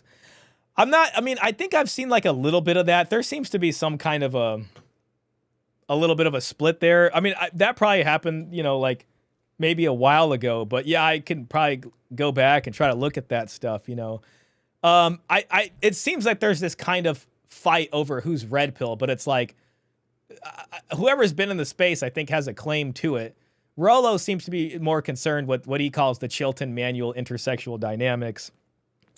Paul, I think, looks at it from an MRA side and also like MGTOW stuff, you know, as well as other things and all the work him and Peter Wright do on chivalry and really mapping this stuff out from a cultural standpoint, especially. And gynocentrism and breaking out of the gynocentrism. Red pill isn't just about learning how to generate attraction. It's also about seeing outside of the gynocentric kind of matrix, which is more than just, you know, I'm trying to get it in or whatever. So, you know, there are these kind of different flavors you can say of red pill. And maybe some people are like, I'm the real red pill. No, I'm the real red pill or something like that. You know, there could have been some of that. Paul Elam is the GOAT. Absolutely. Shout out to Paul. I don't really want, need, or care about material financial commitment. Do you guys? I don't really want, need, or care about it. Well, then do you, bro. Just if you don't care about it, then just like there's other things to do. There's MGTOW or you're not tripping, or there's plenty of stuff you can do. If you are concerned about it, and are you concerned with the long term, then just take the TradCon deal. Just be the provider, protector, and just sign up for it, man, if that's the deal you want. So do that and be happy. All right, let's move in here. I'm going to skip in. They were talking about fun stuff with like Passport Bros and things like that. I did watch the whole thing from the beginning. So there was a lot of like red pill stuff in here. Coach always has interesting ways to look at it because his free agent lifestyle is unique, especially compared to a lot of the similar talking points. And he was talking about some of his travels and things like that. Got her cheeks clapped. Even Jesus can't save these hoes. How women use sex for leverage. How young men win in dating. It's Complicated took the black pill. So is he in here at this point? Believe she has options. Yeah. As long as there's a belief, then that means she'll jump. So it's difficult for guys. I'm saying boss up is number one. You got to get yourself into a position to where you understand. Number two, be realistic about what you're looking for, what you're doing. Are you looking for a less strategy? Okay, let's say this. I'm going to go to a country in third world underdeveloped. The women got dirty feet and they ain't never seen the internet. And I'm going to go there and I'm going to rescue this woman who lives in a hovel. Okay, so you done went over there and did that. But you put yourself in a financial position where you're never going to make over $80,000. Because now that's where you work. Unless you work on the internet in America naked. And she going to I think he comes right after like this. a Goodyear blend. And welcome, brother. Okay, here we go. So we got John in the house. So we're going to have a fun conversation with John. So just real quick, before we finish this show real quick. So let me answer this. Dating itself, you go around asking questions to women all the time. Yes. What is your consensus or what's your summary of dating today with women? Is it worth it? Is it like beneficial for guys? What's your take on this? A lot of times I'm starting to almost lean a little bit more onto like the black pill kind of mentality where it's like you see a lot of guys going MGTOW, they're opting out, they're saying the juice ain't worth the squeeze. Yeah. So I'm asking why today should men be expected to bring more to the table than they ever have for women who bring less to the table than they ever have? Thank you. And at what point are you overpaying? That's a great question. And he asked that in context of the dowry too. So do you think that traveling overseas is an option? Like going to Brazil, Colombia? You know what's crazy? John actually has a video called Move or Improve. And I think it's a little bit about the Passport Bros. Let me see if I can find it real quick. Move or improve. It's Complicated channel. Oh, damn. Where's it at? 1 second. Let me see if I can find it. I thought about that when I was watching the stream because I remember that episode specifically. Videos. Damn, is it an old episode? I'm pretty sure he has this. I could be wrong. Alpha Simps. That one was funny. Men's Advocates. Dress for Myself. Damn, I can't find it. I'm sure he knows exactly where it is. I know I've seen that before. I think it's actually a really older episode. It's all right. We'll find it later. Option? I think it's definitely a viable option. I would almost consider the Passport Bros to almost be like a shortcut to becoming high value, because the fact that Passport Bros even exists kind of proves that average men are already considered high value in the eyes of foreign women. Now, obviously, the thing that I think about that too, it's like, okay, so it moves another one of those, like, I guess, unsustainable things. It's like once you get enough people going there, they'll just crash the market over there. I think I've heard of that happening with like some Passport Bros, whether it's like going to Colombia or them having to like change the laws or something. I've heard stories about guys. I think they touched a little bit about that. They were talking about like Dominican Republic earlier in the stream, and there was some funny stuff. Like there was so many people just going over there. Who go there, they don't have any game. So the people over there are kind of expecting these tourist folks to come in, and they're developing strategies to get, what they can. They don't. There's still some skill level that you have to have in order to get the women over there. And I think I overheard you. I agree with that. I mean, if you got to have some sort of skill. Like you can go from here to the other side of the planet and still get completely played. Guys talking earlier about how a lot of men are going there and they're kind of just getting priced out. They're getting priced out. Yeah. So, I mean, I guess we're just going to have to keep looking for more and more remote villages to find these women who are just off the grid. You got to find where nobody touches them, where the sun, a random island off the coast. Yeah, which the Philippines is full of islands, so you're gonna hit a whole bunch of islands out there. And you got to stay there. You can't bring her back here, right? Yeah. You know what guys say? Okay, I can bring her back, bro. Keep her in the house. She won't have any friends. I'm like, nigga. I mean, we know that's a disaster. Are you a fucking slave master? Yeah. Like, nigga, right. She's gonna find, bro. Whether you say she's locked in the house forever, it's TikTok. It's Instagram. That's a good point from Walter. I mean, yeah. Listen, I'll tell you, I was just in Cairo and I was in Istanbul. And the one thing I noticed was how much people are just doom scrolling on TikTok over there. Like the guys are looking at it, the women are looking at it, and they're seeing all like the same stuff we look at, or the foreign versions of it. It's been fully assimilated. Even poor people in the village in the subcontinent somewhere have cell phones now, and they're looking at all the same stuff. It's social media. She can find a way to find information and then say, you know what? This nigga's a fucking slave master. Get me out of here. Yeah. He's controlling. Exactly. And one thing, I've dated a lot of foreign women. What they tend to do, and you'll never be able to overcome this, is when they come here, they're going to associate with their people. They're going to find their people. Yes. So if she's Russian, she's going to find Russian people or Russian adjacent people. If she's Filipina, she's going to find Filipino people. So she's going to find those people here because that's her social group. You brought her here with nothing, and now she wants to socialize. This is common. She's going to find them. Once she does, you better cross your fingers because they're going to put her up on some information. They're going to put her up on game. So get this, right? Read this. I had a girl come in. Yeah. I don't say where she's from because it'd be too obvious. She came in, right? Yeah. And she's like, oh, I like Miami. Better than where I'm from. I was like, oh, okay. Nothing of it. Yeah. And she's like, how does it work to work here? I'm like, man, I missed a lot of chats. I'm sorry, guys. We have a local movie star that married a Dominican lady and waited years to bring her back here. Probably the whole immigration process. Guess what happened then? Oh man, was there a lot of this? There was probably, oh God. There was probably, it was probably that followed by some child support involvement. Look at what is happening in Colombia and the Philippines.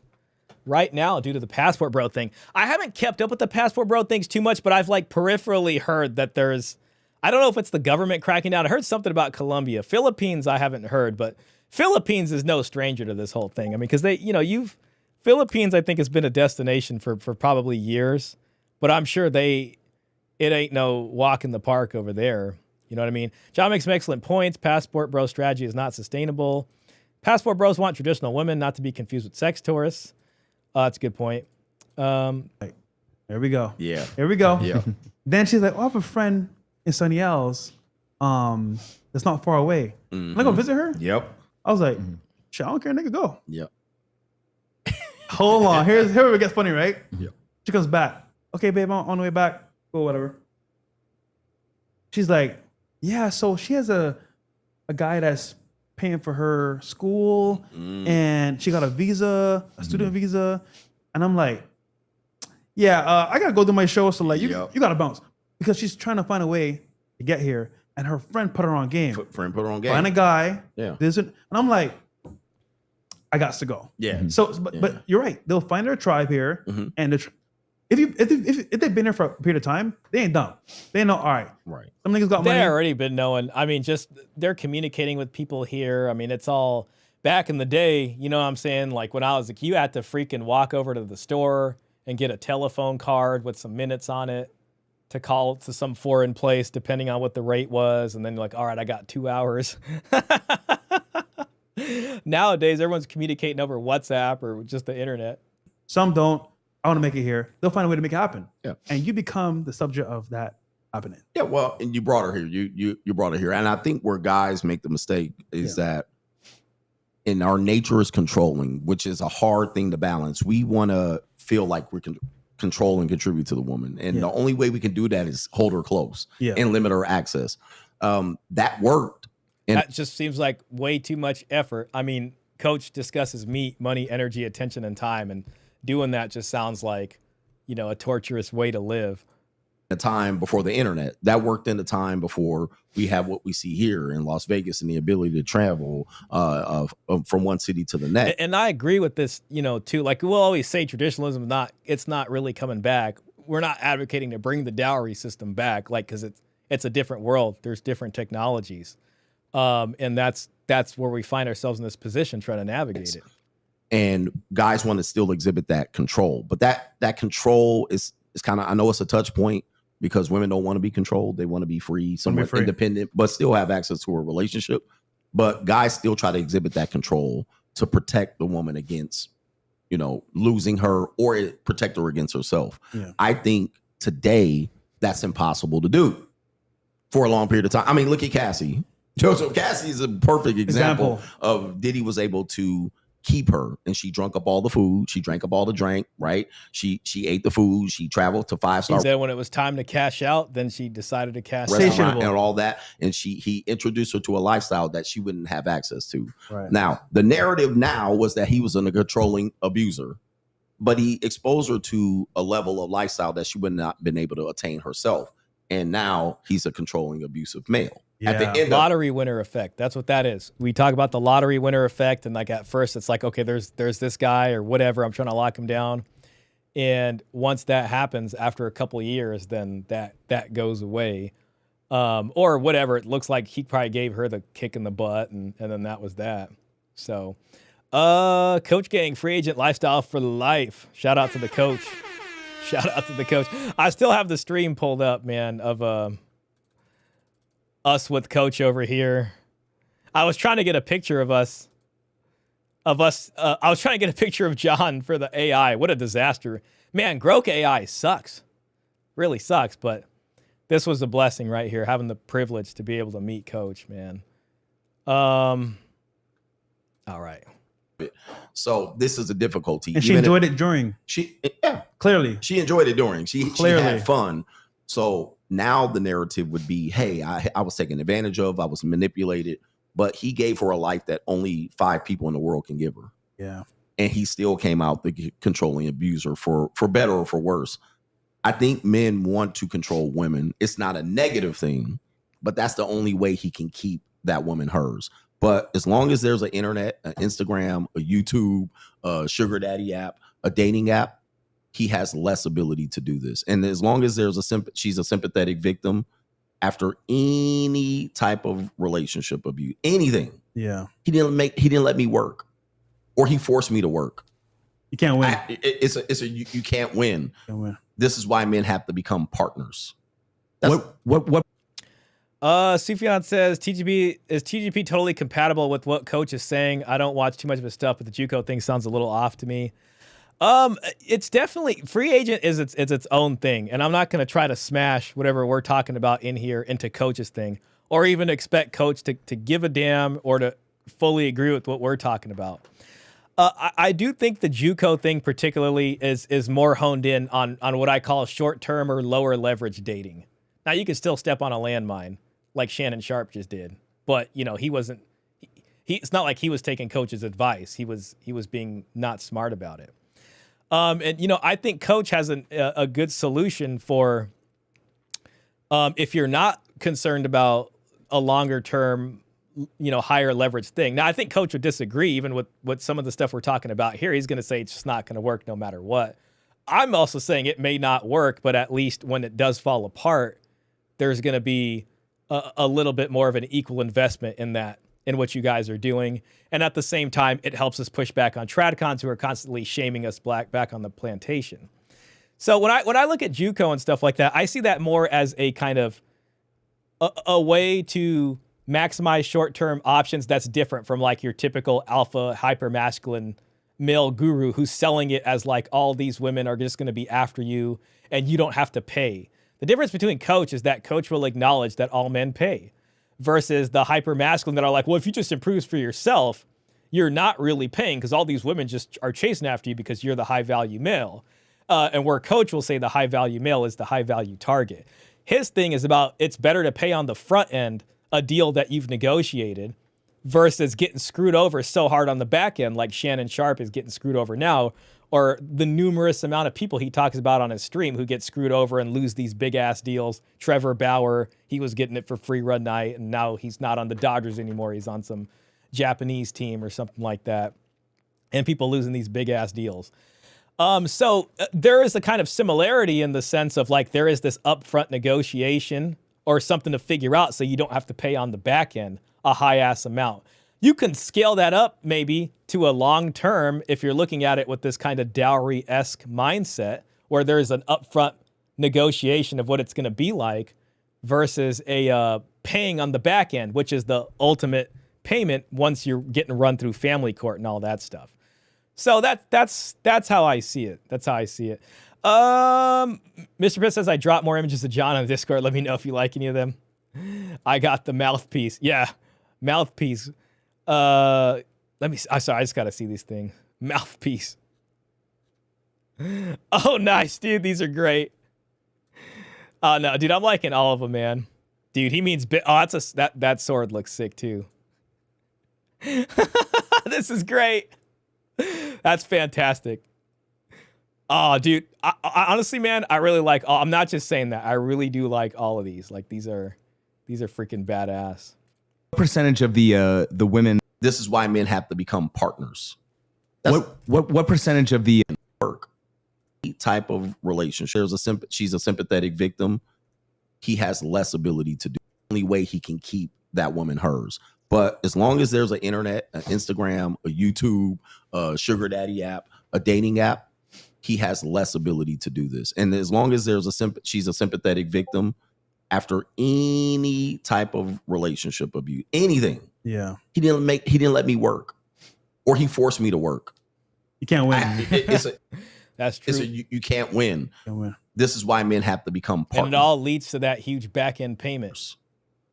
What percentage of the women would you say that men are seeking when they travel overseas are looking for citizenship versus actually genuine good women and not just opportunists looking for a ticket? Well, that's a funny question because it's hard to say because let's say, for example, they know that you want to bring them back, then it's an option for them. Let's say there's no chance of you bringing them back, then you're kind of you're good of use while you're there. It just depends on, I guess, that scenario and that setup. But what I will say is that like if the opportunity comes up, they want it. I mean, why not? Yeah. Why not leave my shitty country to go to America? Why And not? some women do want. Some women don't want to leave because they have families. Family. Some women don't want to leave. I found that you will run into women overseas that It are like, depends. hey, America's nice, but I'll never want to live there. Yeah. But they will have a relationship distance with you up until a certain point. Mm. I don't think that's a smart idea, but And obviously, there's also men who go there looking for sex tourism, and there's men who go course. there looking for a relationship. So, I mean, women can tell if you're looking for a short term or a long term deal, I guess. So, I like that he brought up the short term, long you have term. to kind of be upfront with that. Single by choice. Last one here for me. Single by choice. Mhm. Is that a real thing where you think is viable? I actually have an episode called "Single by Choice." Oh, what a is that- coincidence. Is that I saw it, yeah. Well, I mean, obviously, I think that we all know that men are the ones who control commitment, and women are the gatekeepers. But I think that a lot of women today, on the episode I did, I said, do you think that most women are single by choice or by circumstance? Yeah. So, women's dating options, they consider, they confuse sexual options with dating options. Yeah. But a lot of women, there's a lot of beautiful, gorgeous women who are not in relationships. They're just celibate. And I'm saying, well, you're obviously, just not Or what Coach calls them, community property.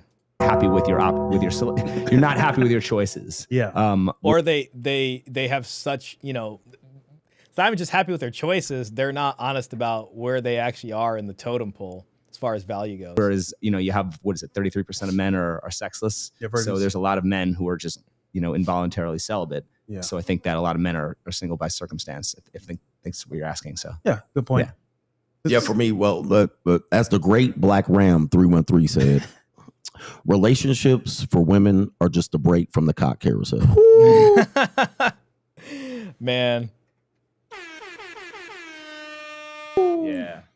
So if she is single, that means she's Yeah. worn out. She might be tired of dating. Like there's dating fatigue for men and women. Yeah. So she might be fatigued from dating.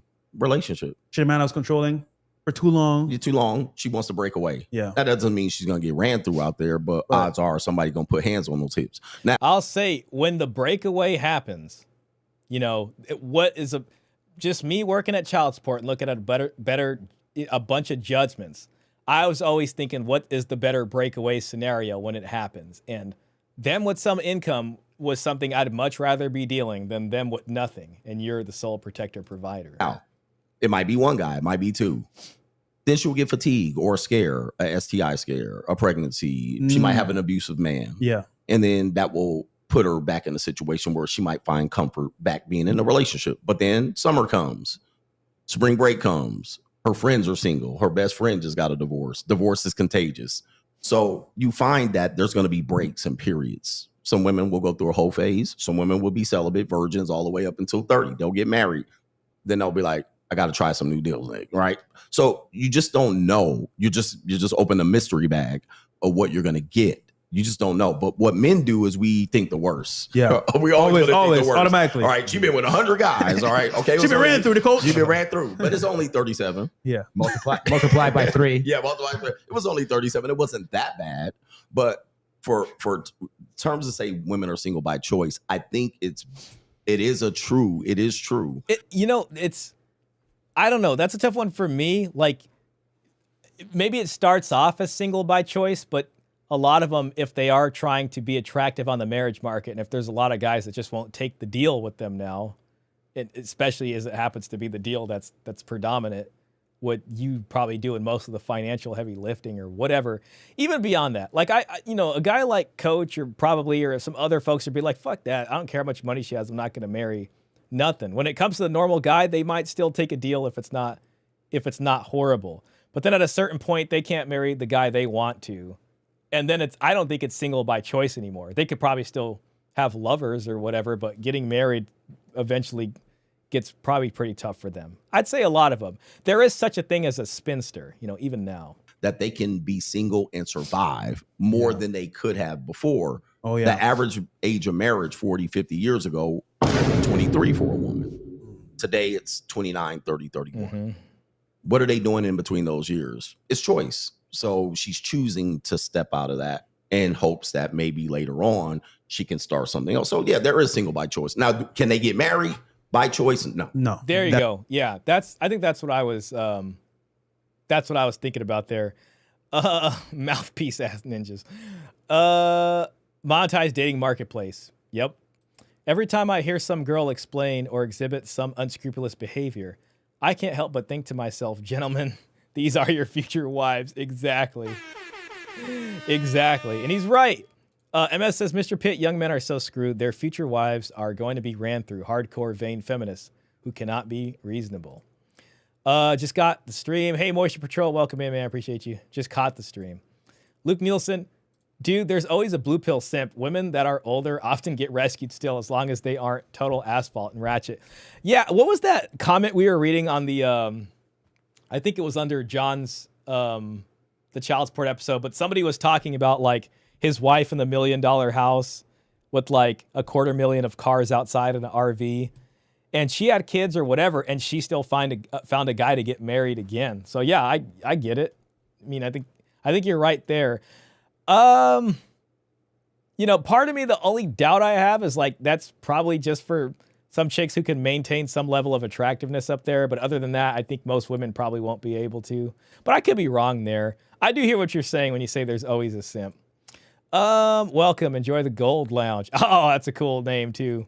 That's correct. But women, obviously, they know if they approach a man, they know that their success rate is far higher than if a man approaches a woman. See, like when I hear that, I would say probably for you know, if they want to, if for sex or whatever, basically. But, you know, I wonder for marriage, is it the same or not? True. One thing I wanted to ask, actually, I asked you on our stream, but I want to ask you this. Do you think the biggest goal or the bigger goal of the manosphere would be to address the incel problem or the divorce problem? Ooh, that's an interesting question too, because, you know, is there even enough collective force in the manosphere to want to be addressing any particular goal? I think MRAs were concerned with the goal for a bit. And, you know, the red pill PUAs, it's selling ideally being able to get laid. Is that aimed towards the incels? I don't know. I mean, they're, you know, reading stuff from years ago on like the red pill subreddit, there was this kind of air of like, well, some guys have it so bad, it's going to be very terrible. But a lot of guys with just some changes can still manage to get something. You know what I mean? So that's where it was supposed to have more of a bigger appeal there. Simps are the worst enablers of modern women. Absolutely. And I mean, part of this too, they get into a discussion of if men can collectively work together. And I think Coach and Walter basically say no, you know, where I think John seems like he still has like some hope. And even I do too. Like I respect that because, you know, but I get why most red pillars are like, no, it's just more of the enjoy the decline, so to speak. You know what I mean? So men, it's funny because on the one hand, men are supposed to be these logical creatures that can get shit done, but then they can't collectively work together without backstabbing each other, which is usually what men accuse women of. Recommended by Raymond. You have good stuff. Thank you, Moisture Patrol. I appreciate that. I think I do recognize you from his live streams now. Thank you, sir. What do you follow, Mr. Pro, the red, blue, black pill content? I'd say Raymond's probably more on the black pill side. Well, currently, bro, I think divorce itself is a scary thing because men are scared to get divorced. So they're saying, you know what? Rather than get married, I'd rather just avoid divorce. I think so. And I think even Walter himself lives that out. I mean, I haven't kept up with him lately, but I'm pretty sure he's still not married without kids. I know he had that Daisy scare, but that wasn't something he was intentionally doing. That was, I guess, something she tried to baby trap him with or whatever, and then the situation's done with now. But even him, for as successful as he is, he's a successful guy. There's still this reticence to take the deal for family creation. Even if you can have multiple girlfriends or whatever, are you going to step in and have kids and then do that and do the higher leverage deal here with them? Or are you going to avoid that? And that's what the tradcons come in and they criticize the red pillars. They're just like, well, you know, you're just as degenerate as the feminists and you're just basically, it's feminism for men. And, you know, you're telling men not to get married or whatever. And they kind of shame you for not wanting to have kids or do that. So yeah, it is valid that this divorce stuff is so bad that you don't want to take that deal because it's a crap deal and it's not worth the freaking gray divorce heartache. And I think that's where Gold Pill has a bit of an opening to try to see, can we look at the long-term prospect differently and have a different style of negotiation? versus the red pill one, which does have a certain conception of masculinity, where it's like, oh, well, you know, the man's the protector and the provider. So in a way, they agree with Tradcons there, and that affects how they negotiate for long-term deals, which comes up against a wall. Klaus says, how would you even go about solving the incel problem other than legalizing prostitution? You can't force women in relationships. Yeah, I agree. And I mean, you know, I don't think Coach really talks about legalization or cares about that, but he does discuss JUCO, which is a form of it. John, I think, has had episodes about it, or at least discussed it in some episodes, and he's got a saying, you know, or some opinions about that. And you know, I remember I did a video, and it was actually when Abba and Preach were on Fresh and Fit. This was like before they weren't cool. And they had like a brief discussion there about, I can't remember if it was Abba. Somebody asked the question, if prostitution was legal, would it help the market? And Myron answered it, and he was like, just slightly. But I think it would be slightly for some guys, and then it would probably be helpful for these incel types who can't get anything. It would at least be something. But see, this is when John and I saw the German couple on the Strip in Las Vegas, we were talking about this specifically because it's legal over there. And the guy, the boyfriend of the, you know, first we were talking to a lady, then her boyfriend was there. He barely spoke English, but she was translating for him. And he was saying that he thought legalization of it was good, because he thought if it wasn't legal, there'd be more harassment and rape cases going around, which I was like, oh, that's interesting. He seemed to go there, like that was his like quicker answer. And he seemed pretty confident in that, which I didn't think of it like, I was like, oh, okay. I mean, I guess it makes sense. It's an outlet for male frustration. So, you know, on the high end, there's one thing. And then on the low end for them, there's that, you know, so. Now, the way we look at masculinity, I think most guys don't want to admit that they would do that. Coach, you know, has this interesting way of, you know, I maybe it's not some outright stuff, but it's like more kind of gray area, I guess you could say, where I think Walter or somebody or Myron, they wouldn't want to admit that. Be like, hell no, I don't pay, because that's more of the red pill stuff. Where Coach's free agent lifestyle is all men pay, whether it's money, energy, attention, or time. So Coach has little qualms about saying, you know, he busted out a fistful of 20s for somebody, the unbinder. Coach Stradamus. Good question. I've looked at all three of them. I have come to no conclusions yet. I think you'll like the gold pill. Incel problem, in my opinion, is a choice. Hey, Jax, welcome in, man. I'll look into it for sure. As many pills as a nursing home, man. Prostitution brings its own mountain of problems. I'd argue in some respects that it is exactly what marriage has become, however. Well, yeah, because in a nation of dowerless women, at best, all they can ever be is a concubine. A dowerless woman, the difference between a concubine and a wife in ancient Rome was whether or not she brought a dowry. You know, so that's it right there. Fixes Binds LLC. You know, entirety. But with incels, I feel like they have no choice. Right. The choice is, okay, do I become better, my look status, or do I stay the same? I want to stay the same. Mm-hmm. So there's a choice in marriage, but incels don't have a choice. Mm-hmm. Now, you know, I guess the only black pill content I really see is Raymond's stuff. And, you know, Raymond is kind of shot into the heavens. Like, if he hears this stuff, see, let me just hear what he said again, just to not misquote.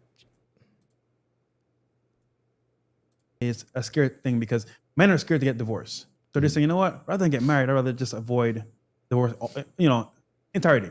But with incels, I feel like they have no choice. Right. The choice is, okay, do I become better, my look status, or do I stay the same? I want to stay the same. Mm-hmm. So there's a choice in marriage. So I mean, if I have him right, it sounds like he's saying incels can choose to come out of that problem. I think somebody like Raymond might say, no, I've done all those things. I make over 6 figures. He'll always put his bicep up on screen. He's over 6 feet, I think he says. Now, you know, yeah, there's you know, maybe a little bit of less hair there, but he's but he has a lot of those things, and he'll say, I can't get a woman to look at me. That's the Raymond, you know, kind of discussion there sometimes. So he might hear something like this and be like, no, like for some guys, yes, but for some guys, there is no choice. But He thinks like where MGTOW, he'll say it's MS-TOW. Men sent their own way instead of men going their own way. Don't have a choice. I wish that they had a choice, but they don't. They don't want to boss up. They don't want to. See. Then this is the difference between what someone like Raymond, who's I guess you could say a black pillar. Hope I'm not mischaracterizing that. Versus the kind of alpha male guru here. It's like it's just saying, well, no, you can, and you can get on the hamster wheel and do it. Now, some people will be able to do it, and that's worth it for them, and that's who these men are coaching. But there is a large contingent of men who, a lot of people will be in the average pile.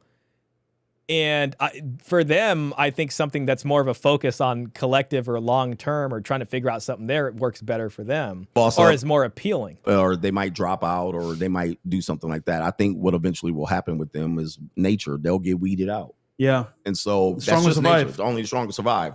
And we're seeing evolution and hyperspeed. Yeah. I think we haven't caught up with technology. I think we've had so much technology that our brains and our cultures, our social mores and norms haven't caught up with technology. I do. I mean, see that's usually where I always call technology the X factor. So it's like, are we going back to this traditional time, whether it be 1950s or before? Not really. I mean, birth control, and just, social media and planes take you wherever you want to go. All this kind of stuff, the dating apps and things. There's a lot of changes. IVF is another one that's, probably might become cheaper in the future. So there's these things we're dealing with that do have an impact. And just, birth control alone has had its own impact. Anyone remember Monday Blue Monday? Man, I don't. It's Complicated did a couple of episodes on prostitution, buying sex, legal sex work, and pay to play. Oh, that's what they're called, which I was interviewed for. I'm in the video. Oh, nice. Nice, man. Yeah, so that, okay. Coffin Joy says, yeah, technically you can improve yourself, but there are definitely diminishing returns. Or maybe you're unwilling to get cosmetic surgery or do the steroid. That's another thing. Then the other problem is, okay, so let's say you successfully do that. So now you've gone through the hamster wheel. Are you overpaying? Well, if you're a red pill high value man and you get all these options, you can exercise a lot of those options up to a limit. So you can exercise multiple options in a low leverage short-term situation. So it's like, don't get her pregnant, don't buy property with her, don't sign a marriage contract or a marriage license with her. And okay, you're high value. You're now in the candy store.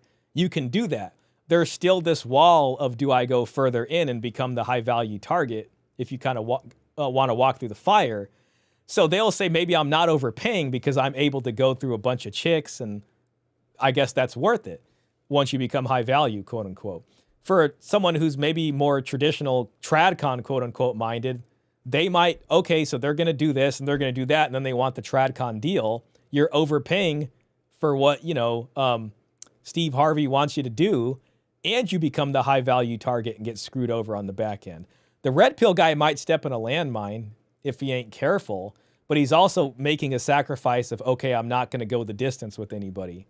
In my opinion, that's how I see that. Coffee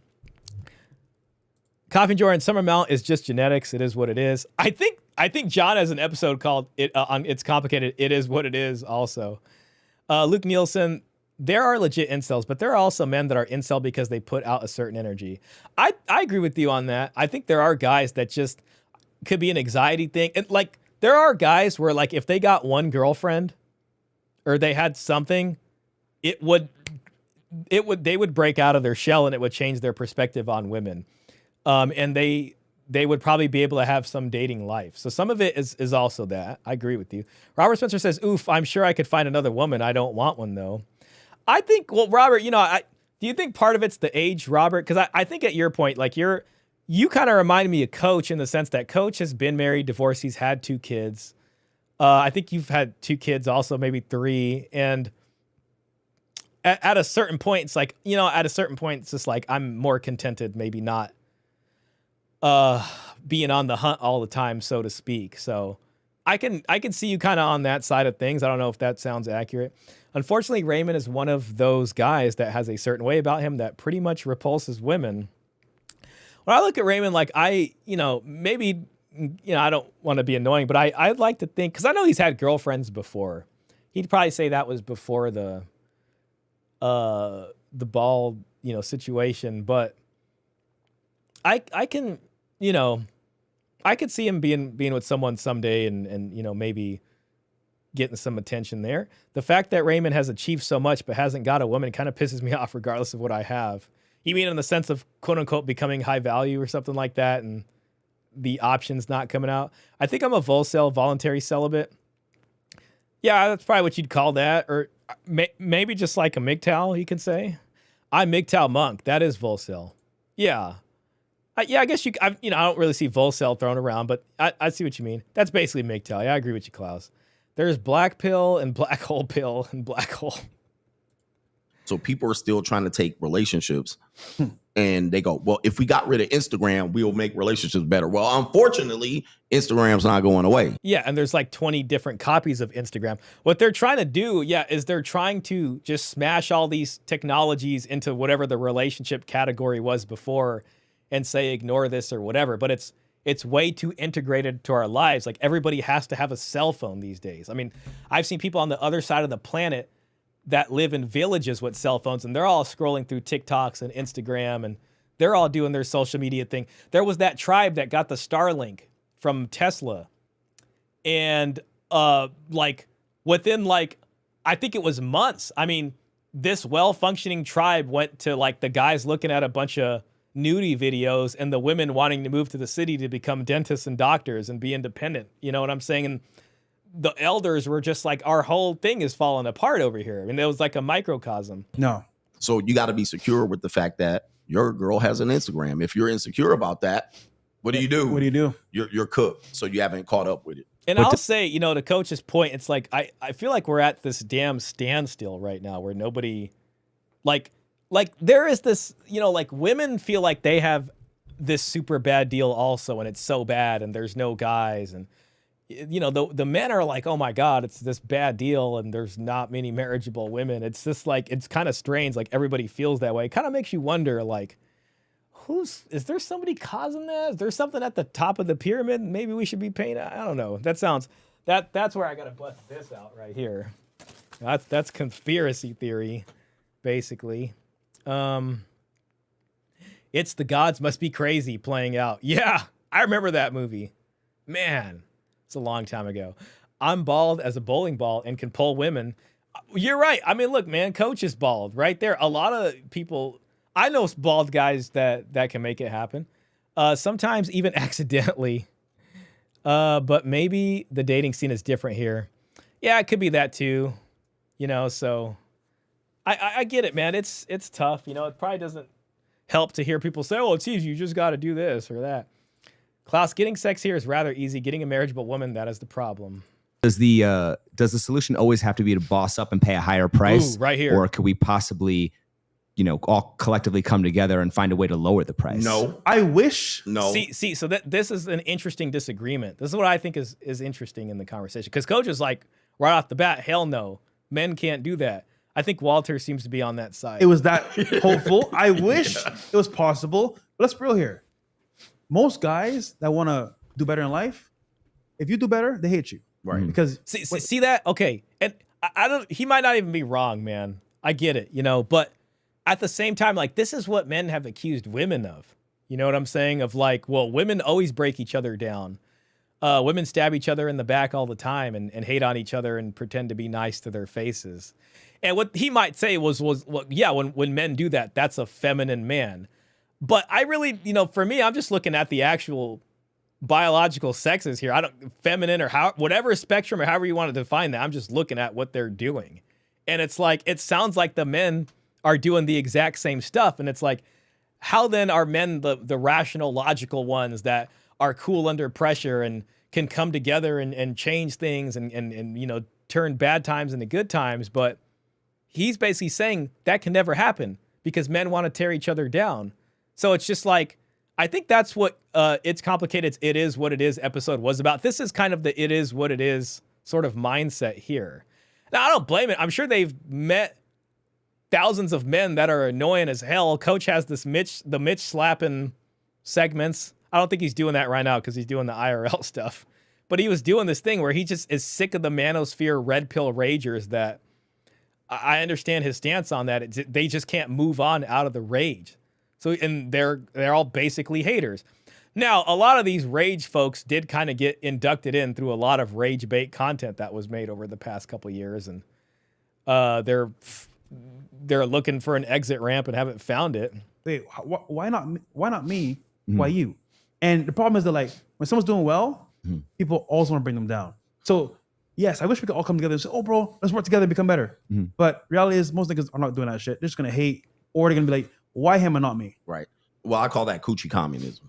Well, I'm communism. not That's against it. the idea of self-improvement. I think that's fine. Yeah. I'm just saying that, you know, if you look at like And same here too. I mean, that, like, I think people, if you're not depressed, you probably wake up every day and that's what you do. Hell, maybe even if you are depressed. you know, post World War II, you know, the conditions were more viable for your average man. That's the 1950s. I mean, the economy was booming. To be able to find a wife, find a woman. So what created those conditions? And is there some kind of, you know, modern day equivalent or something like that we can look into? Well, the things that created that conditions were women didn't have enough. They didn't have the rights they have today. Yeah. Right. They didn't have access to be able to support themselves. They didn't have the ability to earn incomes. They were seen as, if they did earn income, that income was considered supplementary to their husband's income. Well, today we don't have that scenario. We have women that can make 80 grand in a variety of ways. Only issue, man, we're at 4 hours and 35 minutes. I'm going to push it to 5. We might have to go over. I might just let them talk and try not to monetize dating wise and or careers. Yeah. So, hey, Methy watches. I think it's my first time seeing you. I really appreciate your comment there. Hello, your podcast with Pearl was epic. Thank you so much, man. I appreciate that. We would have to eliminate that and then peel back rights of women to make that exist, which I'm going to tell you ain't going to happen. You're going to have women fight you tooth and nail to be able to have the rights that they have, and they want more. Also, men today are simps. They're feminized. So if we came together as men, it should be masculine men working together for a common goal. Sure. See, like, and there's an interesting question here. Like, okay, I could get what he's saying, but at the same time, it's like masculine men, less masculine men. I do think we have the same interests. And if there was a common goal, I think it would benefit all men. And I think men's rights guys see it that way, but let's hear what he's got to say. What's happening here? Feminine men, I don't want to work. Oh, that's too hard for me. Right. Oh, I'm a good boy. Girls are right.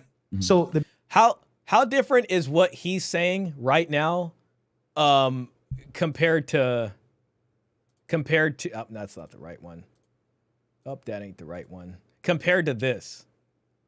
Maybe deadbeat folks that are on Medicaid, and maybe some of those folks are the stay-at-home sons. We don't know. But I'll tell you this, leave it to Gen Z to rebrand. How different is what Walter's saying right now from this? I don't know. Maybe I'm just not hearing it right, but it sounds kind of similar. And laziness and social awkwardness as something cutesy, like a stay-at-home son. They did much the same thing with quiet quitting, where you can go to work and do less, and if you call it quiet quitting, it's somehow better.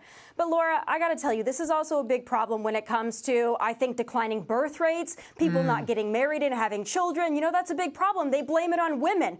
Well, look at what young women have to choose from. The pickings are slim. Yes, we might have a feminism problem in America, but it's the feminization of men. There are a lot of young women out there that want to get married. They want to have kids. They want to have stable families. But there are... All right, yeah, we heard enough of you. But I don't know. Let's watch. Let's go back and listen to a little bit of what he was saying there. Have women fight you tooth and nail. They're feminized. See? Able to have the rights that they have, and they want more. Also, men today are simps. They're feminized. So if we came together as men, it should be masculine men working together for a common goal. Sure. What's happening here? Feminine men, I don't want to work. Oh, that's too hard for me. Right. Oh, I'm a good boy. Girls are right. So the men that would come together are the cooked. So mixing with them is an L. So I think. So I don't know. It's just like whatever her name is, Tommy Lauren comes out and says most men are feminized, and you know whatever. There's just too many of them. Whatever basement, whatever the hell she said, and everybody gets pissed off. You know, we have this. Look at that, 9.4 thousand hearts on a Dr. Baskerville. But then when he says something that's kind of not that different, and when it comes from a guy, it's supposed to be, well, that's just helping you boss up and stuff like that. But it's kind of the same thing. I just think, personally speaking, it's never going to happen, honestly. And they hate what we've become because masculinity now is frowned upon. Back in the day, it was being a man, being a provider. And I was like, pay off the bills, babe. And then so it's like, okay, if you're the basement guy, allegedly, that could just be a hyperbole. It's bad. It's frowned upon. But then if you're the actual high value masculine dude, it's also bad and it's frowned upon. So, I mean, you could kind of get an idea of the situation that we're dealing with here, and like how much of this is true or not. Do you work while I play Xbox? Nigga, what? Right. So I don't think it's gonna ever happen, bro. Yeah, you can't depend on men to be. Nah. able to But at what point does masculinity become a utility?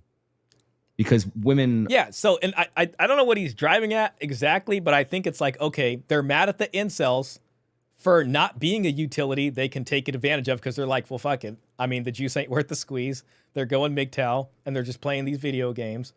On the other end is guys like Walter, like, you know, whatever, like, okay, become high value. And then I guess you can say ostensibly overpay and then feed into the system anyways that enables these, you know, kind of entitlement on the other side from the women there. And then so I think what John might mean here is that it's all being used as a utility anyways, or the shaming is not about the interests of men. It's just about extracting from the men. Now, you know, I think Coach's perspective is interesting because when it comes to overpayment, because I think his solution for overpayment is you pay on the front end and it always ends up being less than having to pay on the back end and not knowing what the bill is going to look like.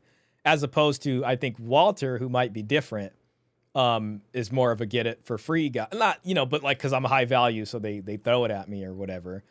But I think Coach's opinion more about that is all men pay. Often will not deal with a man unless he provides some type of utility value, a wallet, a bodyguard, a protector, a provider, whatever it is. So at some point, are we almost like feeding the problem by expecting men to, you know, provide more than they ever have for women who are bringing less than they ever have? Well, currently the scenario that we're in right now, So it looks like they're talking about kind of overpayment. is what it is. Yeah. Women is what it is. He's got. I think John really does have it. You know what? We're going over 5 hours, guys. I'm sorry if you guys everybody gets tired or something. Just let me know, and we will you know, play the music and call it. But I'm hoping we can get to the end of that. Damn, I swear he did a "It Is What It Is" episode. Alpha Nerds. Oh, here it is, right here. Yeah, it is what it is. Yeah, see, I didn't make that up. I still wish I could find the other one. I just can't spot it. Yeah. It must have been the older one. It's all right. It's all right. Are independent. They're making more money than a lot of men. And the issue is that most men just gave up. So the reality is, I get it. Masculinity itself is frowned upon. And I wish it came back as something. Great discussion, by the way, man. That's a great discussion. I mean, you know, like it's just interesting stuff. It's stuff you haven't really, I don't think you really heard them kind of talk about that stuff too much.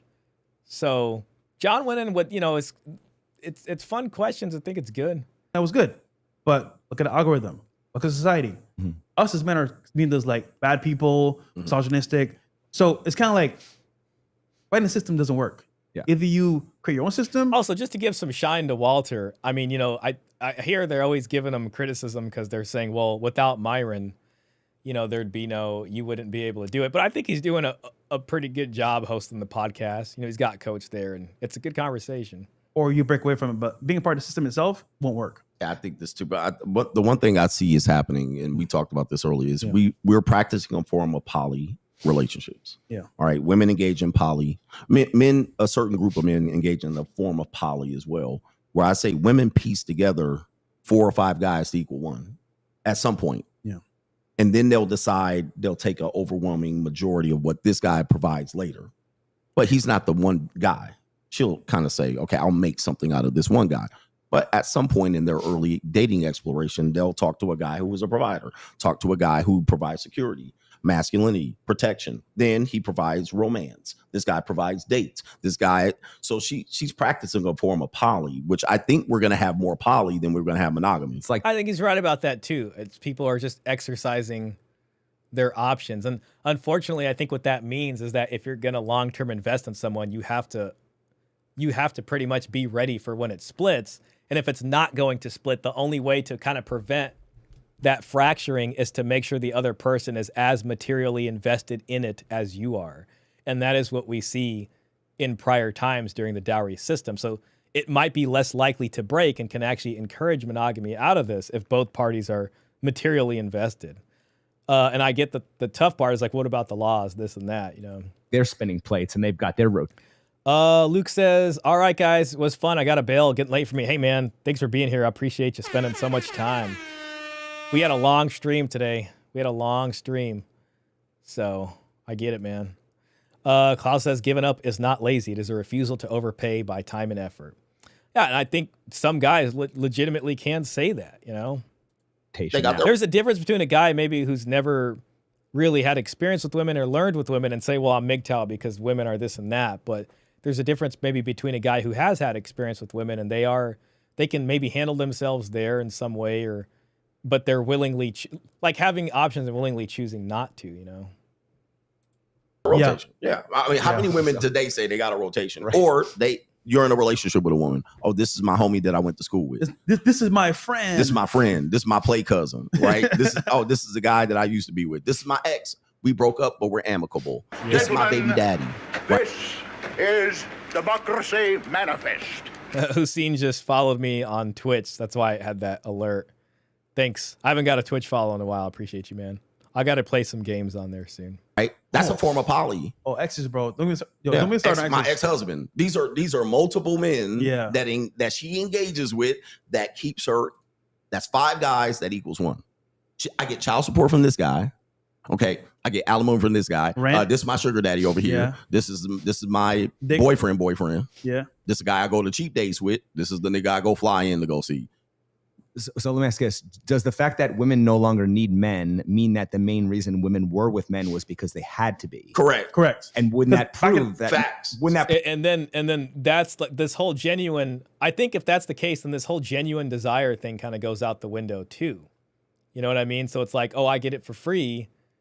Genuine. I don't know. I like there's something about him saying that is kind of alerting something in me. So it's if they're only with them because they have to be. And I think that's not something that, I think that's even written in Myron's book over here, Why Women Deserve Less. And I think he just says the fact is that most women don't like most men.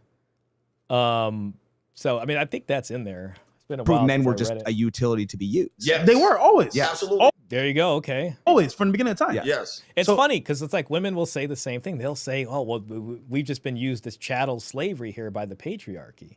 And this isn't that it's interesting. Survival was back in the day what it was. Remember cavemen? Mm-hmm. If you weren't with a man and something came, but the club, you're done. Yeah, but now women have. It was probably more closely associated kin groups of like 10 to 15 that were very closely related, walking around, But there could be some nomad stuff. I don't know. I think maybe it's tough to say really what it is. But it could be like very loose bands of people who are probably closely related by blood walking around. What needs are women currently being deprived that they're forced to be with men? Nothing. They're nothing. Not much. But men, we still have needs that we're forced to be with women, right? Not to mention in that time, because there's a certain part of time where the population of humans was so low that there was enough food. I think there was like some bad ice age stuff that happened. But then at a certain point, I took an archaeology class once. It was anthropology or archaeology. This was over a decade ago. And I wish I could remember where this was, but I remember the lecturer talking about not finding evidence of like human violence in the in the record for a certain amount of time then. And it was probably because of low population, so there's enough food. They're kind of nomadic. You're just following the herd. It doesn't matter. Paternity doesn't matter because there's no property. So for a long time, it's probably kind of like that. I mean, you would say probably the worst thing is maybe predators, you can say. And probably Neanderthals walking around with night vision that would just eat you like a cannibal. there's probably some of that going on too. Okay. We still want the sexual needs, right? Yeah. So is that in a sense almost forcing men to conform to what women want? Is that a form of simping? Well, I think that's this episode exploiting a need. I'll say this, bro. Or alpha simps. If you're a guy out there now that's not RP aware or has the knowledge of like what's happening in the world, you're gonna follow the common norms. What is that? Give her what she wants. If you don't, you're a bad person. You're misogynistic. You're not the guy that a girl should be with. Versus, logically speaking here, I'm a man. I have my standards. This is what I'm about. So I think nowadays, especially, women have the idea that, okay, if he's not doing what I want, I'll go somewhere else. Right. And that's what it is. They have the options. Yes. But men don't really have the options. They have the options for a period of time. Yeah. For a period of time. And we mentioned this a lot on the show. At some point, what if they lose their jobs? What do they have? They're going to need men again. Right. But only the top men. Well, I always tell guys they're going to always need a man. It's just a matter of how. They're going to need a government daddy man, a corporate boss man. There you go. They're going to need a provider male. They're going to need a father as a man. They're going to need a husband. They're going to need a boy. They'll need a man. It's just a matter of what they're going to get, how they're going to get it. Today in America, that doesn't happen in the Philippines. They have the government. So the minute she's not happy with they bring her back. you, she can sue you like Cassie. The minute that she's not happy with sharing parenting roles with you, she takes you to child support court. A woman in the Philippines can be in the Philippines while you're over here working, and she can contact the child support agency and open up a case against you. I've seen it. And so she can reach to something else. But you go to get the California guidelines. Philippines, I'm going to get a traditional woman. The only reason she's more traditional is she don't have the government to reach to. Oh, That is why that Dang, I wish I had AI characters of Coach and Walter and Armor as well. she can has to Yes, stay in line. Whereas in Oh, it's a sound effect. America, the woman says, okay, Yes, even if she isn't American, bro. It doesn't matter. I had a baby with him. It's been a year. I feel like a single mother. He's off working. He's cheating on me. Let's get rid of him. Yeah. And I can get something back from that.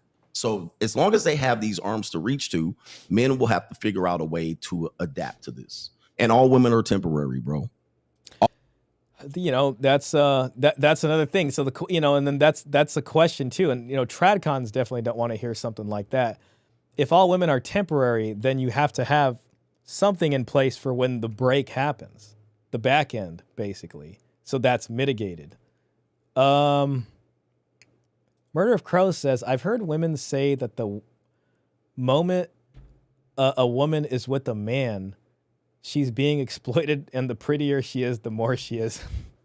See that? Well, that's the kind of thing that it's just like, you can't, like, what are you going to say to that? Like, there's no, I guess everybody's a predator then, but that's that, it's so stupid.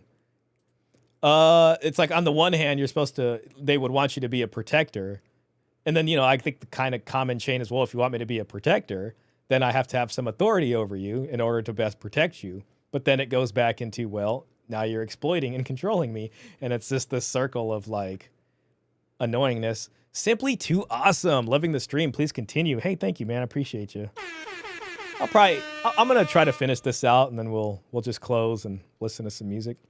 Always ask. It's Saturday, I'm good, so I'll be okay. She's doing is just so as long as they have these arms to reach to, men will have to figure out a way to adapt to this. And all women are temporary. And it's adapting to some type of robust welfare state, aided by family law. And it's just, so this is with all this kind of technology sprinkled around, it's a hell of a situation. Bro. Always ask It's just your what turn. she's doing. It's just your whatever she does for you or whatever she says, you have the best dick. Add right now to it. You fuck me the best right now. Pearl said that to me on the interview because we were talking about like submissiveness or something. She was just like, add right now. I love you Shut right up, now. bitch. You're mine. I'll be with it. I'll be with you forever right now. All right. You're the best lover I ever had right now. You're temporary. It's a matter of time. Coach, you know what I do? I beat them to the punch. Yeah. That's not everything that they told me. Yeah. Oh, you're the best, babe. Oh, And the interesting thing is too, like the fear in that is like, okay, hypergamy. She meets someone else and then she can jump to him. The dowry system is interesting because it's like, in order to get the match, she has to match assets with her dowry. Now, it's going to be hard. How do you branch swing in a dowry system if your dowry is already commingled with this guy? you can find some lover simp or whatever, but that's going to be a love match marriage, which he's going to be overpaying the hell for. Even if she leaves you, the fact is the second guy is overpaying his ass off because her dowry is still mixed in with you because she tried to jump off board. You know what I'm saying? And it's all commingled in the assets there or whatever. She's going to probably lose some of it. So she'll have less of a dowry going the other way. So her ability to branch swing is less. You forever. Yeah, I love you for yeah. Are they looking for Mr. Right? No, they're looking for Mr. Right now. Right. Yeah. Yeah. And Yeah. so that's why that's short term what it is. But try not to idealize the past. Yeah. The past is It's- reflected conditions that don't exist today. I agree with that. I agree with that fully. So if we say we wanted like the 70s, the 90s, the 60s, those conditions don't exist. Listen, the laws aren't changing. We're not getting any better in terms of like. See, that's it is what it is. You know, I don't know. I'll be honest. I hear that and it does feel very pessimistic and negative. I can be pessimistic sometimes, but I don't know. I don't know if that's the way to go. I guess I'm still conflicted about that. How things are now, it's going to be worse. So keeping it realistic, it sounds black pill, but it's the truth. I mean, we are black, but like that's not the point. The point is that like He didn't call right now, himself we're not black getting pill. any better in terms of like how things are now. It's going to be worse. So keeping it realistic, it sounds black pill, but it's the truth. I mean, we are Okay, I guess it kind of is black, but like that's not the point. The point is that like I'm surprised to hear him kind of refer to himself as that. right now, it's what we have. If men are become women, women have become men. Yep. Okay. And the result is basically only a certain part of men can have the access to women that men want. Short-term access. Long-term access creates the high-value target issue. Which means the bottom half of men don't have that. They have to either simp, grovel at the ground, say, oh, whatever you want, and settle for Or whatever take a crap deal once the short-term options end with the guy. they can get. Which sucks, but it's reality. But what is the incentive for those bottom 80% of men to continue investing and running the infrastructure? This is what everybody's worried about. But their solution is to shame men and say, well, you guys are just stay-at-home sons. I mean, there's nothing for them. They're going to do it. They need to Well, work. hold on. though. They need to. Hold on, I got you now. Yeah. Fuck that. What's coming next? AI. AI. Yeah. So with robots and new inventions, men are going to be Obsolete. obsolete. Well, AI girlfriends Yeah, I think he's kind of saying the opposite. Well, women and men could be obsolete. are you talking about that? Like where we're Also, going yeah, with men can go towards affection from OnlyFans, virtual people, metaverse, and of course robots. I mean, that's the future, bro. I think there's a lot of AI doom and gloom out there. I don't know. I was in San Francisco and I was talking to my buddy. He's like big in finance and he sees a lot of industry stuff. I mean, this guy, New York, Goldman Sachs here or there, Merrill Lynch, JP Morgan, and now he does something in SF. And I was talking about it and we were walking past the CEO of YouTube's house, by the way. And also Steve Jobs's, I think it was ex-wife or daughter's house. It was on top of that hill over there. I got pictures of it. Oh God, black SUV security everywhere. But I was talking to him, we were talking about AI and stuff. And I was like, do you think it's going to be an issue or take everybody's jobs? And he was like, I'm not worried about it. He's like, people will just get new skills and it'll be fine. And I don't know if that sounds heartless or if it's just optimistic, but I kind of was like, I think you're probably right. It's probably not as bad as everybody makes it seem, We already shaming men for corn addiction currently. Yeah, well, Dude, men they don't continue- Yeah, but men shame has been removed across the board. Yeah. So men are going to do what they want to do. They don't Women are care. gonna Well, do- men are controlled by shame. Women are not. Women are shameless. Right. They wear shame. Well, yeah, men, I think, still there's more of this because your masculinity is in question and all this stuff. And tradcons love to use that and give the whip. And then if you walk away, they're just like, yeah, you know better than feminists or whatever. And that's the interesting thing. I think women, they'll say they shame women a lot. But to be honest, I don't know. I think men maybe still have a little bit more of a willing to get, or just more of a weakness or a kind of vulnerability to shame than women. Like a badge of honor. Well, so. I would say And then someone like Andrew Tate who comes out shameless, everybody just can't believe it, I believe. men are only worried about shame publicly. But behind closed doors, they don't give a fuck, bro. But think about this, right? Think about this. On the show, Think about this. we bring girls on the show, right? Every Monday, Wednesday, Friday. Mhm. Some do OnlyFans, some do porn, some do nothing, some just go to school. It's what it is. What happens is guys will say, oh, fuck this bitch, bro. She's a whore. She's for the streets. And then some of them will go dimmer and say, oh, Pressure and Myron are bad people. Don't worry about them. You're a queen. Can I fly you out? I'm like, nigga, Yeah. I just saw your name on the fucking screen. Yeah. With a $50 super chat, Yes. talking about this woman. And I'm like, The same woman. So they were making fun of the OnlyFans model on there and then messaging her after. But they'll be in the DMs. This is why you can't trust men at this point to be able to unify to get a better situation. So the question is, okay, if prostitution was legalized, would it prevent this kind of, I guess what coach is describing here about this kind of guy who's essentially ruled by that desire, so he'll be kind of a two-face about this? Or would it still be there just as bad? My shame tolerance is off the charts. Dilly gaff. The lower tier of men. Oh, let's help the lower tier of men. It's never gonna happen. Never do it, bro. It sounds bleak and dystopian, but it does sound pretty black-pilled. It's the reality, bro. It's never gonna happen. I think that men are just been robbed of, they don't have alternatives, and basically they're kind of forced to work for it. That's the force to simp. Maybe he was referring to black manosphere, not to be confused with black pill. I think he might have been. I don't know. I think he meant black pill. And therefore, there's an unprecedented amount of pressure placed on men, more than it's ever been in history. I think that's because they're idealizing a period of time. I said this earlier today. They're idealizing the 1950s. Idealizing the previous 80 years. Mm-hmm. All right, but yeah, let's that look would make sense. 80 years back to 1950s. years before that.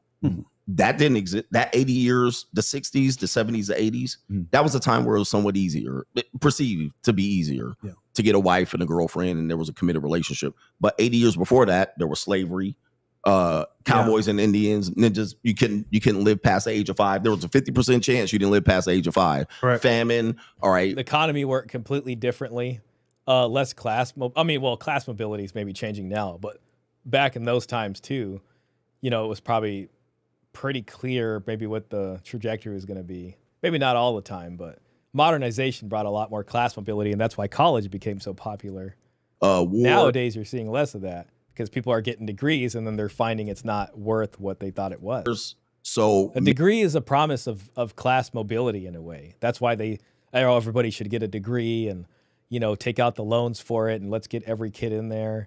It's a promise of class mobility after.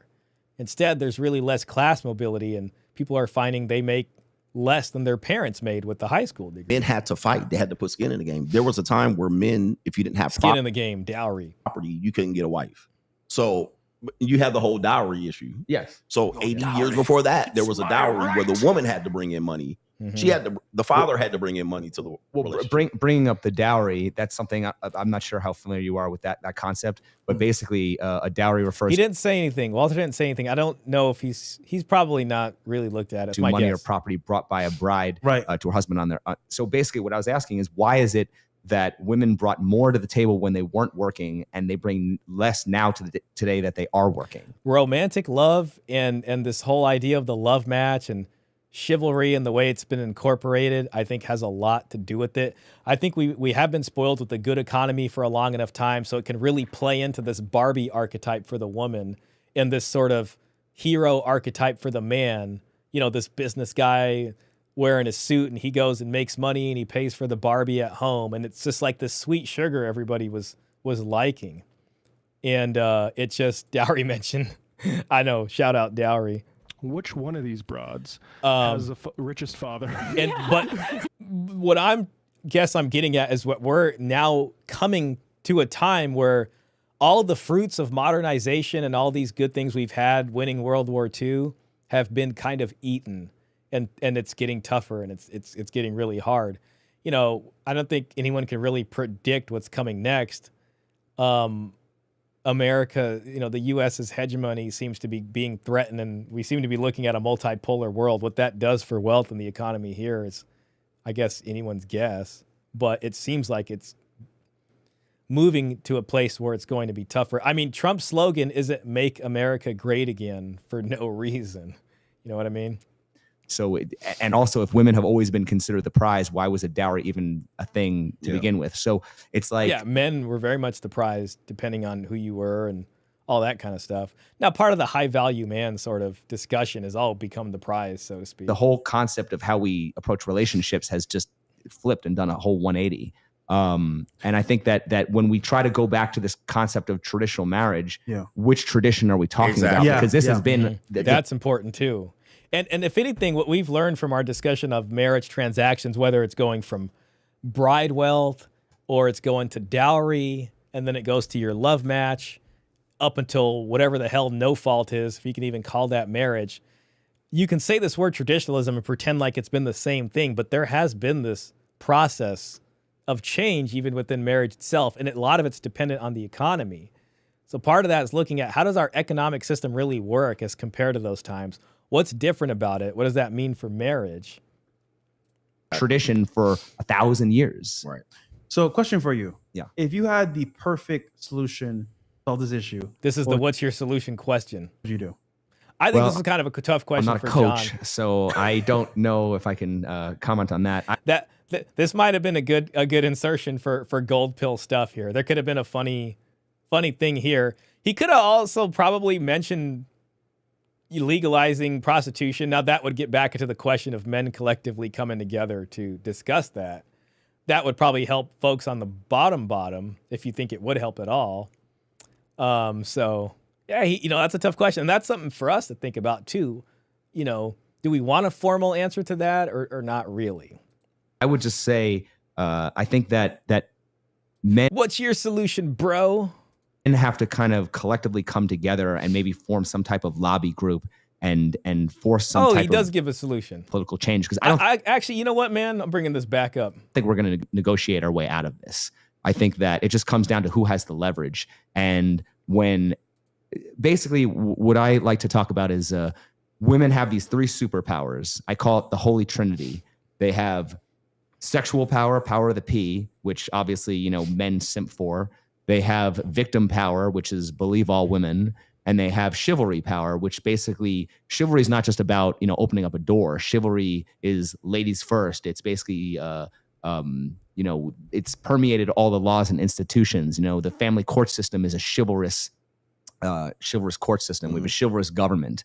So women kind of have these 3 superpowers. And I think that if women all came together and lobbied and got laws changed, I don't understand why men wouldn't be able to do that as well. I love that. Because whenever question. women complain, reforms are made. And whenever men complain, we're just told to improve. I love that question. And I think it's a tough question for them because it's like, I don't know I can't remember how they answer it, whether it is what it is or men just the simping's too hard or men betray each other. But it's like, there is this thing about, and I think the cop out is like, well, men are feminized now, therefore they're acting like women. But it's like, the fact is women were able to do that. Why aren't men able to do that? And I think part of that goes into our discussion and definition of masculinity. And a lot of, it's not just, like the guys at the bottom that are hating or whatever. The guys at the top are hating also and making it, they don't want to work together also. It's like a kind of pulling up of a ladder. There's just this weird divide between men.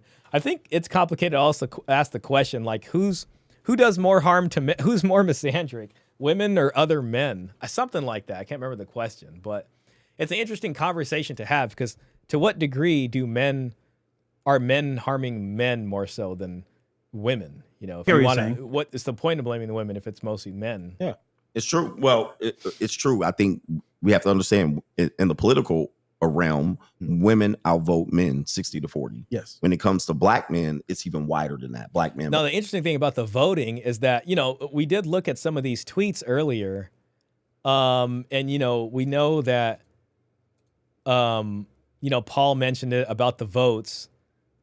If for no other reason, you might consider this, some of the male vote that put Republicans over the top in November came from the guys you're mocking and belittling. There was that other lady, alienating the young male demographic that won the 2024 election for the right by scolding and demeaning men in the exact same way as the rest of the crap lib longhouse culture is a catastrophic mistake for which the GOP will pay heavily. And it's just like, men can collectively work together and we don't even have to lift a single weight to do it. All you have to do is just not get off the couch come election time. And if you sink one party, they're going to be like, damn, we have to try hard to try to get their attention. And that's kind of what you're seeing right now with Democrats trying to have Gavin Newsom over here making a podcast to see black women. It's which one of these broads has the richest father? Which one of these broads? has the richest father. What's the dowry situation? Exactly. Let's get down to brass tacks here. Like 70-30. Okay, so with that, in terms of that, and they have lobby groups, they have all these organizations. Men don't have many of them. Right. So the politician, you can blame the politicians in the laws. It's almost like political career deletion. If they do that, the funding dries up, it goes away. And if we can't rely on the politicians, I think the only way to do this then is, again, to just sit on the vote, which sounds crazy to people. But if men are this voting bloc, then men have to figure out how to negotiate as a voting bloc, or they have to sink the voting bloc altogether to cause one or the other to lose. But they gotta vote the way the constituents have them vote, to an extent. And the constituents aren't always the people. The constituents can be one very large donor who really just outdoes or completely just blows out the other constituents, which are supposed to be the regular folk, right? But I don't know who the hell's that one guy, Soros or somebody, just comes in there and like, nah, I'll get you on this campaign money, don't worry. And are you seeing men dominating that arena? Well, it's funny that you bring this up because this is something I wanted to discuss. So did you hear that the Democratic Party is investing $20 million into try to win back voters to the Democratic Party? They want, and I think he meant male voters there. I think he meant male voters. Let me just see if I can find that as a story, because I've been mentioning it tonight. 20 million Democrat male voters. Oh, here it is. Fox News. Oh, man. All right, let me just... where's ye old ad block? All right, here we go. All right, we're in it to win it. Load faster. All right, here we go. Dems drop 20 million on bizarre American men strategy plan study in effort to dig out of 2024 political. See that? So that's evidence of the men's voting bloc power there. You don't have to be able to squat 250 pounds to participate in this. You don't have to drive a Bugatti. You simply need to have a couch to sit on and then just not get off of it. And bam, you could have an impact. Collectively, Democrats are spending $20 million on a study examining how to speak to American men. Look at that. This, right, I think we should all be a little wary of this. That they're going to be coming into the manosphere, and they're going to be trying to thwart talking points or whatever. This $20 million is to study us. Now, I'm not trying to make myself sound important, but the manosphere in general. And to say, how do we talk to these guys? They're going to approach people. They're going to offer people money. People are going to be out here selling out, you know what I'm saying, and try to move you to a different way or something like that. Who knows, So that's... man, if we were at 5 hours and 10 minutes, I'd go over this a little bit more. But this is the study's revelation was made in an overarching article. Uphill battle Democrats face after 2024 election, which included Democrats scrambling to replace. I mean, that was just such a disaster. Speaking with American Men, a strategic plan is a $20 million project crafted by Democrats to study the syntax language. Yo, this should kind of creep you out, bro. They're going to be using AI to figure out how men speak to each other, and then they're going to lull us to sleep with words. That gains attention and virality, and essentially Andrew Tate, all the viral stuff, virality in these spaces of male voters. This is an interesting story. They shouldn't speak to men. They should talk to men. Absolutely. Shout out to that. But yeah, I think this is... Maybe we won't get into this. I'll have to read more about this, but this is what he's talking about. AOC up there. They want AOC back. Dude, right. they want AOC in there to they fight want back Tressa for everything Sims. they That's fought about for it. Before. They want Trump out of there. And they want the revenge for Kamala, but I think it doesn't have to be AOC. It could be a man that carries whatever their agenda Democrats is. would be crazy to run another woman. They already ran two. We need to see Barack on Trump. That'll be the best matchup. Oh, okay. Yeah. If so many feminists want to see a female president, I think Barack served twice already. Would they vote for a Republican female? No, they would not. Of course not. No, they wouldn't. They won't. So that's a funny point. Hypocrisy of them wanting a female president. I always said the first female president will be conservative Republican. Yep. I mean, and we will see the hypocrisy if it happens, but we will see the hypocrisy. Yeah. Because actually we had what was the woman? We're almost there, guys. We'll look at comments after this, and then we'll play the outro music. For Nikki Haley. She had a good little run. Women didn't overwhelmingly support her initially. So the hypocrisy is they don't want a woman president. They want a woman president who's going to give them what they want. Right. That's pretty much it. Yeah. That's why you won't see, pro-lifers at a women's march. No, exactly. Yeah. So listen, this has been a great podcast. I think we covered a lot of topics here. Yeah. Okay, yeah, I think that's the shout out. Shout outs to everybody here. I think it was a great podcast. This is Fresh's best work. Look at that. He speaks a bit better. No lame jokes. Doesn't say bro after every sentence. Mind you, it's still not very good. But an improvement over his old self. Give the man a flower. Yeah, I thought that was handleable. Thank you for being here, being involved, and being active with the Coach Gang. Coach Gang in the house. CGA, he's a truth teller. Coach Gang in the building. So many Coach Gang folks. CGA undefeated. Only watching because of CGA. That's the best. This was a fire interview. We here for CGA. Great show. Definitely the ending boss up, or you're going to be living in a storage unit. I need to start Toastmasters to start speaking like CGA. CGA's business field. Oh, there's a lot of CGA love in here. Where's the It's Complicated? Oh man. I'm sure it's in there somewhere. That's hella funny. All right, let me see if I can get ye old music playing. We got we'll do the country song and the jazz song. Nah, hell, we'll just do the jazz song. Ye old jazz song. Well, all right. I mean, we made it, guys. We made it to the end. Thank God. Well, it's Sunday now for me over here. It's probably been Sunday for some of y'all for a while. I'm gonna be going to Canada soon. I gotta figure out my ticket for that. So I got that going on. I got a lot of stuff going on, actually. I'm gonna be very busy with work. But we don't stop out here. We're still gonna do the stream. I'll try to make other content.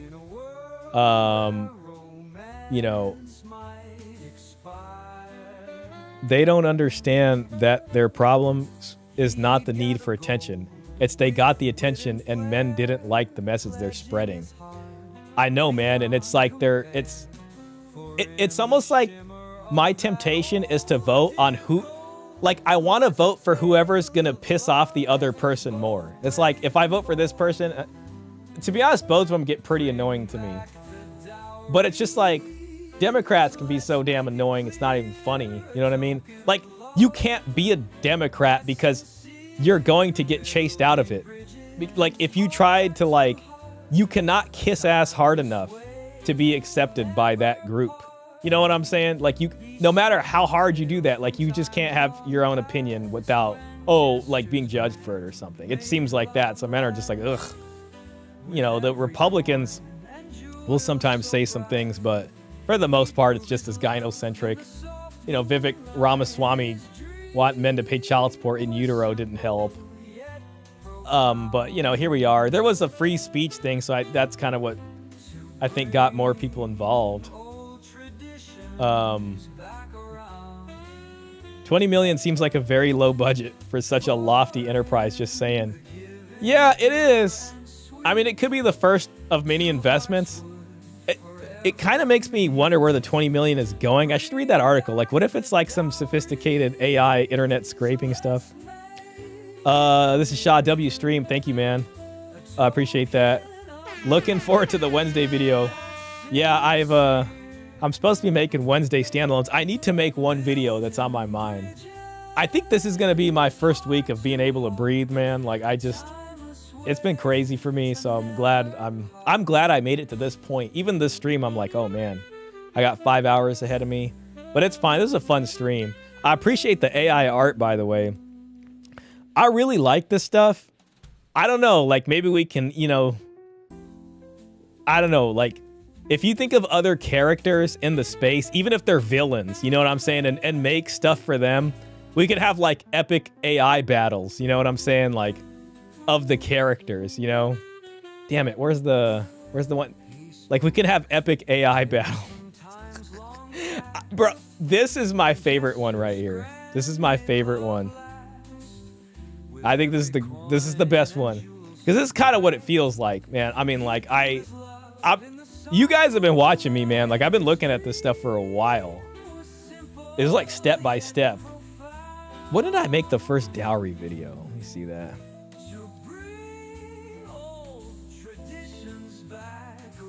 Man, this song is so smooth. We might hit the country one after this. A little bit of country music. Okay, look at this. Can the dowry save marriage? That was made 9 months ago.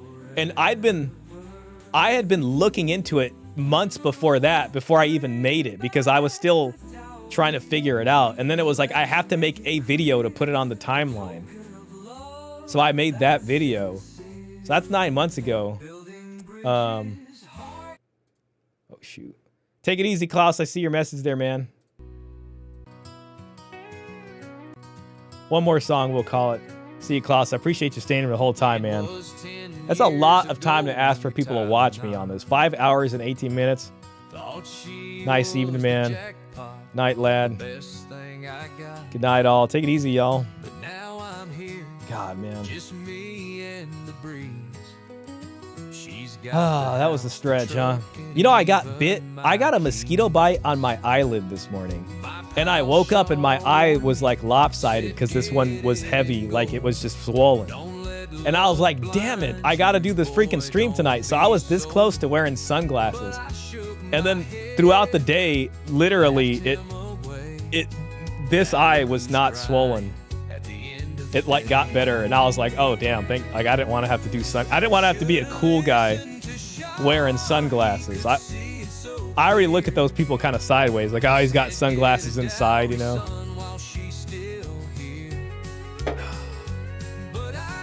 I didn't even eat nothing this whole time. That's crazy. Night, y'all. Thanks, Shah. Take it easy, brother.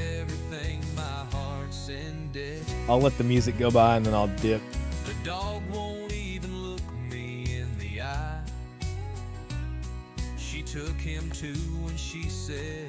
Yeah, she took the dog too. That's sad. Left me the lawn chair, tattered and torn, and a fridge that hums like it's cold and forlorn. Oh my God. Shah sitting there with a grin on his face. Boy loves a gamble. It's a high stakes race. It's too good. He raised his glass, said you'll be all right. But next time, make sure you secure it tight. Now I'm strumming my heart like a worn out string. A lesson learned in the songs I sing. Don't let love blind you. It's a wild stampede. A little good advice is the one thing you need. Oh. All right, gonna dip myself. See y'all on the Discord. Take it easy, man. I hope you have a great evening and you guys have a fantastic Sunday. I know I'm gonna be chilling tomorrow. I'll probably also be reading stuff. Who am I kidding? Said get a dowry, son, while she's still here. But I gave her my all. Now I'm left with regret. She rode off with everything. My heart's in debt.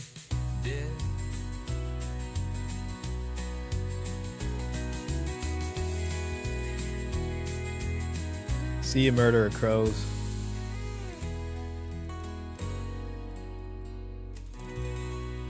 Man, AI music, too good.